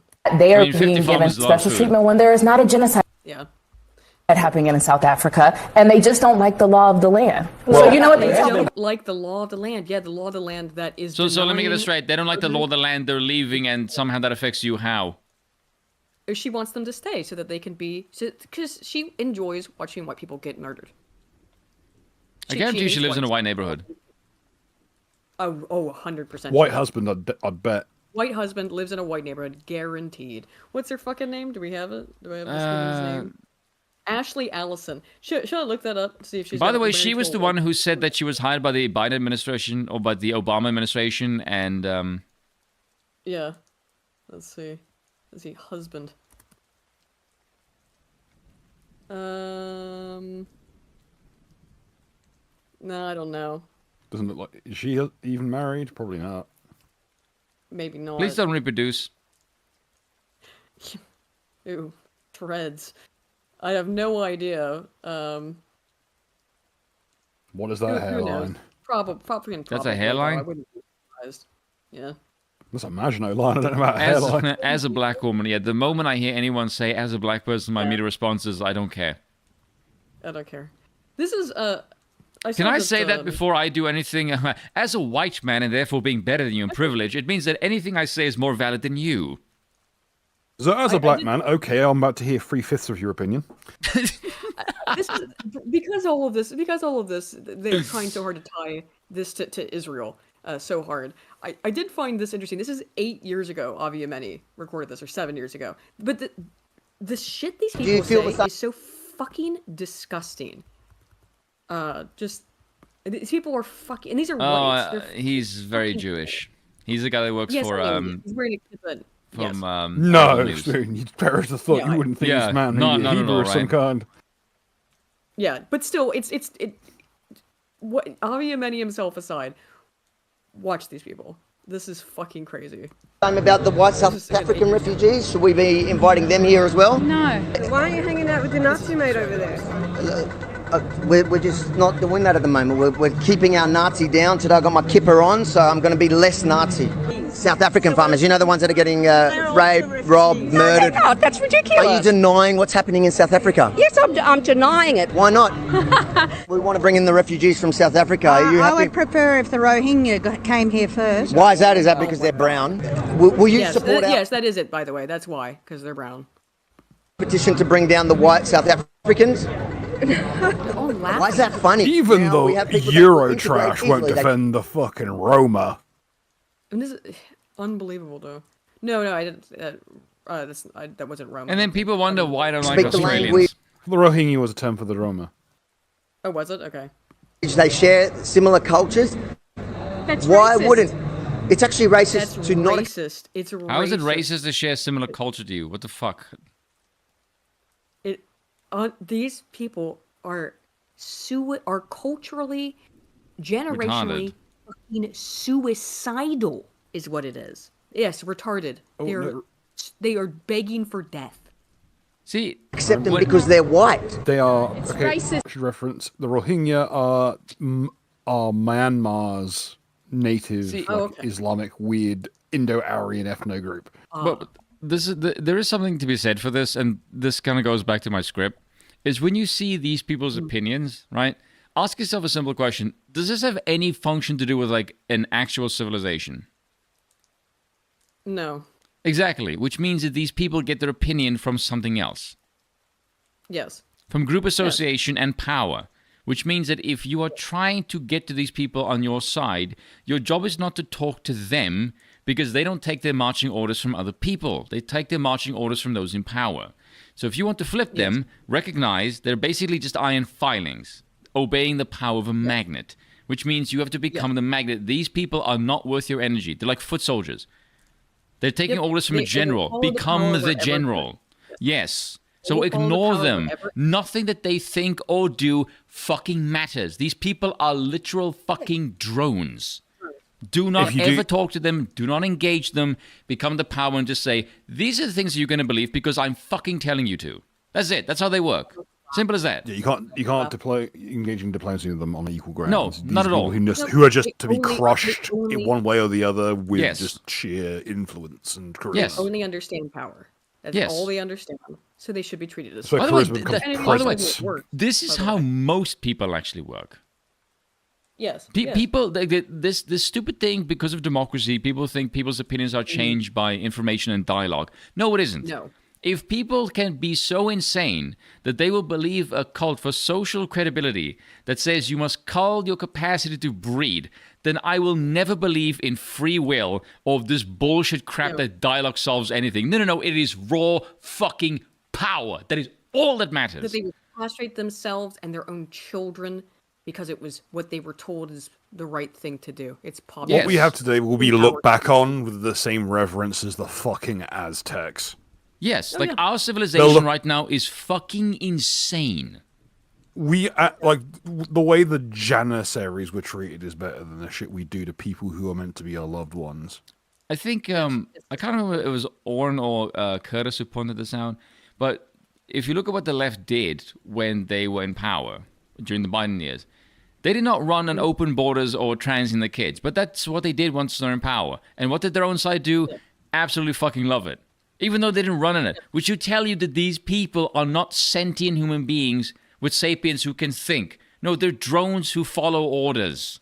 That's all they are. Simple as that. Yeah, and you'll notice this too. Like all they do is they just chuckle, they laugh. It's so absurd because that's not because no, that's not what they've been told. People. It's just iron filings magnet. They've just been told these things. Yes, they've been told these things, so that must be the truth. Well, I keep telling this to people, like, if you ever see this, if you ever see people like this in your life, you can ask a couple of questions to see what they're like. And if this is the question that I'll use in my script, ask them, if you just look at their worldview, because it's actually very easy to troll these people. I've done that in a bar while I'm drunk, literally, by the way. Is like, I'm dead serious. How much of what they believe is actually like a function of the current power zeitgeist? And if it's almost all of it, then you know you're not talking to a functional human being. Ignore them. Disengage. They will call you conceited anyway, but that's because you are smarter. That's just the reality. Who cares?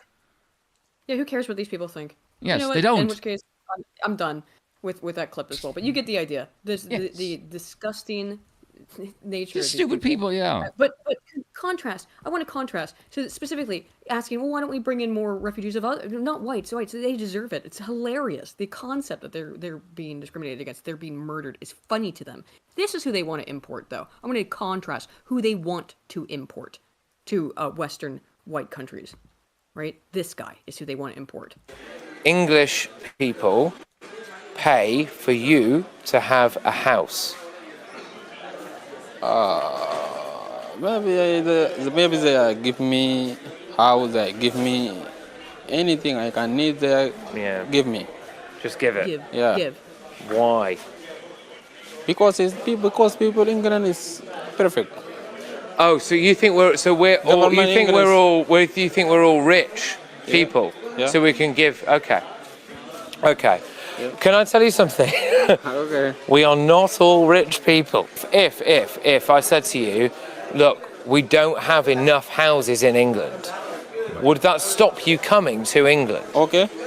Maybe I come back in my country and I change in another country after. Yeah, maybe you try another country if you realise that we can't afford England. Yeah. Yes.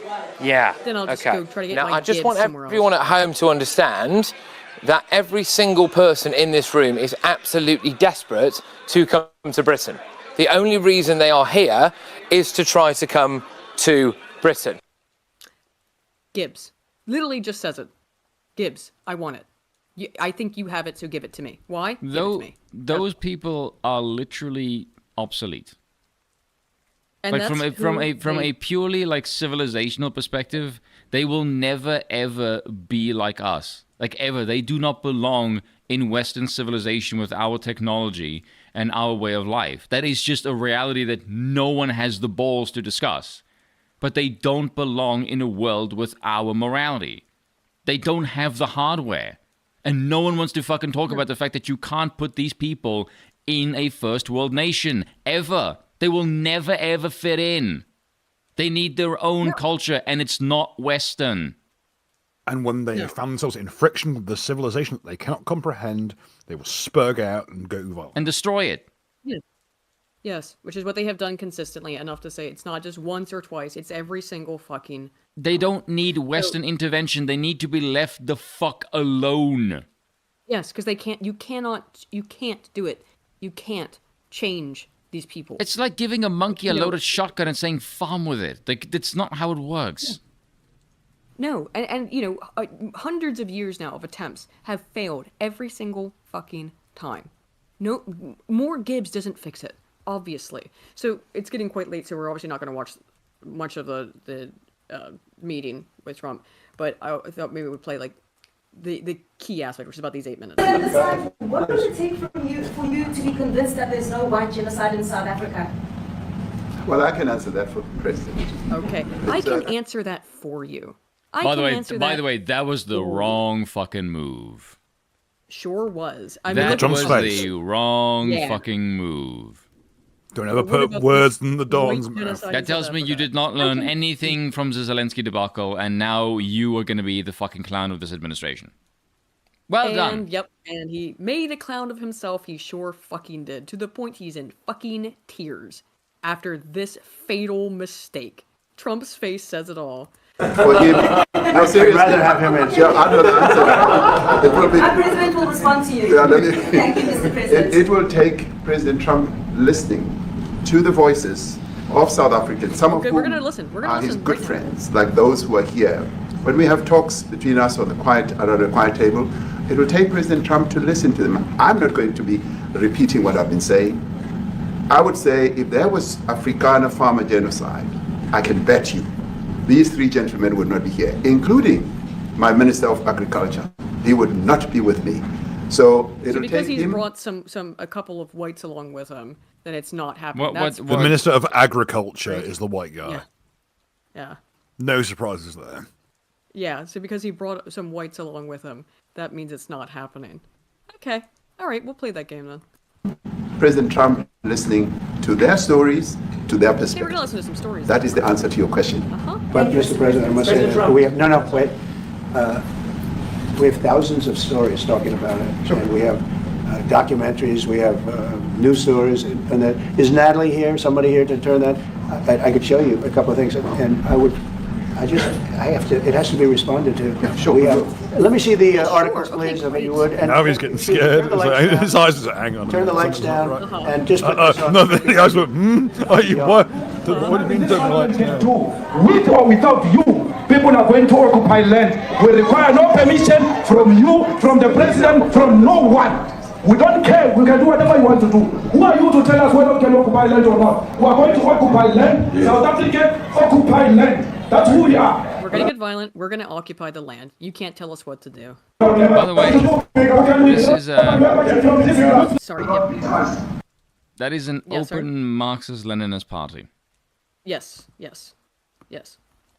Honorable.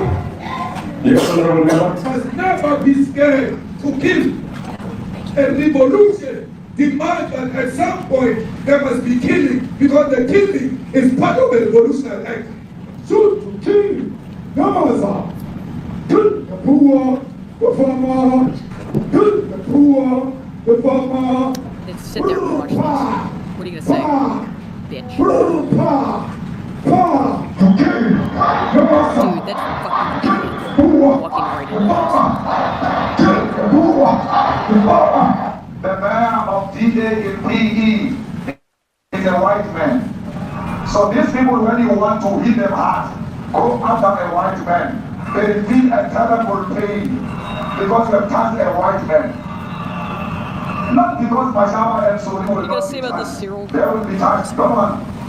But we are starting with this whiteness. The iPhone getting reaction images. Yamasa. Kill the brewer. The farmer.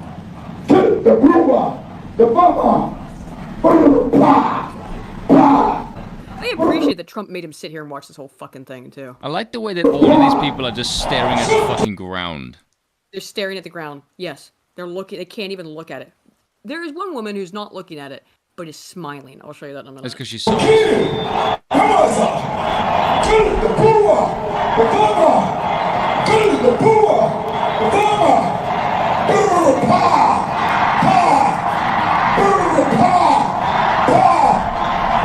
don't know what's going to happen in the future. I'm saying to you, was not called for the killing of white people, at least for now. I can't guarantee the future. You understand? It's awesome. Well, is it not showing up as like what on your screen? It's just flickering around the place.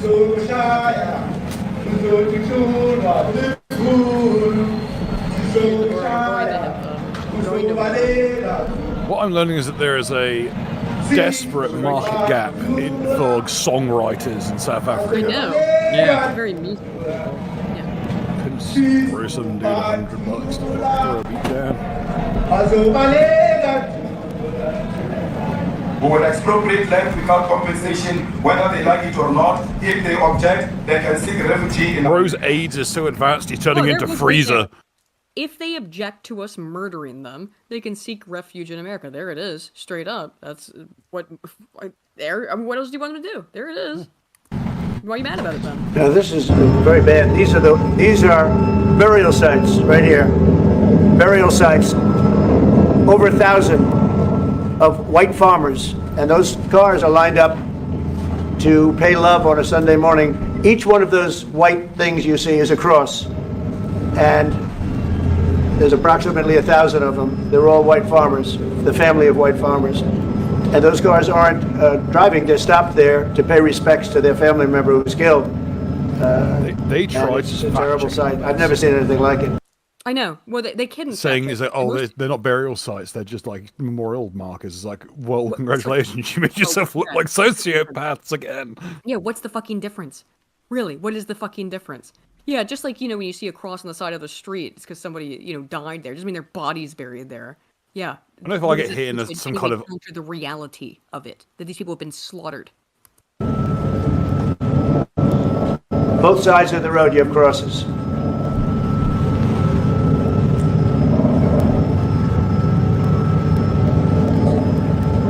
Those people were all killed. Have they told you where that is, Mr. President?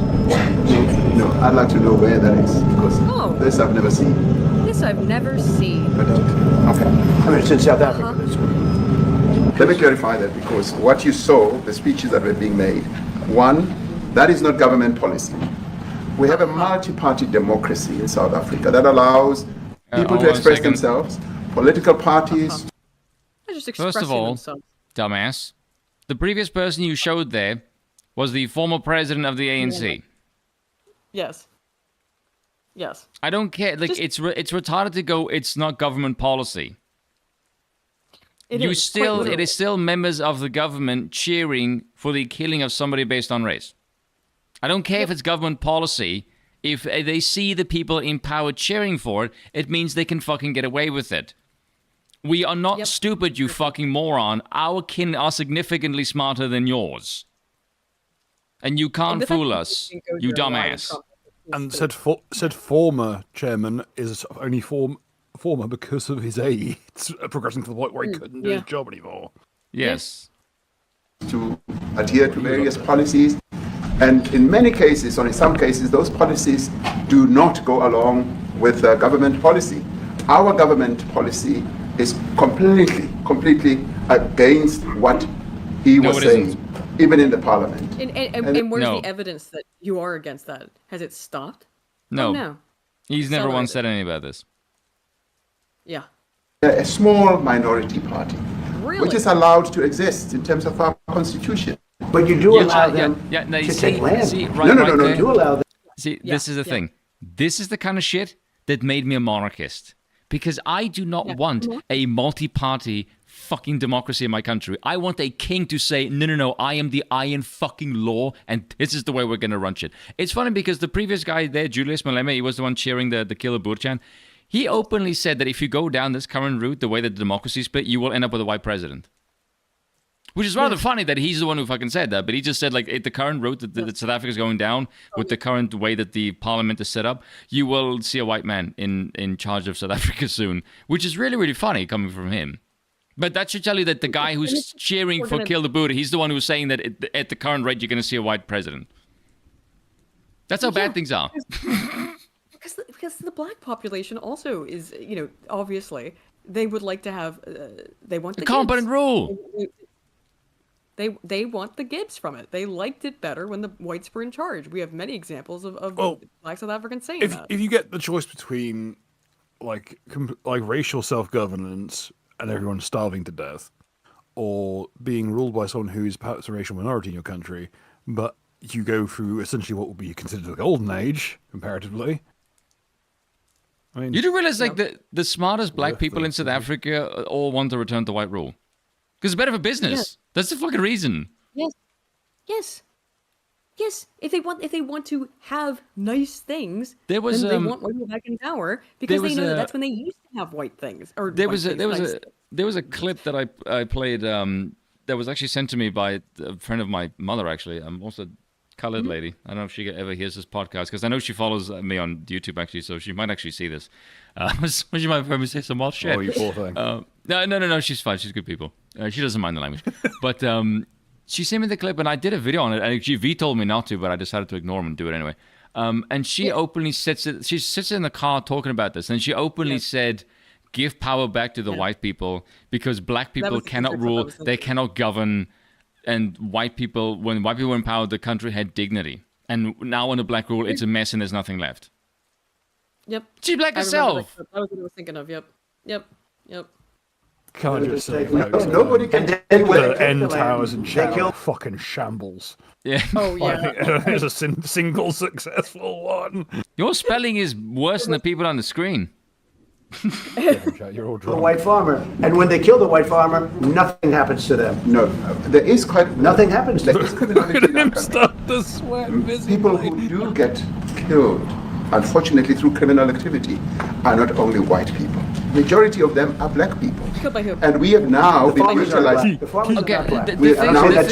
This is how you know this man is a moron, because he just said these are the people getting killed and there's no consequence. And the immediate pivot is, well, other people get killed as well. Like, do you realize, like, this is not a good look for you? And it also tells you that this man has never, ever had this shit thrown in his face and say, account for this, you motherfucker. And his immediate response is, but other people, it's like, dude, like, your level of stupidity is, like, fucking jarring.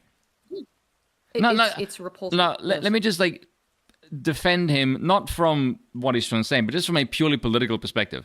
You have to understand something, okay? I understand why he's doing this, because here's the reality. He is in a country of 80% black population, at least, right? Mm-hmm. He can't admit any wrongdoing because who's keeping him in power? Stupid people and those people who are on state benefits, which is most of the fucking population. So from a purely political perspective, he's not going to say shit because he can't. He's stuck between a rock and a hard place. So he's not going to admit anything. So you're just seeing him basically shuffle and rock in a hard place. That's all you're seeing. You're just basically seeing the consequence of demographics and politics playing out. So I don't really fault him for his reaction here because he can't do anything else. Well, right. I mean, for his political career, yes, he has to do these things. He's just absolutely terrible at it, and has walked into about 50 rakes in this conversation. Yeah, but the rakes are always going to be there. He can't walk and not hit himself in the face. That's just the reality of the situation. Yes. Which is why this was a disastrous idea for him. Thought he could get some goods. I don't know why. Yeah. I don't like it, but I can sort of understand politically speaking. I have to look at the situation through the lens of realpolitik, and this is just the reality. Sure, from a purely politically Machiavellian point of view, he has to do this. The farmers are not black. Okay, that was it. The farmers are not black. Yeah, of course not. They were never black because they don't know how to fucking do anything. Ask Zimbabwe how that went. The way that's being spun is that, Trump made him cry. No, he's not crying because he's upset by these things. He was crying because he got found out. I want you to look at this woman in the white dress while this is playing, though. The same stuff that we just watched. Just there's another angle here. That's just them trying to save face. Yes. Look at her face while this is happening. Again, as we mentioned, most of them are looking at the ground, looking away. The guy on the left Basically, is fucking like horrified by this. Yeah. That's the face that says we are cooked. Look at her though. Look how happy she is. Look how happy she is. That's the people that we're supposed to listen to. Sitting there smiling. By the way, by the way, people, hold on, people have to understand this as well. The ANC has been losing power ever since they've been in power. It's basically been a de facto one-party state for 30 years, and it's just been an absolute shit show. But here's the thing you have to recognize. For as stupid as the ANC is, their supporters are even dumber, because here's the reality. The EFF, the Economic Freedom Fighters, they are worse than the ANC. They're further left. And they have support because the stupid people of this nation think the ANC haven't done the job properly, so we'll do it for them, and that's where like the fringe the EFF get their support from. Anyone else basically looks at that and goes, "That's a shit show and really fucking stupid," and so they move away from the ANC support. That's why the ANC has been hemorrhaging support ever since the 1990s, because they can't fucking run anything. The DA is the only thing that's remotely fucking functional, and the DA is in charge of Cape Town, which is where I'm from. I wonder why Cape Town is the best place in all of fucking South Africa. Jeez, I wonder why. It's not exactly rocket science. Yeah, gee, what a mystery. What a mystery. By the way, Cyril, this you? Let's see. This you? Land. The land of our forefathers and our foremothers. Never had any fucking civilization on it. Yeah, but their land. Dude, your people came from the fucking east and massacred the locals. Yep. Nobody wanted to talk about the reality of South Africa's like colonial spirit, because I can guarantee you the bloodshed is way more on you than it is on us. I don't know if you noticed this, but Shaka Zulu, go look up how many people Shaka killed. Like from a purely war perspective, Shaka was like very impressive because he conquered a crap load of land and he expanded his empire. Well done to him. But it was not done on friendly terms. It was done through just fucking massive amount of bloodshed. For him, like Shaka Zulu treated war like sport. Yeah, he did. Yes. Like he massacred, like I think, like anywhere between like 3.5 to 4 million people, and he did like the old Roman style. He incorporated into the tribe where you get killed. That's what he did. Yeah, and when they got their shit kicked in at Rock's Drift, he actually commended the soldiers and said that they gave him a damn good fight. He was actually impressed. Yeah, he was a warlord. Praised them. Yeah, he just respect military force. That's all he understood. Yeah. Yeah, that's what's all these people Live by the sword, die understand. by the sword. And also, when his mother died, he went completely fucking insane.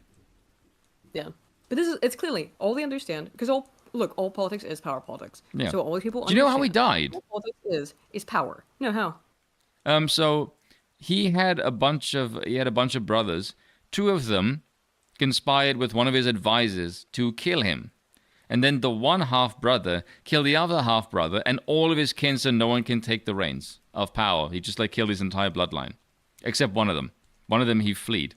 And then later on, that guy, the one that fled, when the Zulus tried to antagonize the Dutch, the Afrikaners, the Voortrekkers, they teamed up with the half-brother and exiles from his tribe to team up and overthrow the one that killed his line, to make sure that there's a peace between the Voortrekkers and the Zulus.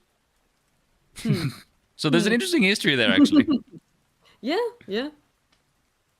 Fuck, but yeah, this you, Cyril? Without any fail and without any payment of compensation. And it No must compensation. happen now. We're taking the land back. We're taking it from you. No compensation. Get fucked. This is the same guy acting like, oh, it's just everyone's allowed to say whatever they want. This has nothing to do with anything. It's just Yeah. Same guy. But that's the thing. By the way, he's also going to say this shit. Because here's the reality. None of these people want the Afrikaners to leave. They're not stupid. They're just smarter than the average population. They know if the Afrikaners go completely, the entire nation is fucked. Their wealth is gone. There's no more investment in the country. The entire country will be a failed state. So they have to do this weird lip service of like when the Afrikaners met, it's like, oh, they're trying to escape racial justice. Like, this dude knows if they fuck off, he's fucked. So he has to say something to keep up appearances. That's basically what all of these fucking politicians do. Like, Julius Malema is a fucking moron. right? In the grand scheme of things. I asked Scrum to explain this. How can I explain to you guys? This is what Julius Malema is like the AOC of our politics. He's an idiot. Like, he just says shit to remain relevant. But he has no fucking power in South Africa at all. He's an idiot. He does pack fucking huge stadiums full of people. Yes, but so did Bernie Sanders. True. But yeah, no actual power. Yes, that's the same thing. This is how the news in the West largely responded to this meeting. ABC News. President Trump and South African President Ramaphosa engaged in back and forth at the White House over Trump's unfounded claims of genocide against South African farmers. Ooh, that got even though it's literally on video. News. Yes. CNN. President Trump pushed unsubstantiated claims of white genocide in South Africa during tense White House meeting with the nation's president. Except he brought receipts for the claims. Yes. And I like the way that you don't NBC debunk a single fucking thing Trump said. Just what he said is false, but you don't provide anything. No, of course not. That's why these are Also, all noted. In order to get into community notes program, you need to have a spotless record. So no, not even like a suspension. Yes. So it's not just Elon being biased and fucking with Grok or whatever. Reuters. Trump makes false claims of white genocide in South Africa during Ramaphosa meeting. It's just every single fucking outlet, of course. What's this one? Trump meeting with Ramaphosa turns contentious over false genocide claims. Every single one. This is how the news responded to it. Fucking sickening. Fucking sickening. And the messaging is completely... Scrump pointed this out as well, but the Libs of TikTok also did. And has a more comprehensive look at it. Oh yeah, ambush. This word ambush. Everywhere. Daily News, yes. Yahoo, NPR, BBC, Epoch Times, Axios, CNN, The Guardian. As you know, it's coordinated. Yes, it is. It's almost like it's coordinated. Yes. New I wonder York by Times. who. Key. I wonder if you can notice a pattern. But Magaza. We go on right under our noses. Right. But and yeah, Christ is King. I saw that in the chat there. All they can do is just say it's all fake. It's all fake news. It's fake shit. That's it. That's all they've been able to say. These are just more of these clips. By the way, he will never see power. But look at these fucking stadiums. Yeah, he doesn't have power, but look at the stadiums. The people out here being like, yeah, shoot and kill. Look at the fucking stadium. Come on, sir. Kill the poor, the farmer. The main reason I want to point this out, though, is for that exact reason, is to look at the fucking stadium of people. Even if it's just pure numbers, boots on the ground from this crowd, that's enough people to overwhelm any singular farming community. Oh, for sure. I thought we'd end on that Xano clip, because it is getting quite late. I'm exhausted. This is an exhausting conversation. I'm flagging, I'm not going to lie. Whoops. Yeah. Oh, wait, hang on. I'm kind of wide awake. Oh, you hit yourself in the wind, I'm sorry. I wonder why. Yeah. Oh yeah, I want to play this clip in one of my videos as well. But it's really fucking good because it's very interesting. Yes. Let's look at this. So this is on maintenance. We brought it up earlier, but this is on maintenance in Africa. This is cool. We're trying to say that, from what I'm understanding, in third world countries, anything that is not under maintenance is because, you know, we don't care. No, you care. It's not in the concept. Travel the 54 countries in Africa and ask each person in every country, what is wrong with your country? Leadership. Leadership. All of you say the same word. So let me ask you, since 1960, the country has been picking the wrong leader every 4 years. Not a single railway built by the British is in Nigeria today, but the one they built in their country that same year, it's still running. Not a single railway built in Ghana in 1960 is still there today. What do you know in that country that has been properly maintained by the people every day and it works perfectly? It's hard for people to maintain things when they're not gaining a lot. No. What does it come down to again? Gibbs. It's hard for me to maintain things, but it's not being fucking provided for me. I need you to give me that. It's hard for people to maintain things when they don't have the concept of maintenance in their culture. What is the one word in Igbo for maintenance? Maintenance is there's no direct English word for that. It doesn't translate directly to That's maintenance. correct. How about you? Sorry, what, Bill? The Igbo are notoriously thick as sheep shit. They kind of this may be a slightly exaggerated compared to normal, but not by very much. Yeah. doesn't translate. That's correct. But it translates to like take care of. No, that's not maintenance. What is the one word for repair in Igbo? Imezi. Exactly. What is the one word for repair in You see, I'm driving you to somewhere. What is the one word for democracy in Igbo language? You don't. How about you? You don't. You're trying to practice something that is not in the concept of the language. Yes. There is no African country, and I've done it through Kenya, I've done it all, that has an equivalent of the word maintenance. Well, in order to maintain something, you have to have it first. You did have Correct. No, if I leave it for you, you can maintain it. The British left a lot of things in this country when they left. They established the hospitals, they established the fire station, the post offices, the railway lines, the roads they built before they left. You are not able to maintain it because you don't have that concept. Well, because your environment, the tropical environment of Africa, the way you build your houses, the material you use, you don't require maintenance. Every country that is called industrialized countries, today, one of the things you know about them is maintenance of what they have. That's why we have buildings here that are about 250 years old, 300 years old in this country. There are buildings in other countries of Europe that are 700 years ago. The Notre Dame that burned in France was a 13th century building. Do you know what kept it that long till today? Maintenance is a culture. Yep. He's right. It doesn't exist. If it doesn't exist in the language, it doesn't exist as a concept. And that's what. And what did the people he was talking to come down to? Oh, we need someone else to do it for us. To be fair, I think they're a bit young.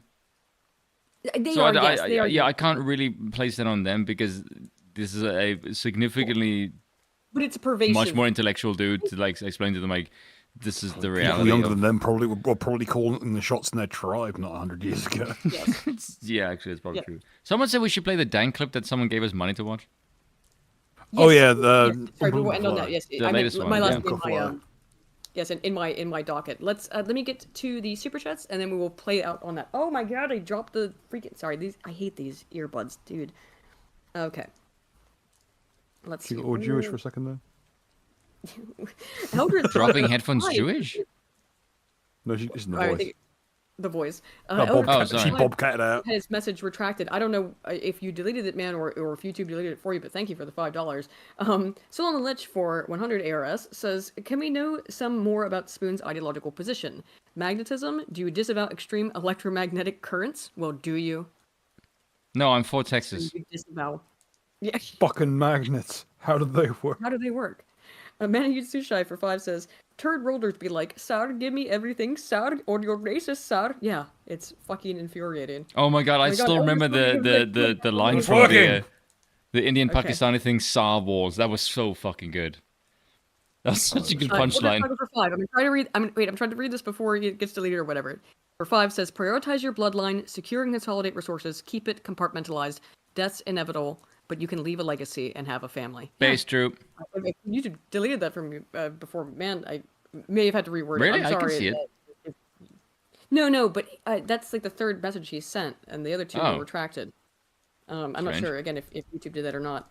And Manu Chusai, for another 5, says, there's nothing more unequal than the equal treatment of unequal people. Thomas Jefferson. Yep. So it was from Dank's new video. Apparently. Right? You said the last 6 minutes. Yes, let's go to that. Okay. Am I gonna laugh? I haven't seen this yet. Have you ever seen Dracula Fly? Spoon probably hasn't seen Dracula Flow, which he should. Let's send you Dracula Flow. Oh wait. So hang on. In terms of salary, you were thinking. God, there's a display of physiognomy in this fucking ad. Jesus, wept. Let's go over here. Fucking A, hang on. Fucking hell. I hate when YouTube does this kind of shit. Okay. Yeah, yeah. Here we go. Yeah, I have not seen this. Oh my god. Let's go. Okay, where does it start? There we go. Patrons. I will have to watch the next new video at some point, just haven't gotten around to it yet. Okay.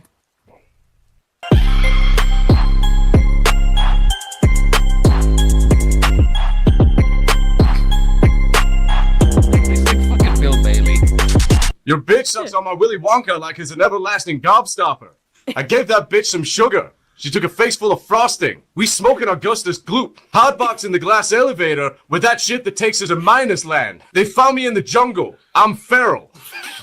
We smoking that shit that put Grandpa Joe back in bed. Popping so many zins down the chocolate river, I'll be in permanent Wonka vision. My bitch thicker than Violet Beauregard. Ass so fat, the bitch tastes like blueberry pie. We smoking Veruca bath salts. Pushing so many Wonka bars, the Federal Reserve got free golden tickets. I bust a nut and still put her in the garbage chute. Mixing that syrup with Sprite, calling it fizzy lifting drink. You don't get it, chit. I just need the Wonka weed. Ah, the tunnel. Don't put me in the tunnel. I showed her my willy. Never seen her get wilder. Bitch called me short, so I broke her knees with a stick of rock candy. I'll fucking kill you. Don't touch my cocoa slime. You find out why I got the gloves on. Smoking that shit that put Mike in the TV. Fuck fair trade. I'm taking all of it. We roll in cotton candy Kush using golden tickets. Bitch, I ate the goose. When Charlie was passed out, me and Joe double-teamed his grandma while the others watched. Got on top of that bitch and spun like a helicopter rotor. 4 bitches in the bed is a standard night for me. Charlie ain't special. Nestle, why don't you Nestle these nuts in your mouth, slime? Blew out the op's whole personality, then did a jigging song about what happens when you pull up on gang. I tanned the cup in a half. I ate the cocoa beans whole. I'm getting African mothers relying on formula. My product too pure. Oompa loompa doop-de-doo. Take away the chocolate and I'll fucking kill you. I'm hot as shit. The Nesquik bunny's dick big as hell. I seen it. She's sucking so hard I thought she got the Nesquik straw. We smoking Mars bars. We smoking Milky Ways. We smoking straight plutonium for a healthy orange glow. Hook the African bitches on formula. Their milk is mine. Been cranking the doohickey so hard, bitch be hornswoggled. Peter Dinklage criticized our hiring practices. You wouldn't last 2 seconds in Oompa Loompa land.